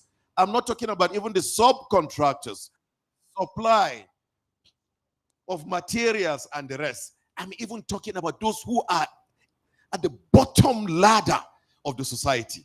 Then it goes upward all the way to the sophisticated level of cement and everything and the rest. Then he creates job for the architect, for the quantity surveyors, for the builders, for everything. No sector in this country, no sector in this country creates such diverse job and impact for a country like this sector, like the housing sector. So with working with you all, we will have to create what sort of, I have my ideas. My committee, we have our ideas, but I wouldn't want to go that way. We need to now ask the question, what sort of incentives do this and those all issues and so that we can bring an end to these years of talking and talking, let's be able to act. Now, putting these issues that have been raised to perspective, I'm now talking to all of you. Gentlemen, I'm now talking to all of you. What do you want? What do you want? Land Use Act, what do you want? Military compliance and enforcement, what do you want? What do you want? Coordination, streamlining of programs and projects in the sector, what is your expectation of the housing, of the public sector when it comes to the housing sector? What is your expectation of the private sector? What role do you expect banks to play? What role do you expect CBN to play? All the institutions that are in existence at the moment, the Family Homes Fund, the MOFI, the FHA, the Ministry of Works, the Federal Mortgage Bank, etc., etc., Mortgage Refinance Company Limited, all of them, what is your expectations about from them? Of course, they started function by the way set, but what the general interest?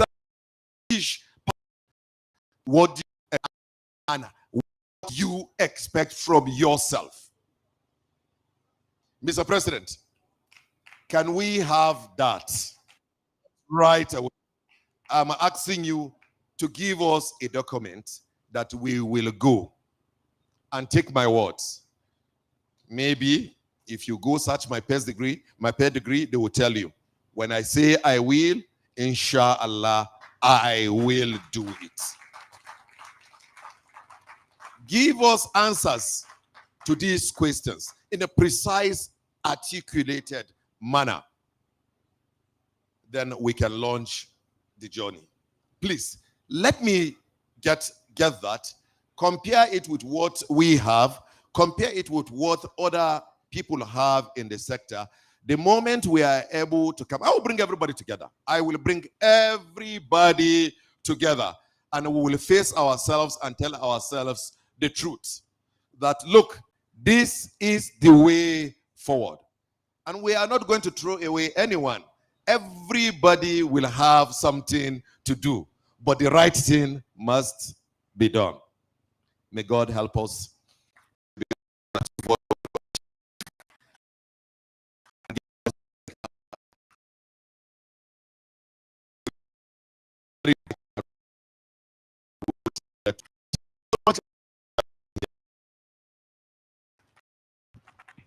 Ladies and gentlemen, you can make it louder than that. Put your hands together for him. Honorable Abdulmumin Jibreen, Chairman House Committee on Housing and Habitat. What a speech he gave. And you would know that he knows his onions, he knows what he's talking about. And ladies and gentlemen, when a man from the north tells you, Walai talai, I will do it, just believe him, because he will do it. Distinguished guests, ladies and gentlemen, at this point, please, you may take your seats. Or out of respect for the honorable, if you want to stand, well, but you can take your seat. Quickly, we will have the technical session for the next 10 minutes. And after that session, there'll be questions and answers. And after the questions and answers, we'll take the group photograph, and then we'll be done for today. Ladies and gentlemen, help me welcome Dr. Roland Igbinoba. He'll be talking on pitfalls in structuring financing for the housing we need. Please, a round of applause for him.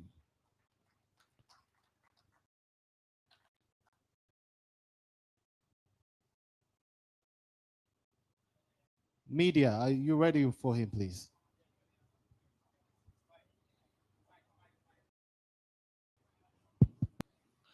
Hello, good afternoon, ladies and gentlemen. So I'm going to be having a conversation around pitfalls in financing the housing we need. And the context of my presentation, you can go to next slide. They said there's always two sides to a story, right?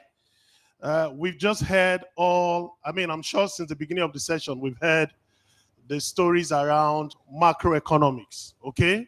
The story around policies, the story around what the government should do. But there are two sides to a story. Next slide, please. And the two sides to the story is this. We are developers, okay? We have a duty to structure our transactions. We have a duty to make profits in our transactions. But you know, no real estate development is ever successful if two things do not happen, okay? I'm going to be talking about the stories of two. So you hear me always saying two, because there are two sides to a story. If your project is not on time and your project is not on budget, there is no miracle that is going to happen. Okay, you will have a failed project. You will have an abandoned project. Okay, two sides to a story. So your project, the basic fundamentals are that your project must be on time before you start. I'm going to deliver these 100 units of housing in 12 months or in 24 months. And I'm going to spend 1 naira to complete that project. Next slide, please. For both of them to happen, okay? Remember, I'm talking about the stories of twos, right? For you to be on time and for you to be on budget, two things must happen as a developer. You must have a business plan and a financial model. I have been in the real estate development financial advisory space for 23 years, okay? And I have given a developer an engagement, a mandate to say, we will help you structure this transaction. Pay so money. But it's not just about the money that you pay. The period of structuring your transaction will take 6 to 9 months. The developer says, no, it's too far. 5 years later, that same developer will come back and we will start from where we had a conversation that it would take 6 to 9 months to have a feasibility study, have a business plan, and then create a financial model that you can use for the transaction, okay? You are running too fast. Anyway, and these two fundamentals, right? You need to have a cash utilization schedule. We all know what a project is. You're going to do this in week 1, week 3, in week 4. But what most and generally do not happen when developers get into transaction is that the money that he will spend week 13 or week 14 or in month 6, he doesn't even know it. Okay? So let's just clear the bush. Let's move on. I mean, I've seen this over and if we are sincere to ourselves, this is what happens. Now, the reason we are having this conversation, and I cannot dwell into the detail. The reason is because, yes, what the Honorable Chairman is going to help us do, there are 2 sides to the story. When he finishes the other side, what happens to you as a developer who understands the business that you're playing? Now, thank you very much, sir. Now, next slide, please. Okay? Now, project schedules relies on 2 activities. The story of tools, okay? You have financial activities and you have the non-financial activities. Now, the financial activities, we know what all of those are. You need money, to pay all your transactions. But there are critical non-financial activities, okay? There is the skill set. There is the artisan part of things. There is the human talent that will require to be able to do your development. There is the marketing bit of things, okay? They're just getting a permit and approval. Let's run. Okay, and then when you talk about the cash utilization, you have 2 sides to that. You have the sources of capital and the program of works. Now, where do you raise money from? Of course, we know that capital can be crazy in our climate, all right? But you need to look at these 2 sides of this story. What kind of capital are you getting? Are you getting spontaneous financing, in which case you have some off-plan sales and all of that, or you are getting equity or you are getting debt capital? Also, how does your program of works, remember I talked about the project schedule, how does that tie in to the sources of capital that you have? Next slide, please. I can go on and on and on and on and on, okay?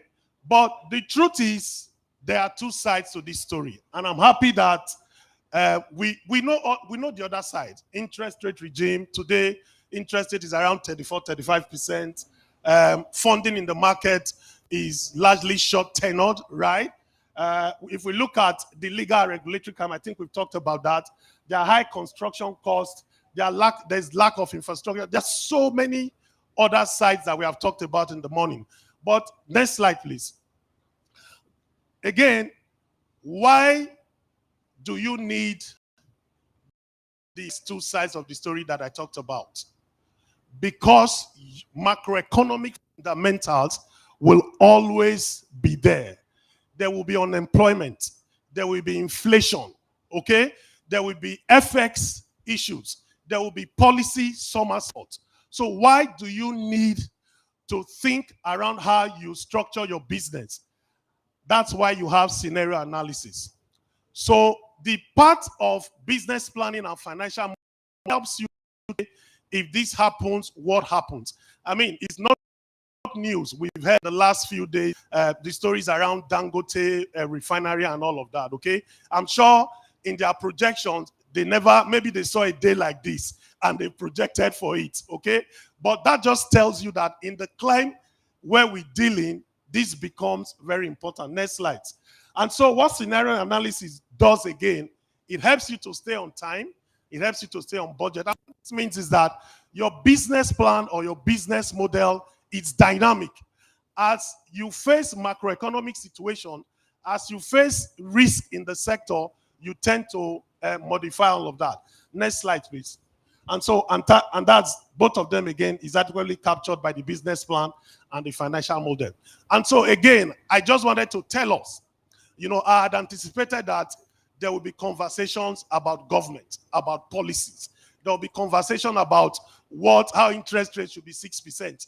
Even though we know that it's not possible on a realistic side of yourself, we do some sort of blended financing. But there's a work that we must do, okay? And that's the second side of the story that I've just shared with us. Thank you very much.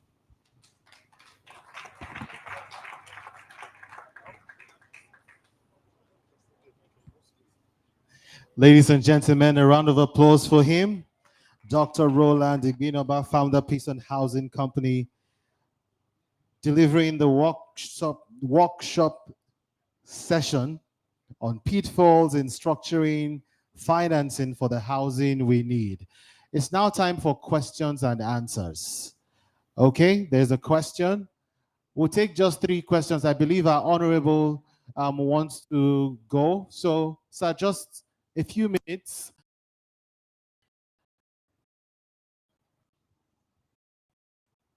Hello, thank you very much. My name is Munakwo, member HS. Now, the last presentation was a very good presentation, well done. But I think something he did not emphasize enough was risk management of projects. One of the problems I think developers have is that they don't manage their risk. The risk that we see are very obvious: currency risk, political risk, and many of these are not taken into consideration. I think it's important that developers do that. Now, the second point is about over-leveraging. Many developers do not complete their projects before they move to the next project. And sometimes they extract value from the first project to go to the next project, and this gives them a lot of problems. I think it is important to deliver projects on time because it has a lot to do with reputation. I think it's something that REDA needs to pursue actively to ensure that developers meet the timelines they have given investors. And that will also give confidence to people like us who are in the sector who try to finance these projects to feel confident.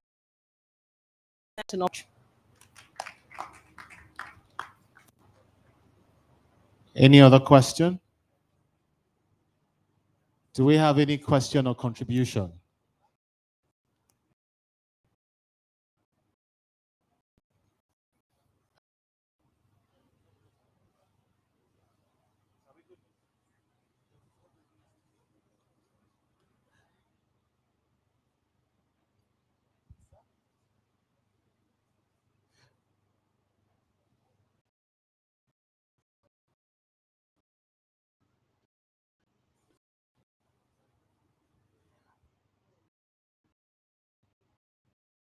Okay, one more and that's it. I'm very happy to be here. My name is Benjamin Onigbidi. I'm the MD of CBN Group. I'm very glad to be here. And this session has been very, very critical. And we learn so much about it. So I also take note is that the real estate market is too free. So that we have a proper regulation. Anybody can just wake up tomorrow and buy land and say, I'm a real estate developer. So there has to be a proper regulation. I don't know how Honorable Jubrim, I don't know what we are going to do about it. And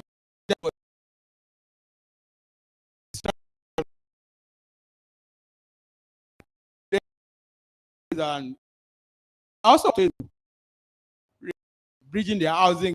I've attended housing corporation summits where all the housing corporation all over the country they have their seminar, just listening. But there are so many abandoned housing corporation or housing estates all over the country. So I don't know whether Redan can negotiate with the government so that Redan will take over all those abandoned housing estates. I don't know how to be structured about. So thank you very much.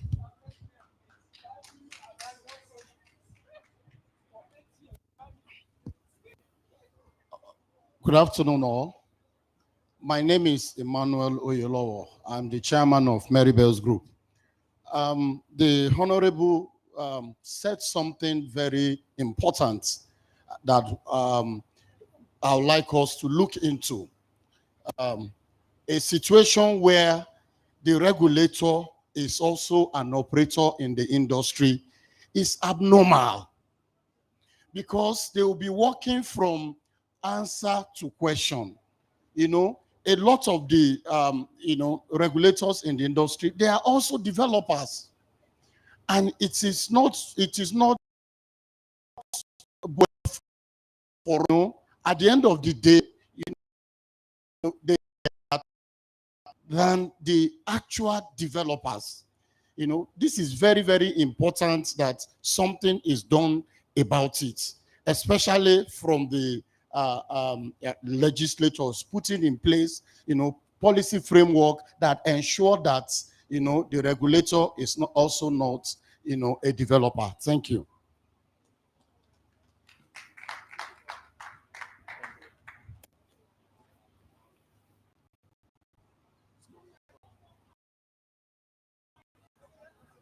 Your mic is not on. Hello. Okay. I want to answer his question on policy. And I'm happy that the honorable member is here. I think it's very important that abroad, the regulator, limited amount you can collect from depositors when they're buying property. So the deposits match the milestones. So if we can have a policy where deposits by investors and buyers match milestones, we will sanitize the industry. Thank you very much. All right, ladies and gentlemen, that will be it. Please, a round of applause for everybody who has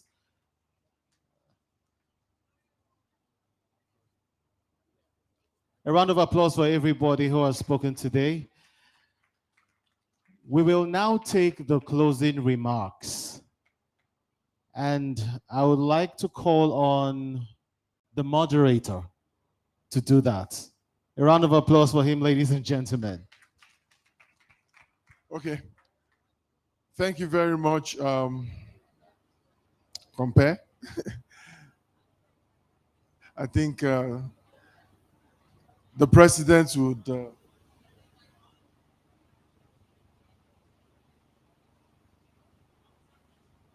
okay. So I think we should quickly take the group photograph so we don't skip that. Can we just quickly do that as closing remark? Thank you very much, everyone. We believe that we've taken note of some of the things said here, and we would most importantly work on them from now, not just talk, but we are going to ensure that we start.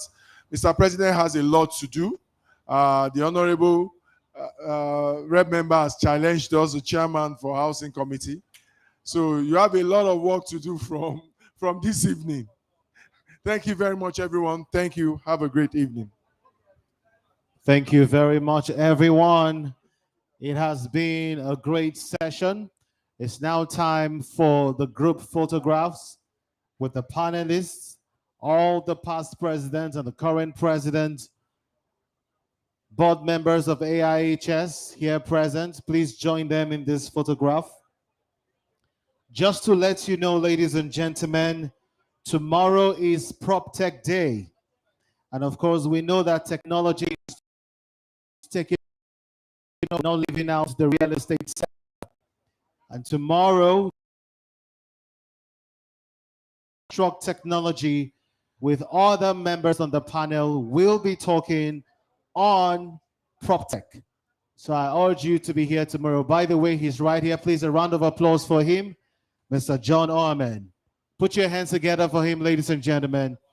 Thank you very much. Sir, please, we are snapping, sir. Thank you. Take your position.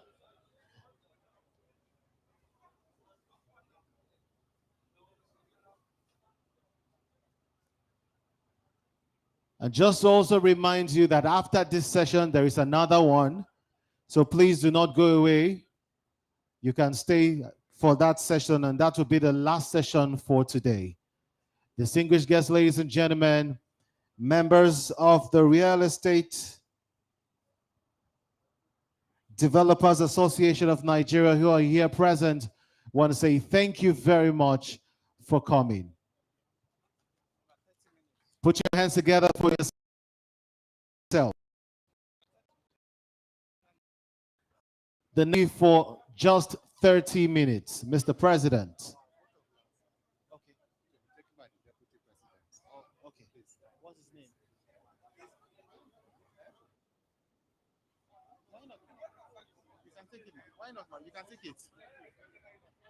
All right, ladies and gentlemen, we now take the vote of thanks by the Deputy of Redan. Please, a round of applause for her. Okay, just.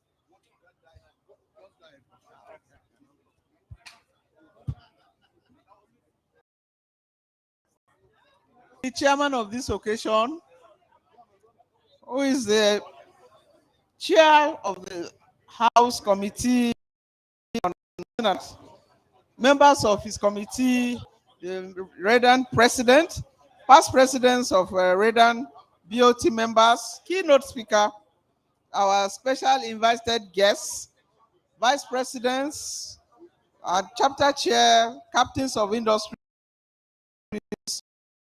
fellow gentlemen, I stand here on behalf of the Redan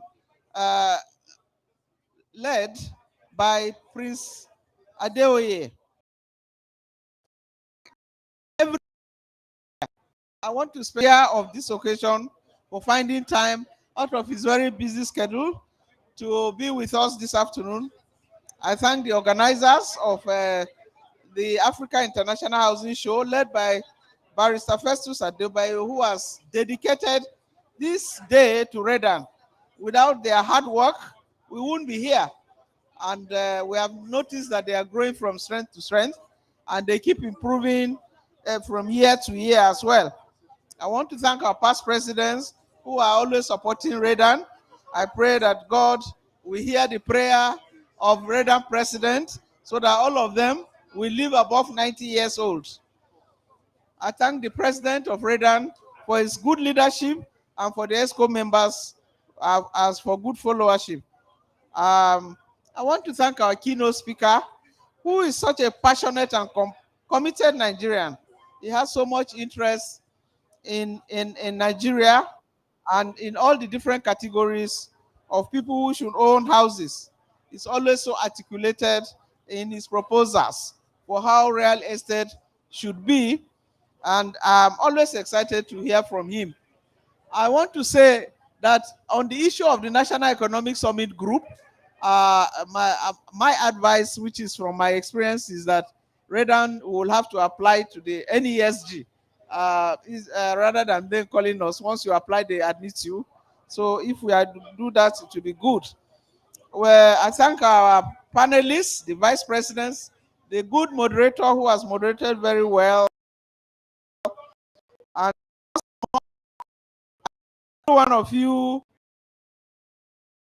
for making. Bye-bye.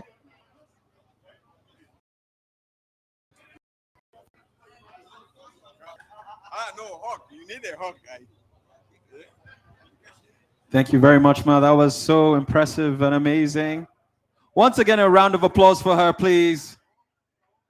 Thank you very much. Thank you very much. We'll be moving on to our next session for the day.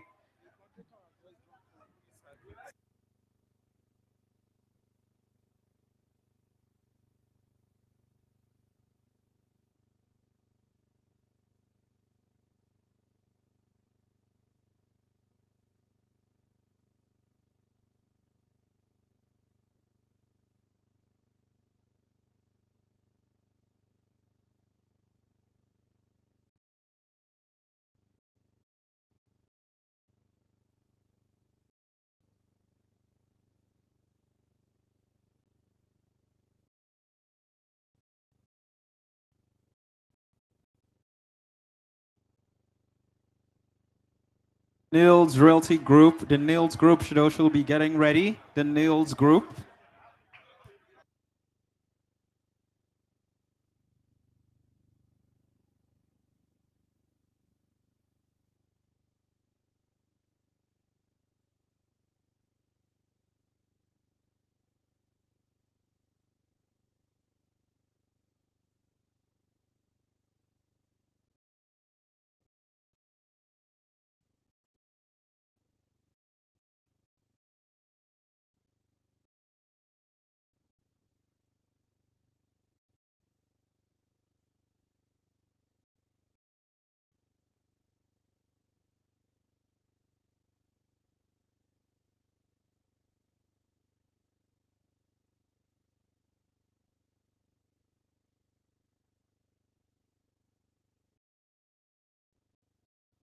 Can we please down? We are not done for today.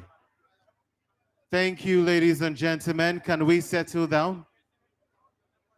Thank you.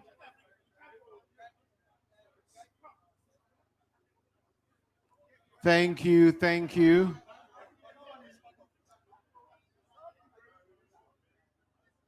Can we settle down, please? The next session is about to start. Thank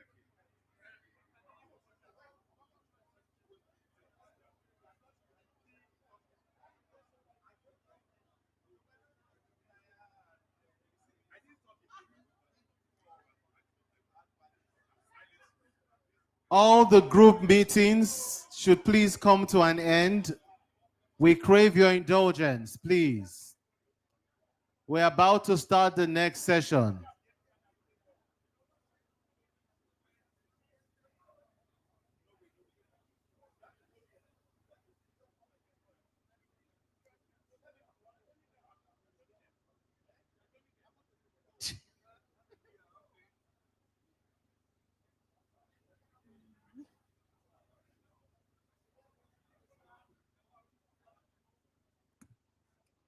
Ladies and gentlemen, we're just waiting for our panelists as the next session is about to start.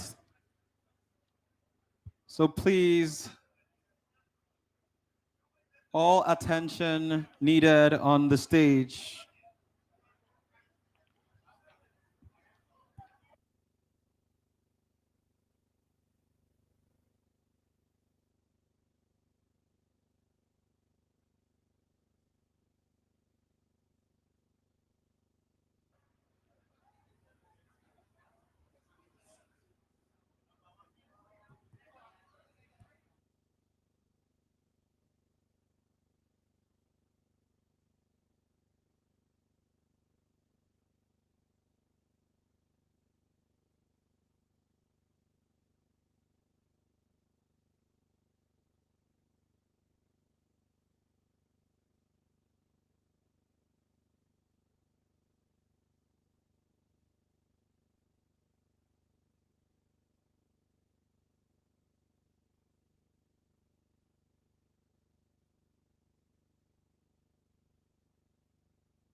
So what you will call them for the economics for which one? I'll let you call them. I'll call just Mr. Bakker and then you can call the rest. Because I'll just call Mr. Okay, fine. So it's One. yeah. Introduce me and I'll call.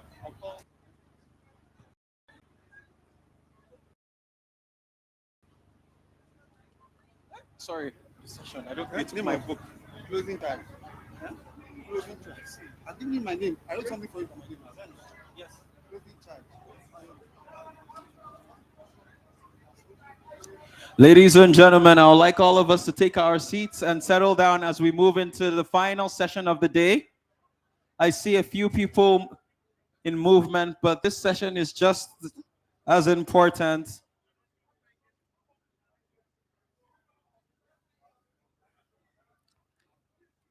This is the closing charge session.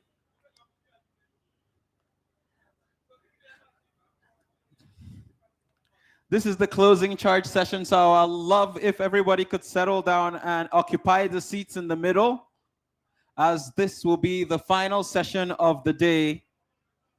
So if you are on the side, please occupy the chairs in the middle. Thank you very much. We are just the last session was quite long, so we're just a lot of our panelists had to go and use the lavatories, so we're just giving them a moment.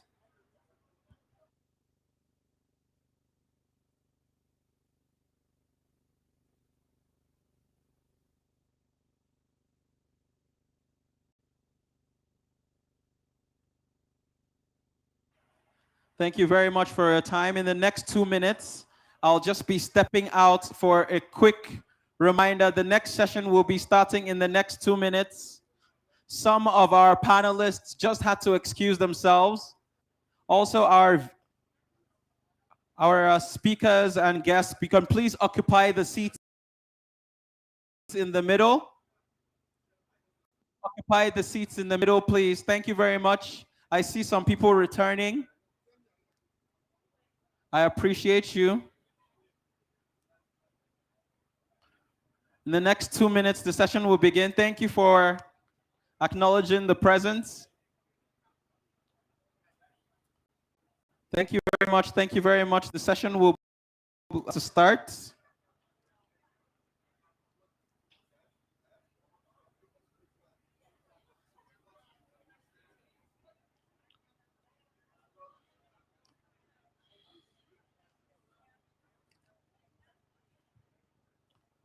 If we can just please, if you're seated on the south side of the arena, if we can occupy the seats in the middle.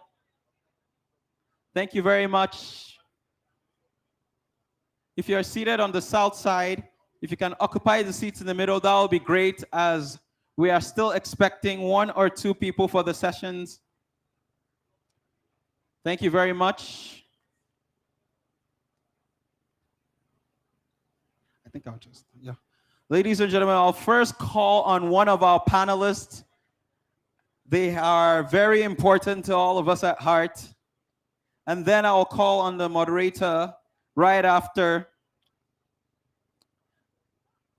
So the first seat of our panelists will go to, he is the Chief Executive Officer of Niels Realty and Niels Group. He has over a decade of experience in the real estate sphere and also in other spheres of the nation as well.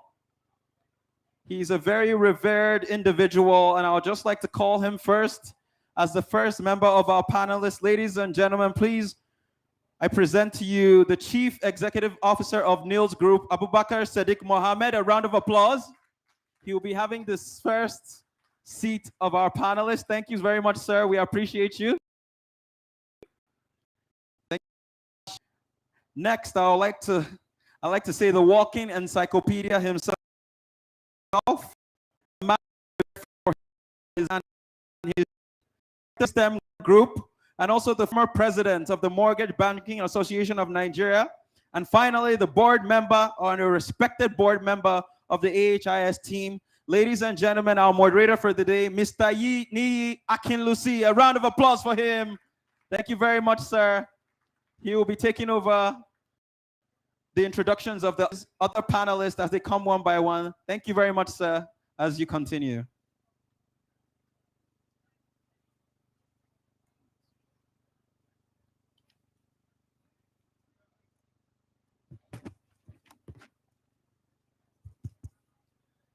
It's my pleasure to moderate this last session for the day, and I'll be calling on the other members of the panel. I'll be calling on Mr. Omotosho, Mr. Kayode Omotosho, the former Executive Secretary, Mortgage Banking Association of Nigeria. See that? And of course, I'll call on our respectable professor of housing, Professor Nubi, Timothy Nubi. A round of applause for him.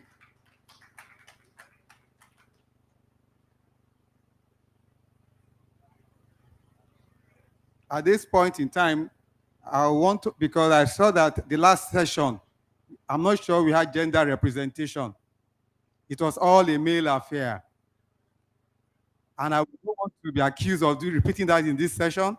So I have the honor of calling on stage Town Planner Rekiat Fashe, National Chairman, Association of Women Town Planners in Nigeria. A round of applause for her.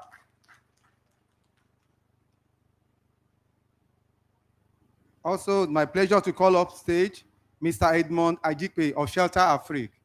A round of applause for him.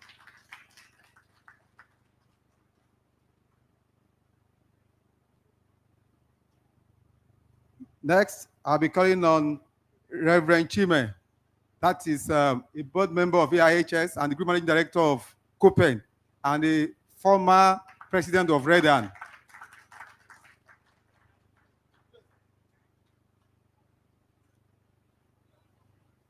And of course, because we've also been told about the importance of town planning.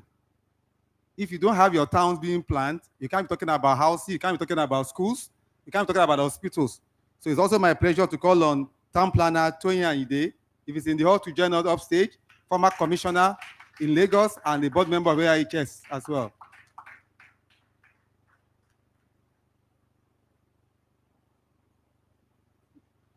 Now, we are set to go. Okay, sorry. No. Okay. And of course,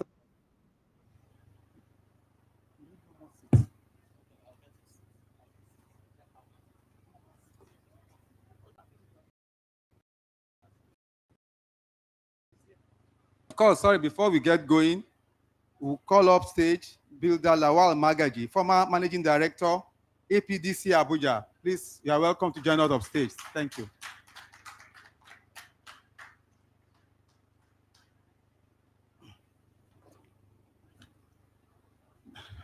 Now, this panel is not the regular panel, and I'll give us an idea of what we are trying to do here. It's called the closing charge panel discussion. The housing we need, what we must do. We've been here since Monday, talking about how to move the needle, how to put in place the different parts of the jigsaw puzzle. And we've been told they're all moving parts.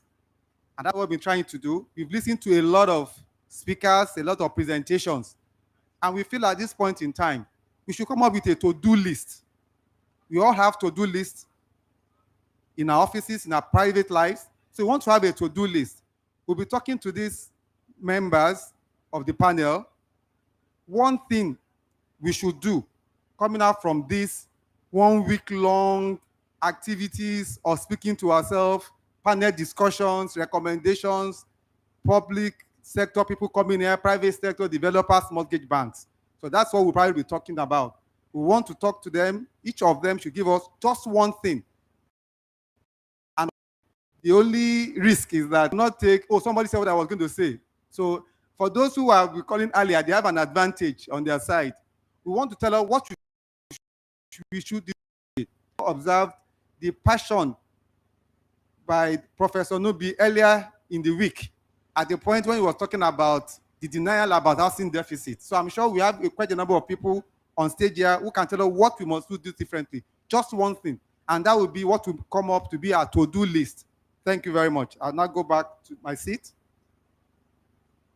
I think I deserve a round of applause myself, even if I asked for it. Thank you.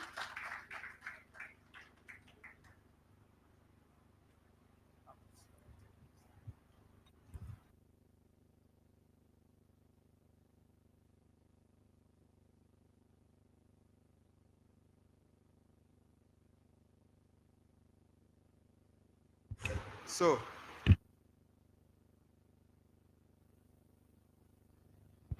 I'll go in a logical fashion. I'll go from my left onwards. All right? So I'll start with Sadiq Mohammed. From your experience, from what we've had, from the engagements, from all the interactions, all the networking, can you just tell us what one thing you think is so important for us to do? Just one thing, so that we can be part of the things to come up on our to-do list. Thank you. Good afternoon, everyone. And it's a pleasure for me to be here on the stage to at least share this podium with a number of amazing people whom I have actually looked up to for very long. And for me to be a part of this and share this experience with them, it's quite surreal for me. I think one of the most important things, especially coming into this industry, that I've realized is extremely important is this idea of strategic collaboration. Strategic collaboration and partnership in terms of working with credible individuals, entities, companies to come together to develop real solutions to real problems that exist in our community. Whether it's strategic partnerships with financial institutions, with developing partners, with government agencies and bodies, These are all very important things for us to note, because without that, a lot of what we've discussed here today is most likely not going to happen. One of the most interesting things that has happened, especially with myself starting a fresh company that's barely 3 years old now. I think one of the biggest things that led to the success that I can say we've been able to achieve at the moment has been that strategic partnership that we've gone into with financial institutions, and also with some of the partners that we work with on numerous projects. So that would be one thing I can say, at least from this session, and also from experience, that we really need to do to help us really drive the aspect of financing the homes that we need. Oh, thank you very much for that. I will now go on to Mr. Kayode Omotosho. Well, Mr. Kayode Omotosho, before he speaks, Kayode Omotosho, you've been described as the mortgage encyclopedia in terms of the history of mortgage banking in Nigeria, the evolutions, where we are, how we got to where we are, even the issue of supply, demand, and all of that. What one thing would you think we need to focus on? Thank you. thank you, Neyi. I'm sure you remember that here, I'm representing the president of MBAN. So I will have sought your indulgence for two things, but let me reduce to one based on what my colleague just said. So I want to drill down on the collaboration, that there should be a definitive collaboration between REDAN, MBAN, and maybe BUMPAN or whatever. That should be very, very visible from today. And that should dovetail into the fact that we must identify one project, at least one project, drawn from this particular year 2004 year, that we must show to the world next year that we achieved as a result of this year 2004 AIHS. That's my take. Thank you. Thank you. Maybe we need some clarification when you talk about projects, so that for clarity. So for clarity, yes, it could be housing. It could be.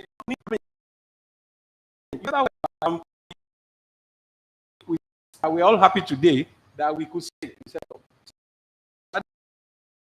it must be something that is live, that people can see and point to, that this AIHS of 18 years old, by the 19th year, this is what we are. Why I sought for that clarification is for REDAN and MBAN to collaborate and come up with housing project will not be anything different. People are doing that. I'm just saying, whatever we want to do, maybe we should look at a problem, part of the problems that have been talked about, which we can say, REDAN, MBAN, from your vantage position, which we need to tackle with engagement with government, FMBN, and MRC, so that by next year, when we are back here, we are coming to present a report card on that bad issue, and then we know we have been able to sort that. Okay. So I'll give you the second chance, sir.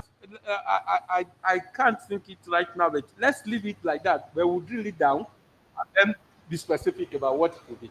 Okay, fine. So Mr. Kayode Omotosho has promised us he will come back to us on a specific problem, one of the aching ills, one of the pain points we have, which REDAN, MBAN, and public sector will solve. I'm sure he'll give us that information before he leaves. From MBAN, he's representing himself and president of MBAN. Before we go on, I also want to acknowledge that we have online Dr. Emmanuel Akinwumi. He also give him time. It's far away, but he also be part of this and will give us his own thoughts. He's been following us from time we started. He's also a board member of IHS and he's so much involved. We'll give time to him to also speak.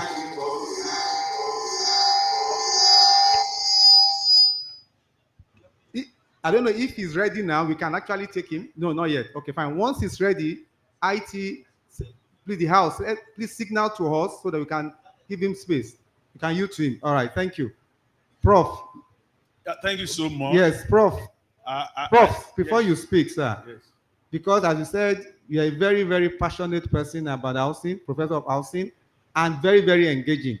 When you get to the podium and you talk about housing, what we should have done, when you talked about earlier on, US, the wealth by the proportion of wealth by our investments be more than a lot of people will say this is so.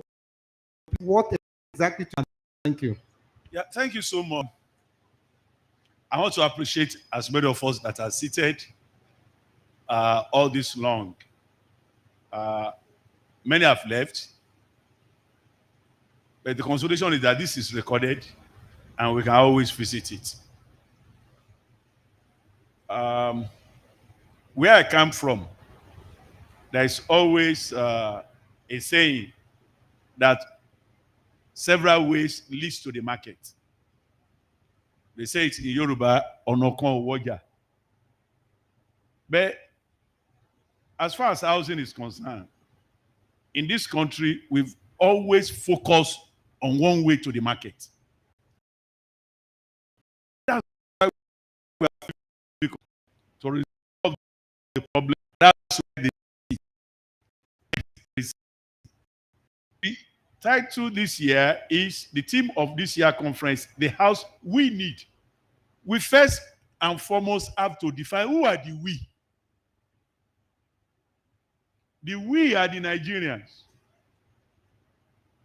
Am I different? As long as solution focus on one need, then we'll never have solution.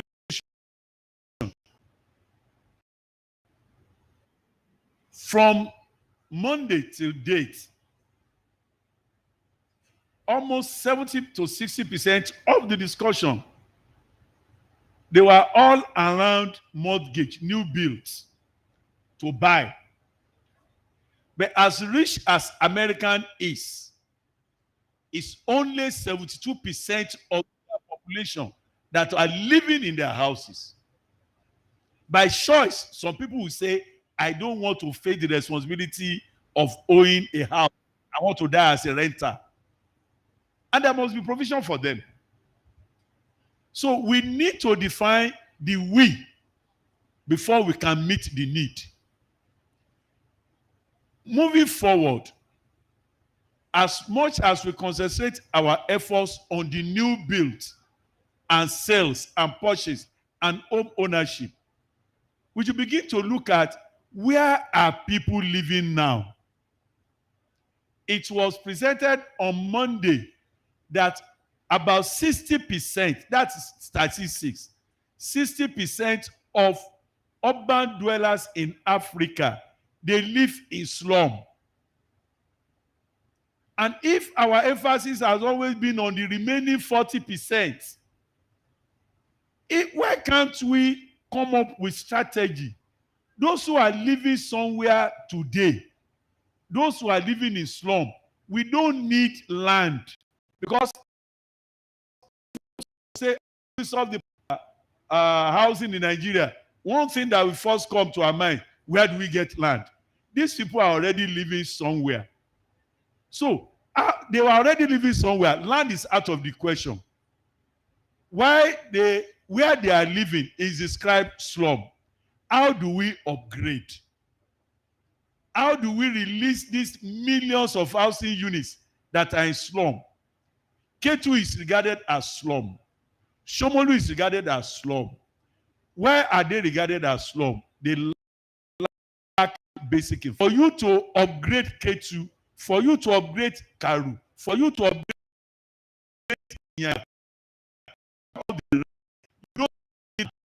there, do the infrastructure and empower the people to upgrade their houses. So the amount of money needed to do home completion, there are some Nigerians today that have built their houses up to a certain level. With just little 1 million, they will finish the house and move to the house. Those are the interventions we need.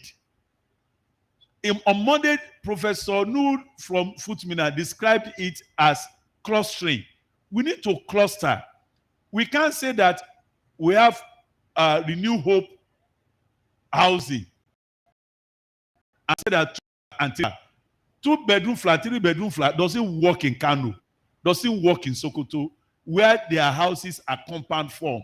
So it can never be one mode fits all. So we have to dismantle. We have to define the we and customize to the category. We need to embrace cooperative housing. We need to embrace, in Lagos today, those who are demanding for houses, they were these young guys with a laptop. They are not ready.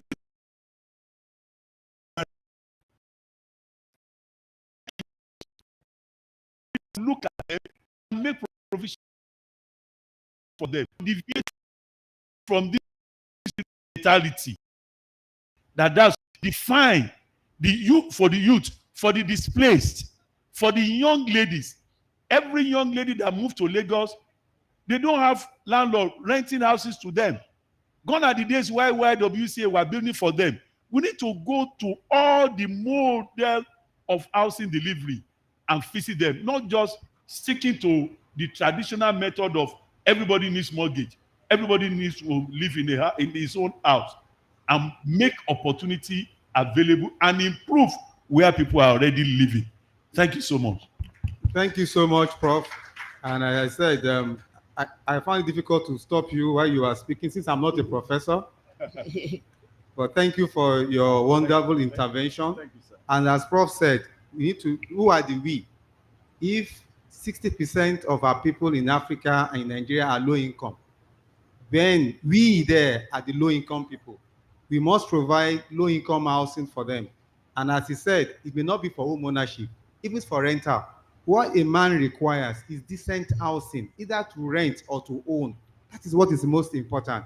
And he also said, in terms of material, there have been local areas, ways where we are already building houses. Maybe those are the areas, that's why you talk about multiple approaches. Thank you so much, Prof. Now I'll go on to the Amazon amongst us, Town Planner Rekiat Fahe, the National Chairman, Association of Women Town Planners in Nigeria. Over to you, ma'am. Yeah, thank you very much. All protocol duly observed. We all know that housing is a fundamental human right, and women participation is crucial in creating an inclusive and equitable housing solutions.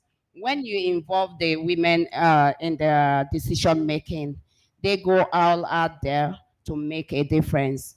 Take, for example, the women actually need this housing more than the men. Why? Because they are vulnerable. The men, you could see in some cases, the men can even sleep under the bridge without anything happening. But what about the women?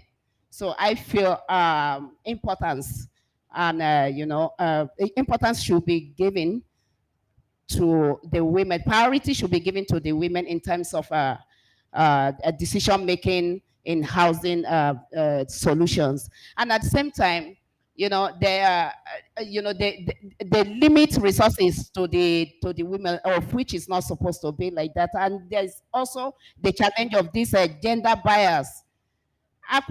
Since on Monday that I've been attending this program, I've seen and making us proud. I've seen Madam Ife, a CEO, and I've seen Madam Risikat Ahmed too, and a number of them out there. They are making us proud by their contribution towards the housing sector. So I feel it's very important for women to partake in the decision making as regards the housing sector. I listened to Madam Osidi on that's as he explained their modalities of this granting, mortgage to individuals and even corporate organizations yesterday. I must tell you that out there, I think they still need more of advocacy and awareness, because out there some people still feel that it's very hard getting a mortgage, or the process. They feel that the process is very tedious, it's cumbersome, so that it has to be a flexible thing. I wanted to talk yesterday, but unfortunately I was told that the time, they had a limited time. So I said, anytime I have the opportunity, I'll have to say okay, that the mortgage should be flexible, especially to the women. because they actually need this housing more than any other person else. Thank you so much. All right. Thank you very much, Rekia. And as Rekia said, educate a woman, educate a nation.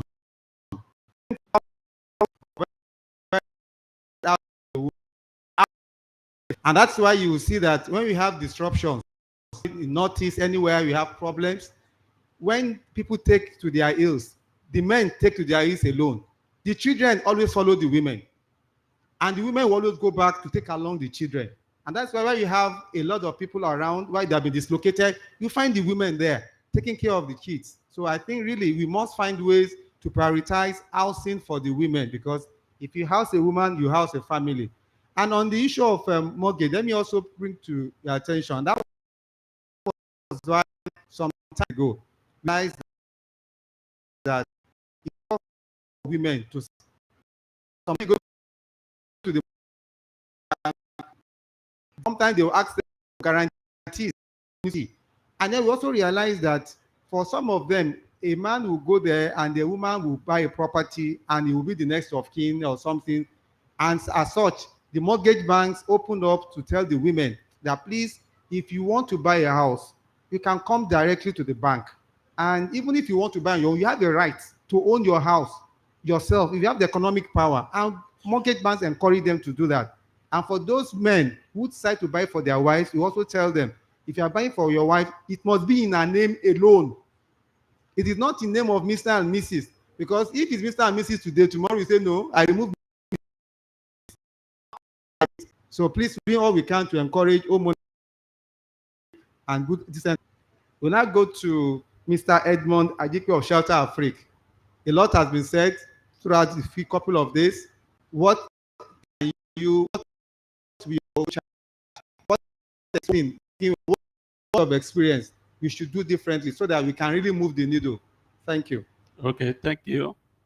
I just want to say that Shelter Africa Development Bank is very happy being associated to this event.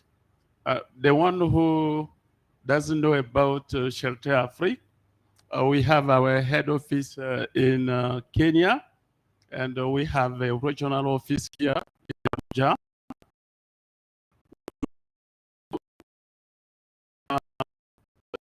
Development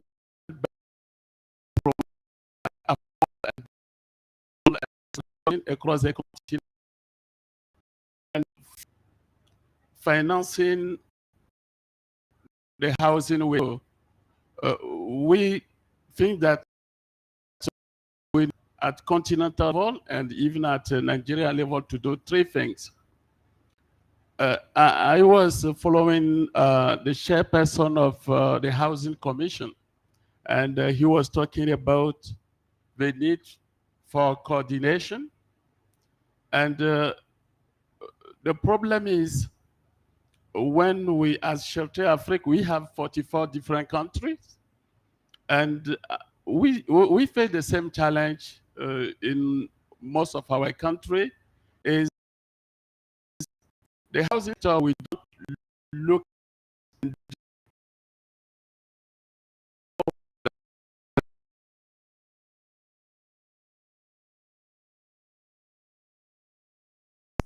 how do you call it, separate. At the end of the process, we don't have the result. So what we as a development bank, Shelter Africa, we propose, we develop what we call viral model. And the viral model just help each country to put in place what we call country housing and urban development partnership strategy. So when you go to a country, it should be easy, like World Bank does for a strategy to reduce poverty. We should have a clear document at country level or at state level saying this is the direction, this is the need, this is the gap. And then it can also help investors to take quick decision. They can also see where there is attractive opportunity. So our to want to see if there is a clear for housing promotion, and the E is for the institutional framework. When we have, and I can see the case for Nigeria, very rich in terms of institution, but sometimes if we don't be careful, we see those institutions duplicating role and action. Sometimes they neutralize themselves. And from the institutional framework, we move to the regulation framework to see from land office to legal side, how each regulation impact the promotion of housing. And when we move to there, we go to actors. And we have public actors, we also have private actors. How those actors interact among themselves to make the action efficient and to perform. So we also review the actors, and what we also look at is what are those local initiatives. So we cover 5 pillars, which is our viral model, and it's helpful to put in place that SHOMPS. I just talked about it. The second point, when we have that strategy in place, we also say that even today we develop housing at $10,000, we will still having people who want to be able to afford it. If we say it has to be sold upfront. So we support rent, simple rent, and rent to own housing program. So we think it can help to touch most of the low income people. And the last point we work on it is our product offering. We have 4 windows. The first one is how to support the financial institution so they can provide affordable funding to end buyers. That is our first window. The second window is we support well-established and experienced developers. Here in Nigeria, we work with most of the tier 1 developers. And our third product is PPP and sovereign lending. We think after 42 years experience, we think a loan provide affordable housing to all the population. So we come to that. Okay, thank you, Mr. Edmond. On the last, is it P or L? So that is for local initiative. Thank you so much. So recommend us as part of, and that's an acronym. Thank you so much. Before we continue, we'll go online, we go virtual now. I think Dr. Emmanuel Akinwumi is available now. We can take him now. Dr. Emmanuel, can you hear us? Yes, very clearly. Okay, fine. What we expect from you is just one thing. You know, you as a closing charge, we want us to look at. It's part of our to-do list we are coming up with, so that by next year we can come back to the house and tell them how well we have done about this. Transparency and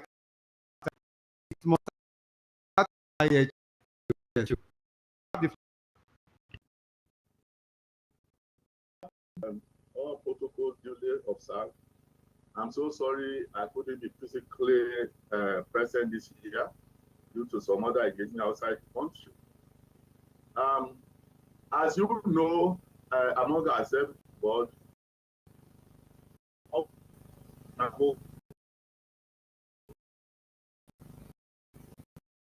looking it in Nigeria,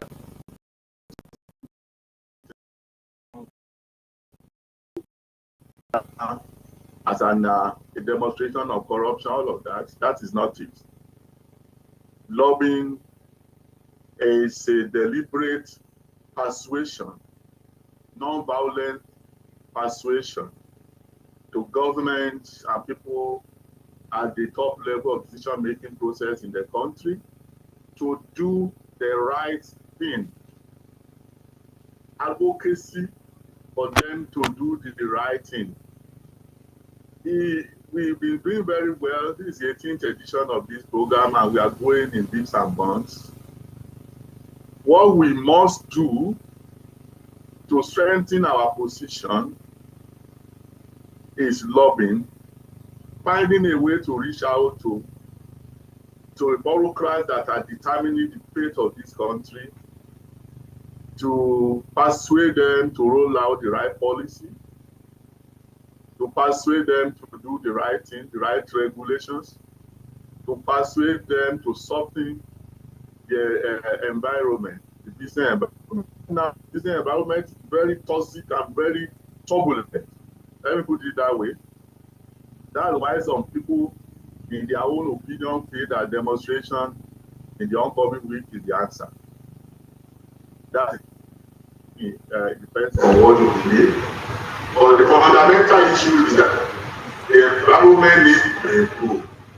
You can't have NPR of 26.25%, and commercial banks are lending at 32%, 33%.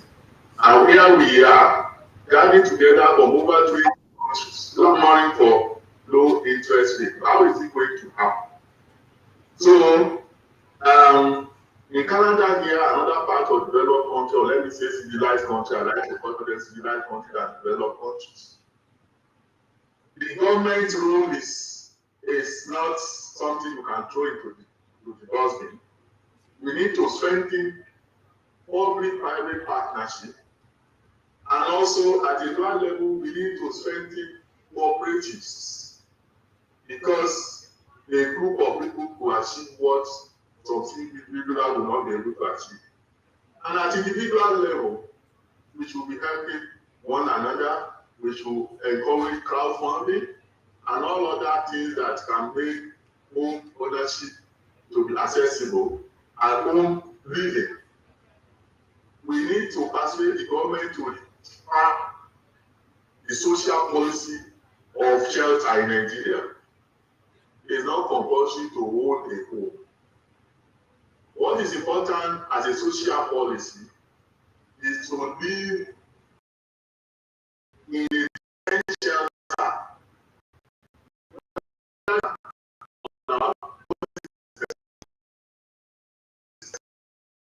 Living here in Abuja.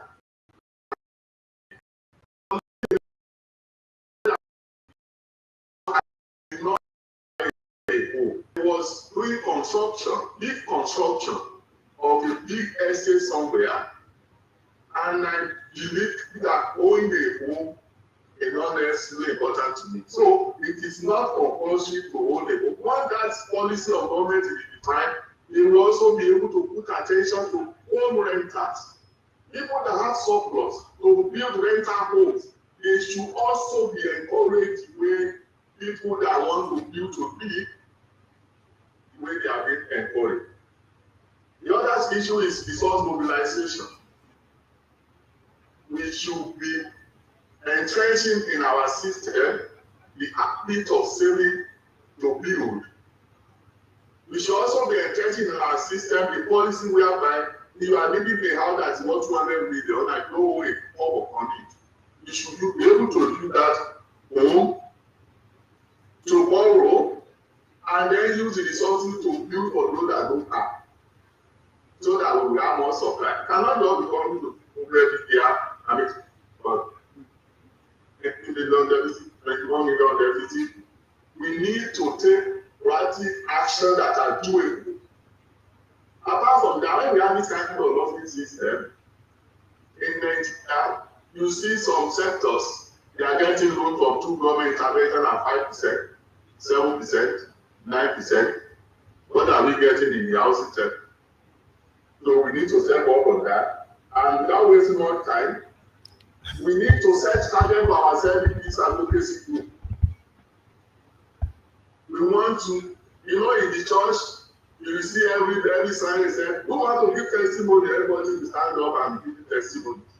We want to give testimony in AIHS every year. We can only give testimony if we set up a self target that okay, this year is all chaotic since a weekend has been running around now. That is doing his best on new construction and all of that.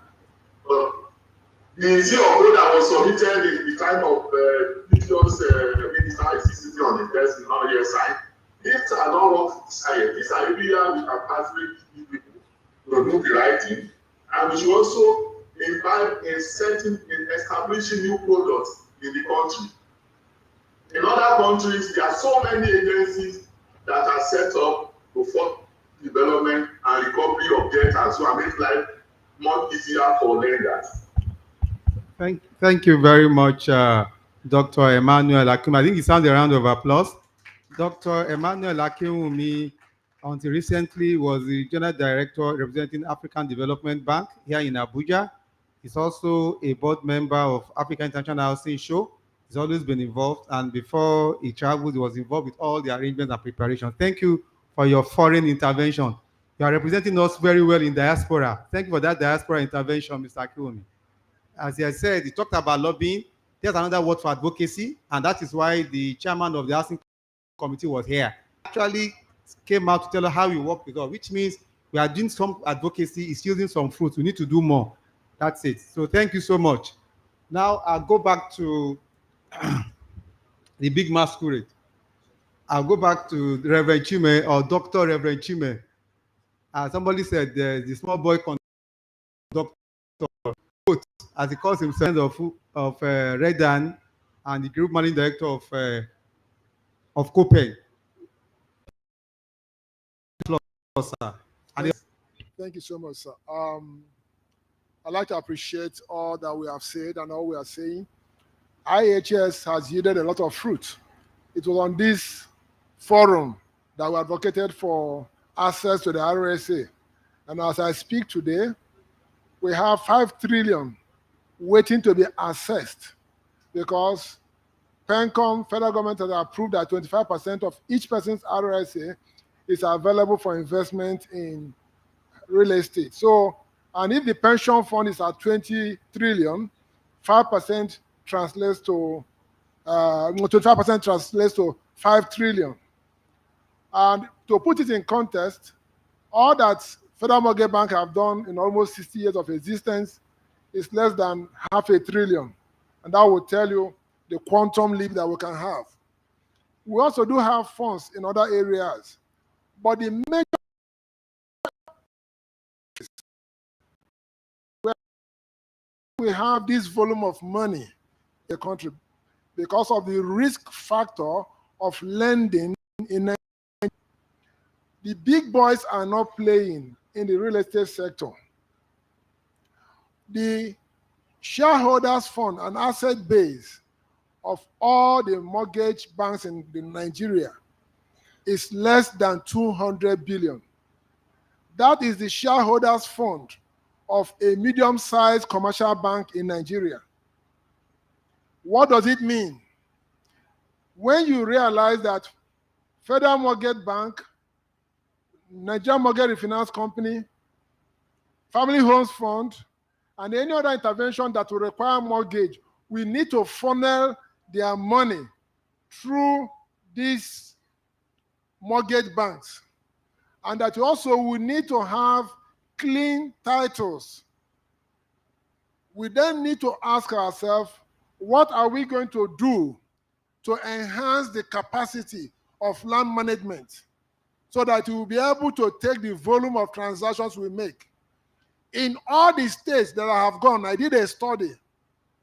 If you push in 5,000 housing units, if you're able to surmount the obstacle of provision of building material, the registration process for title in each of the states, and those who will sign that CFO, will make it impossible for you to register more than 2,000, 3,000 CFOs and deeds of assignment in each of those states.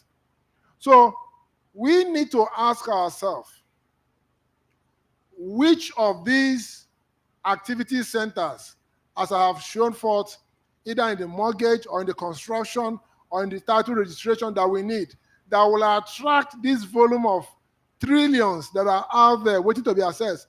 We need to ask ourselves and set up a committee to ask the question and meet them and ask, why are you not unleashing this money in this sector that needs it? What you will have as feedback will amaze you. And one core other area that I'd like to mention, because many of us are involved. As of today, all the professional groups in this country, with all due respect, I'm a fellow of two of them. NIO,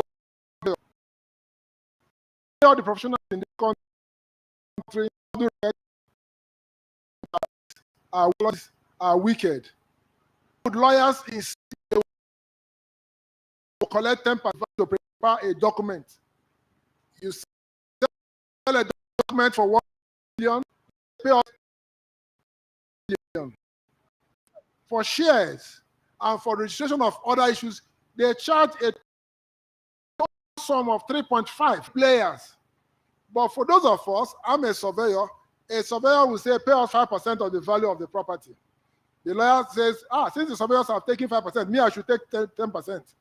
The estate valuers will take their own, every other person will take their own. By the time we summed up this compliance costs with all these professional groups, it came to property. Are we not thinking of to attack? We are spoken in the. It's impossible for an investor to be sure of his investment in your state because of the Land Use Act gave you authority to kill and to make alive, depending on how you choose to. So I do think that for us to come back next year, we have to examine the fundamental obstructions to our aspiration to make housing not just a place for shelter provision, but an instrument for employment generation, socioeconomic growth, and multiplier effect in various local economies.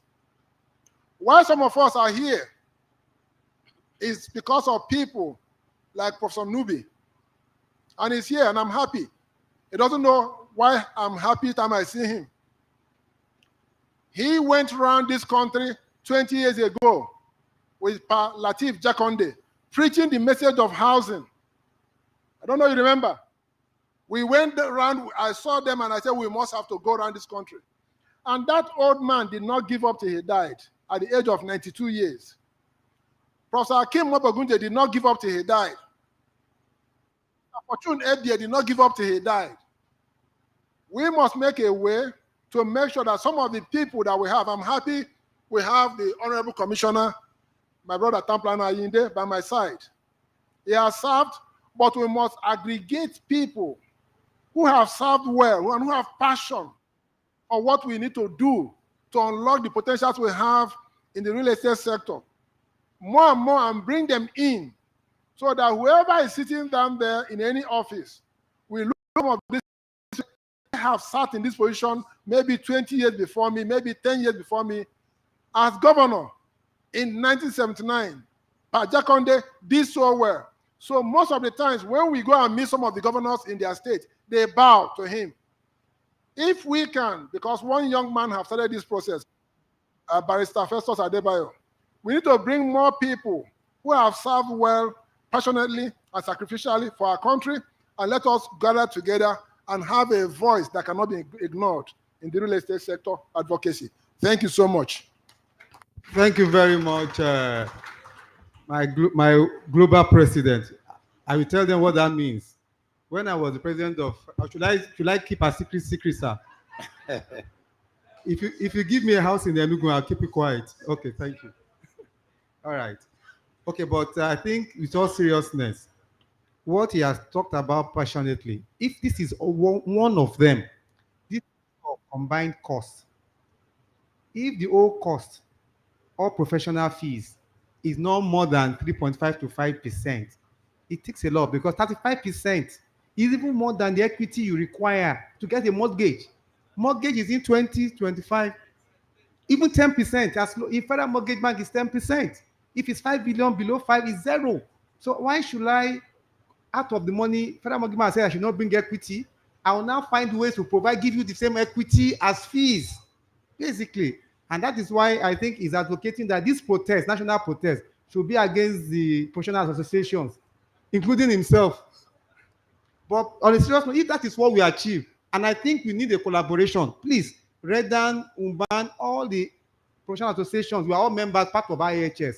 Let us meet so that by next year, when we come back, we can say, well, based on discussion, based on this, what we've been able to achieve, and I'm sure it's possible.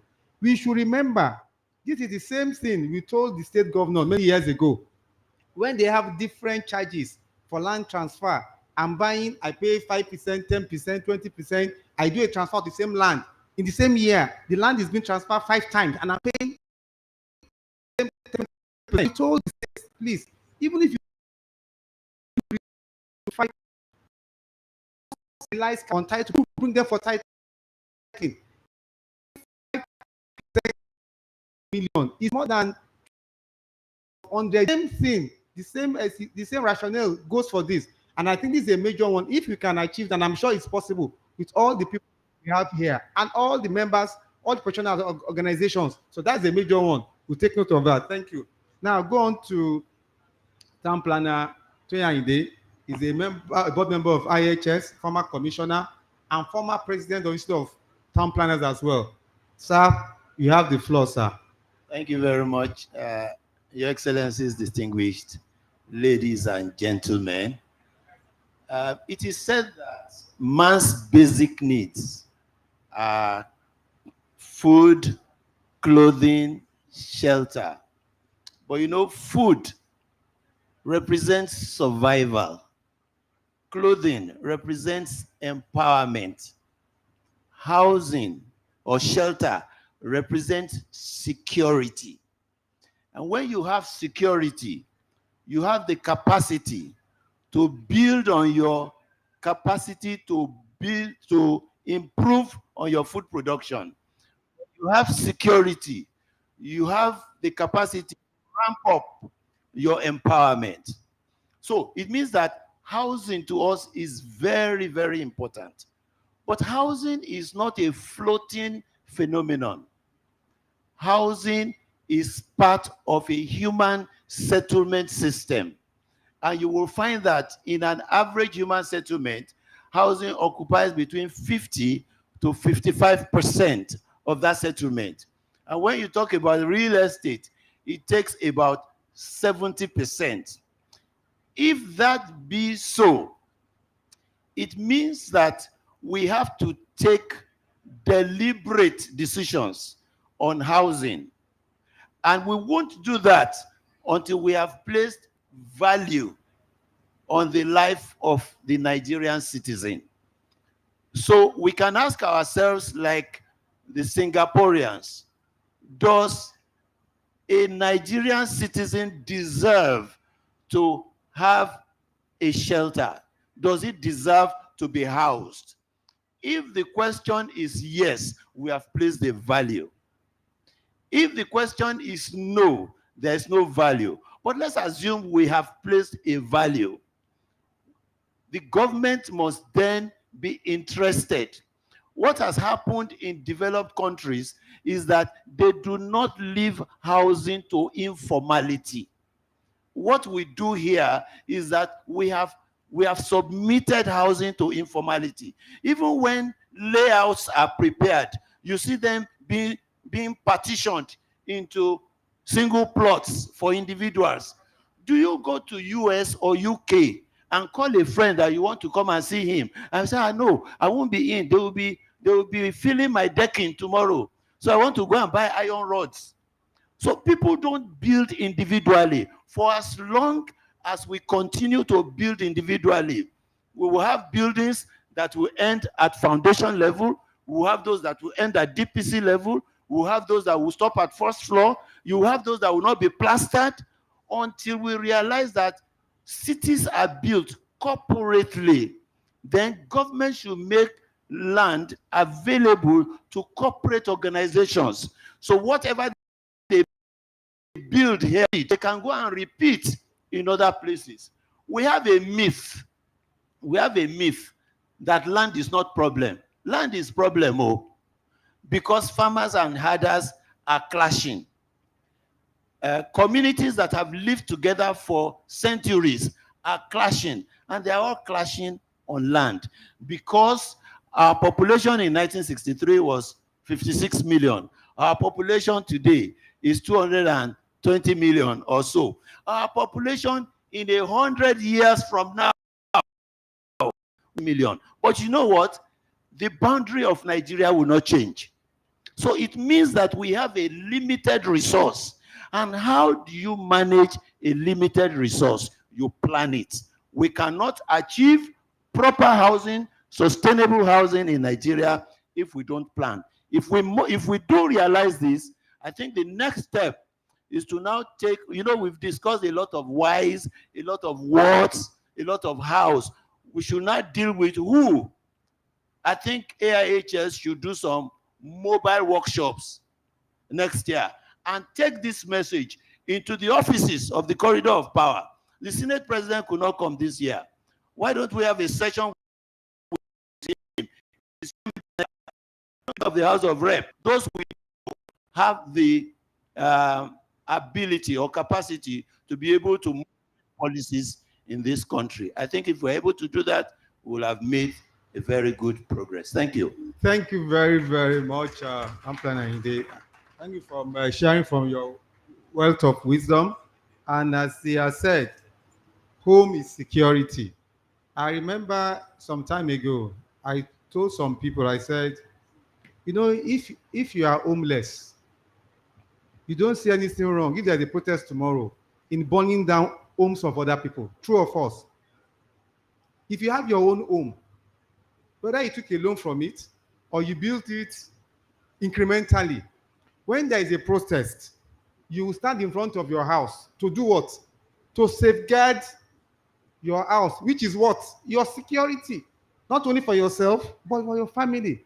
So the importance of housing cannot be overemphasized. And as we have been told in the course of the session we've had since the beginning of the week, it is responsibility of government, primary responsibility, to provide two things: security and welfare. What is welfare if you are not sheltered?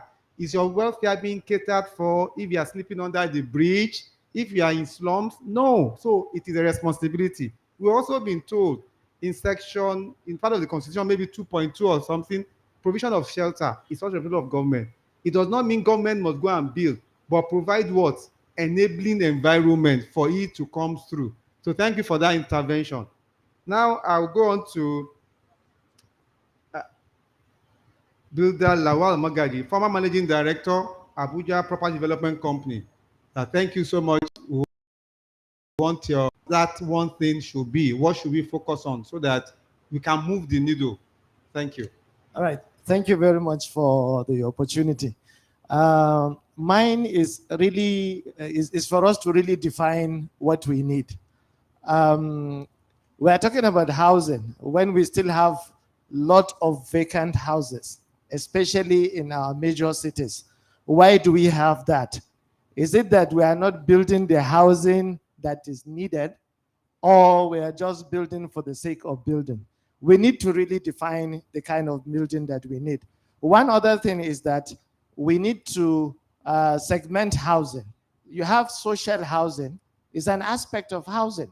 You have the affordable housing. For me, it's so-called affordable, but I prefer to call it probably low income, because are we really building even affordable houses? The answer is no. So we need to also look at rural housing. So if you categorize these houses, then we'll now be able to know the quantum of housing that we need. Then we'll be able to streamline. The Chairman House Committee has challenged us today. What do we need from government? What we need from government is intervention in terms of social housing, because social housing has to be subsidized. There are models. In the FCT, during El-Rufai, we did some social housing. We need to have what we did to harness or bring CSR budget of major construction companies and banks within Abuja.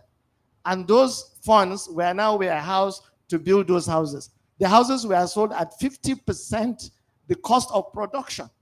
And then the houses were still sold on rent to own.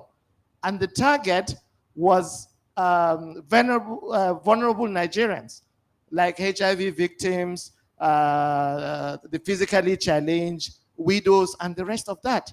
This is where we need government intervention. In terms of affordable housing, yes, we need government intervention in the areas of providing the enabling environment, providing the needed infrastructure. Now, local government will soon have control over their funds. They need to look at rural housing. Then at the end, we'll now be able to aggregate what is the quantum of housing that we need. Thank you very much. Thank you very much, Dr. Lawal Magaji. He has said it, he just restated the fact that based on the data, we require low-income housing. Most of our people fall below this income line. They are in low income, so we require low-income housing, which is what they require. And he also indicated, which we've always known, the need for subsidy cannot be overemphasized. This is subsidy talked about. This was subsidy done many years, 15, 20 years ago. And the issue of subsidy, we also know that during COVID, all the Western nations provided subsidy to nationals. Some it was cash transfer. Some they were paying for eating costs in London, in UK. In US, it was cash they were paying. They were doing a lot of subsidies. But when it was that time, nobody said subsidy was bad because it was for them and for their nationals. But when it comes to Africa, providing subsidy for some of our things like housing, agri, we say no, it's a different thing. It's not workable, it's not sustainable. The truth of the matter is, we also know clearly, since we've had this war going on between Ukraine and Russia, there are a lot of subsidies Western nations are providing for their citizenry, and it's being justified. Why? They require it, they need it. So I think the point is for us to make the decision and look at what we need. We need to provide low-income housing for our people. It cannot be better said than that. Now I'll go to the, sorry, before I do that, I think we're coming back to Mr. Omotosho. I think he has something for us now. Thank you. So very clearly, Mr. Enyide, in our own subsector now, we have agreed that rather than building houses, we should be manufacturing houses on scale. So that we will do with our colleagues, the Redan, because we can't be building. It won't take us anywhere. So to be specific about what we want to achieve before this time next year, there is what we call Nigeria Mortgage Guarantee Company, as well as Electronic Mortgage Asset Registration Scheme. The two are targeted towards affordability. So we want to be sure that by the time we are talking to you next year, we will have been able to address affordability for Nigerians in terms of either ownership, rent, home ownership or rent to own. Secondly, now, regeneration and development. We want to our colleagues that at least lay our hands on something that we have achieved. Thank you. Thank you very much. The mortgage guarantee out is being sponsored by NMRC. It's leading the charge for that. And what we require at this point in time is for central bank. There is a capital that has been specified for about 10 billion. We have about 5 billion. And for it to take off, we need to get more 5 billion. And what is being presented and the appeal to central bank regulators is to allow maybe take off with 5 billion, and then why they make up the other 5 later. Because of the importance of housing to our people and for low income. Not only for that, even for the renewed hope estates, a lot of them require mortgages. A lot of them require to pay 10%, 20%. If with this mortgage guarantee, as low as 5%, they can get mortgages. So it's all important. So it's not only for that, it's for now and the future. So I'm sure we'll continue the engagement with central bank so that we can see to the fruition. And I'm sure Redan and everybody will be part of this. Thank you. So,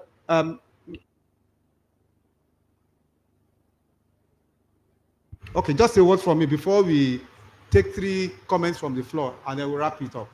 Thank you. Sorry. Let me say it clear and loud. We don't have the capacity to deliver end-to-end.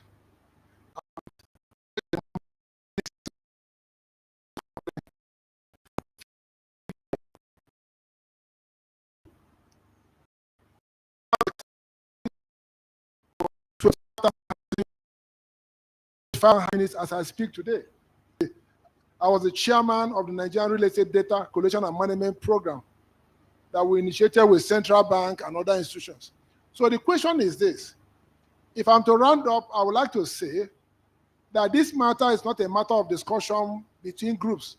It's a matter that should involve Mr. President to declare a crisis, that we should look at the whole value chain of housing and discover what we need to do. President Goodluck did it, but they handled it at the upper echelon. We need to come down as a people and discover that the sector, like Professor Nubi mentioned, holds the key for inflation. It involves management of land and real estate. Real estate is not only residential, it involves commercial real estate, real estate, tourism real estate. They are all united by the same name, and the same forces that apply to them in terms of land and finance applies. So I think in ending that I will call on Mr. President to call on people. If we set up over 6 institutions to be doing the same thing, the fundamentals for them to operate is not okay. And they cannot deliver more than 25,000 houses end to end. So, but once we're able to do this, we will be able to sit down and be able to force each party to come to the table and design what will make Nigeria to work again. Thank you. Thank you very much, Reverend Chime.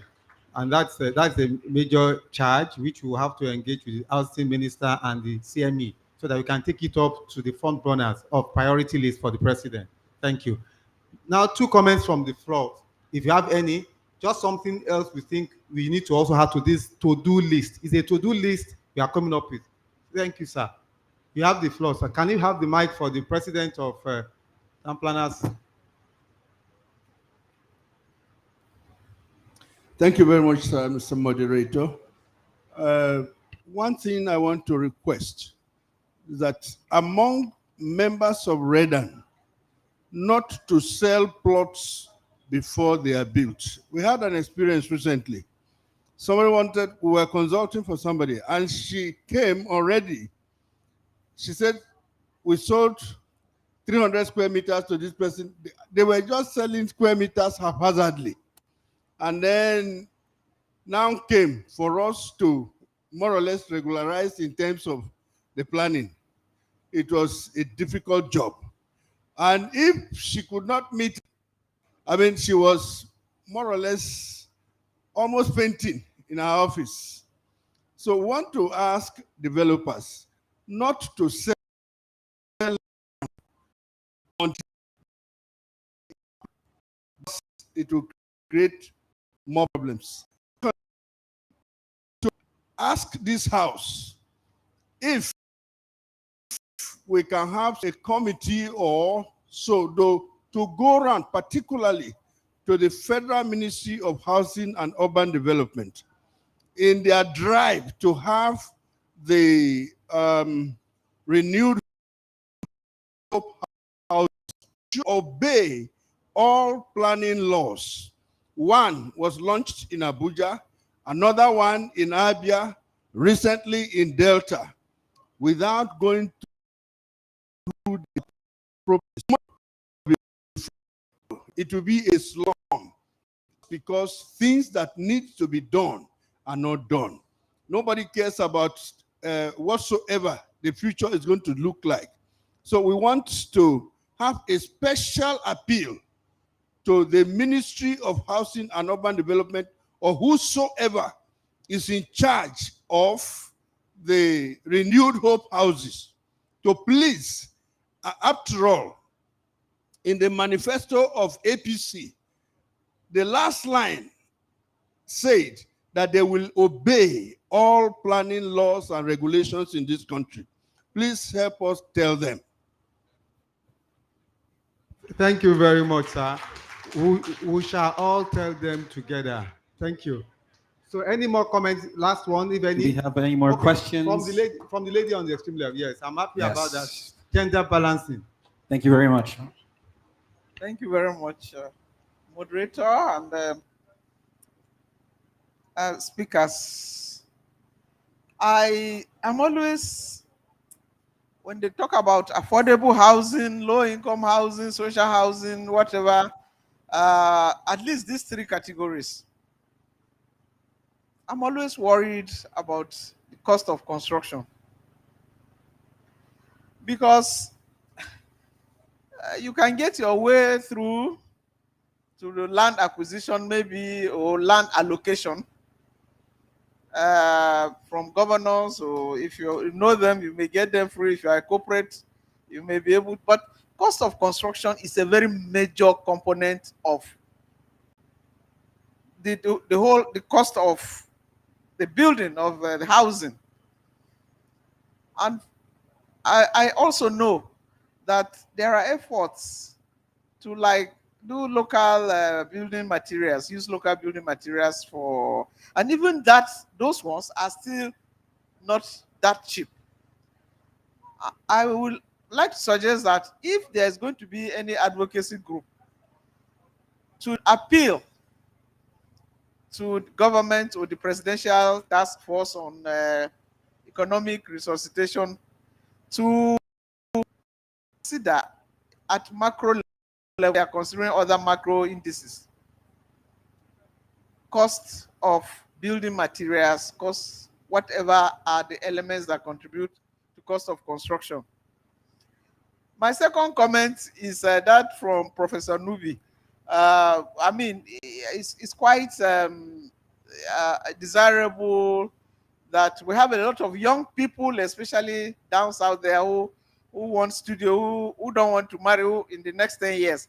At first, I wanted to know why they won't want to marry, but then that's none of my business. But but what I know as a cost expert is cost of building a studio per square meter, or even one bedroom sometimes. Studio especially is normally more than even the cost of the 2-bedroom or one per square meter. So I don't know. We may have to walk around, crashing this. Young people who are desirous of having just a studio, and maybe because they don't want to like spend so much money on it. So well, it's just an observation from I don't know that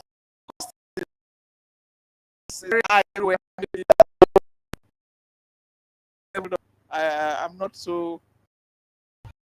Thank you very much. I can't speak for the youth, but I was add that financing the housing you need, if what they need is a studio, what they need, financing the housing you need, if what the youth need is a studio, so shall it be, even if it is more expensive per square meter. Because even if it's a 2-bedroom is cheaper per square meter, or 3-bedroom, you will not go and get himself in the 3-bedroom and have 2 rooms, which he cannot pay for, or which does not require, and it requires his privacy. So I think that may be it. Now, on the issue of cost of construction, yesterday, I think we had this session on building local, building cheaper, building better. And we had presentations by somebody from MBRI on using local building materials, using bricks, and somebody talked about rural housing. That may be very useful now for local government. If you are building local and you are using rural materials, locally available materials, that will be, it's more, the price of those are not as skyrocketing as the price of the imported complements, because of the devaluation of Naira. That's why cost of building materials are going up.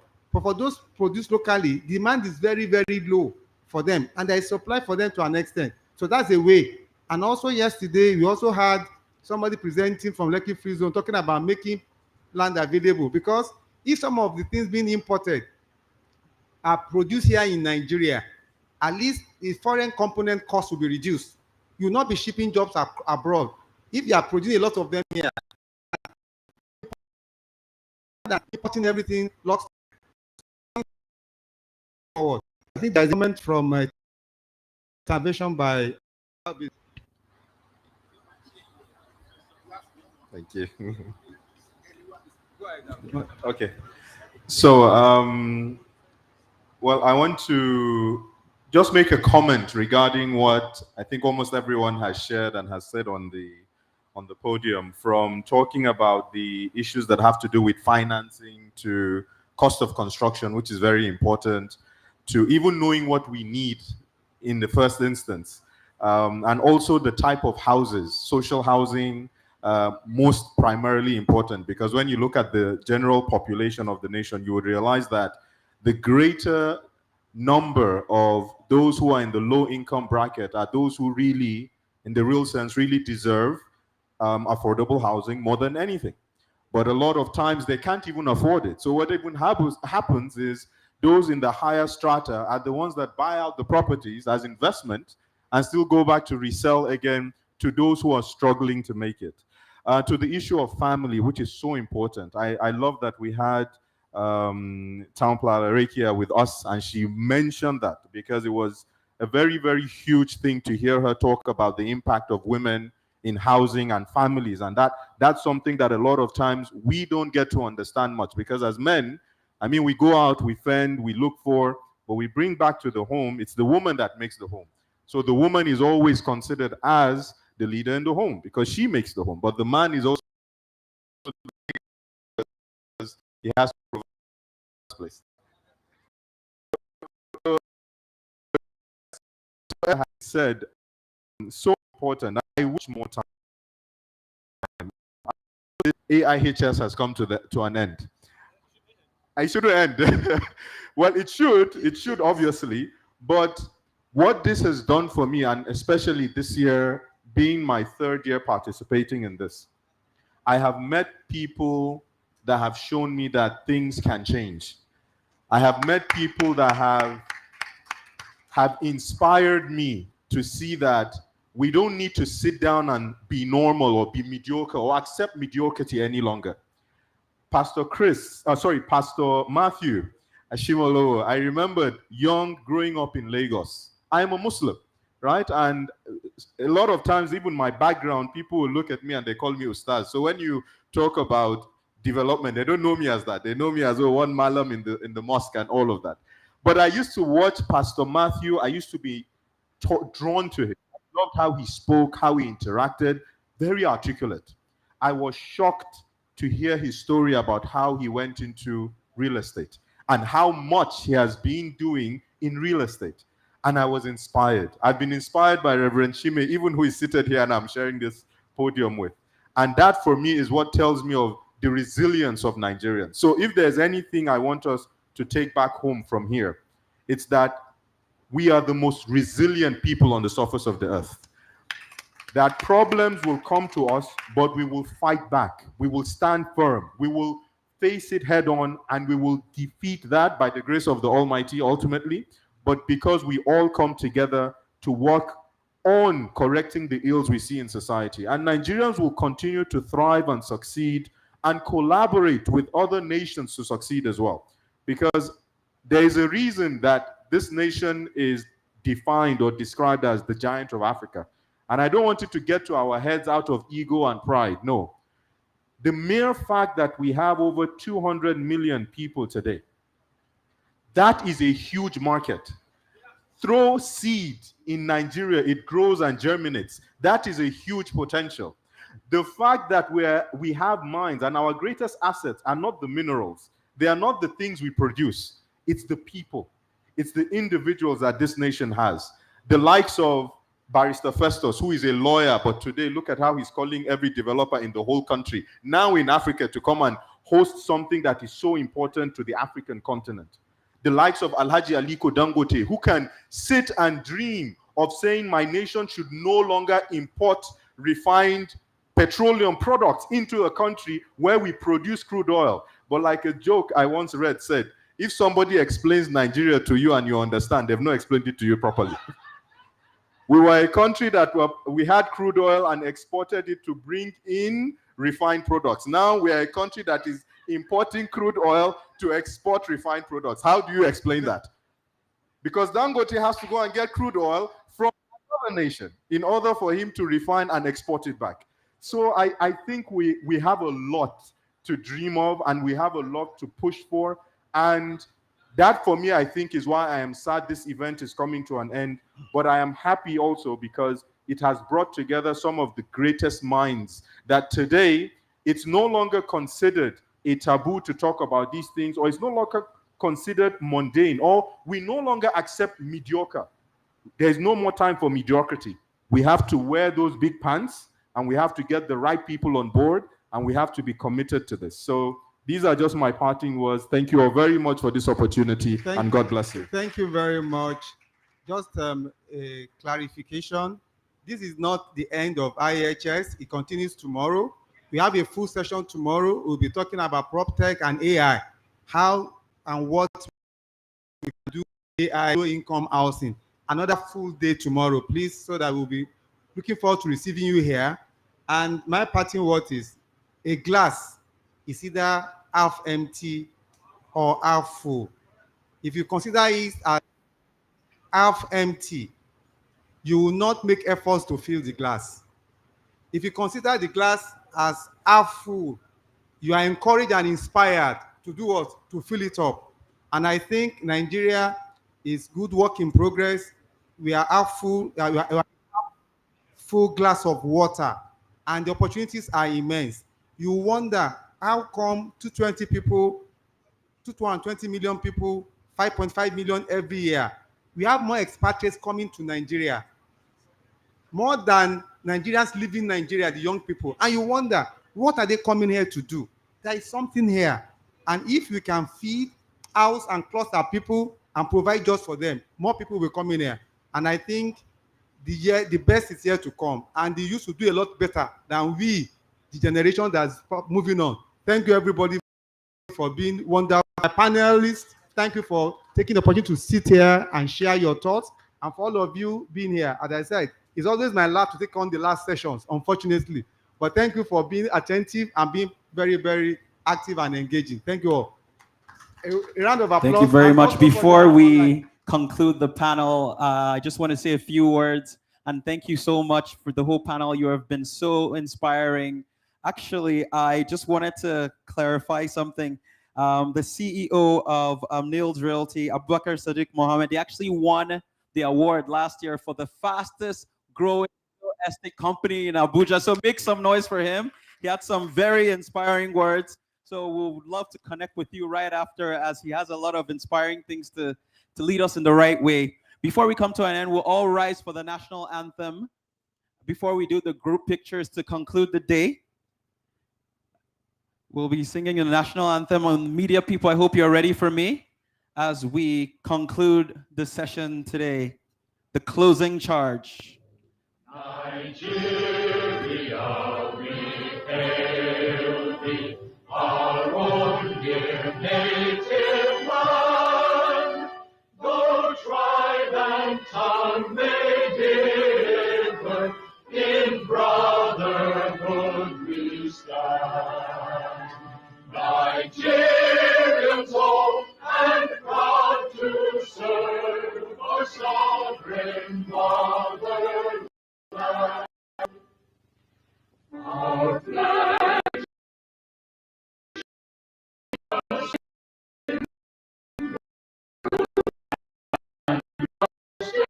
praise our battle honored, and this we count as gain.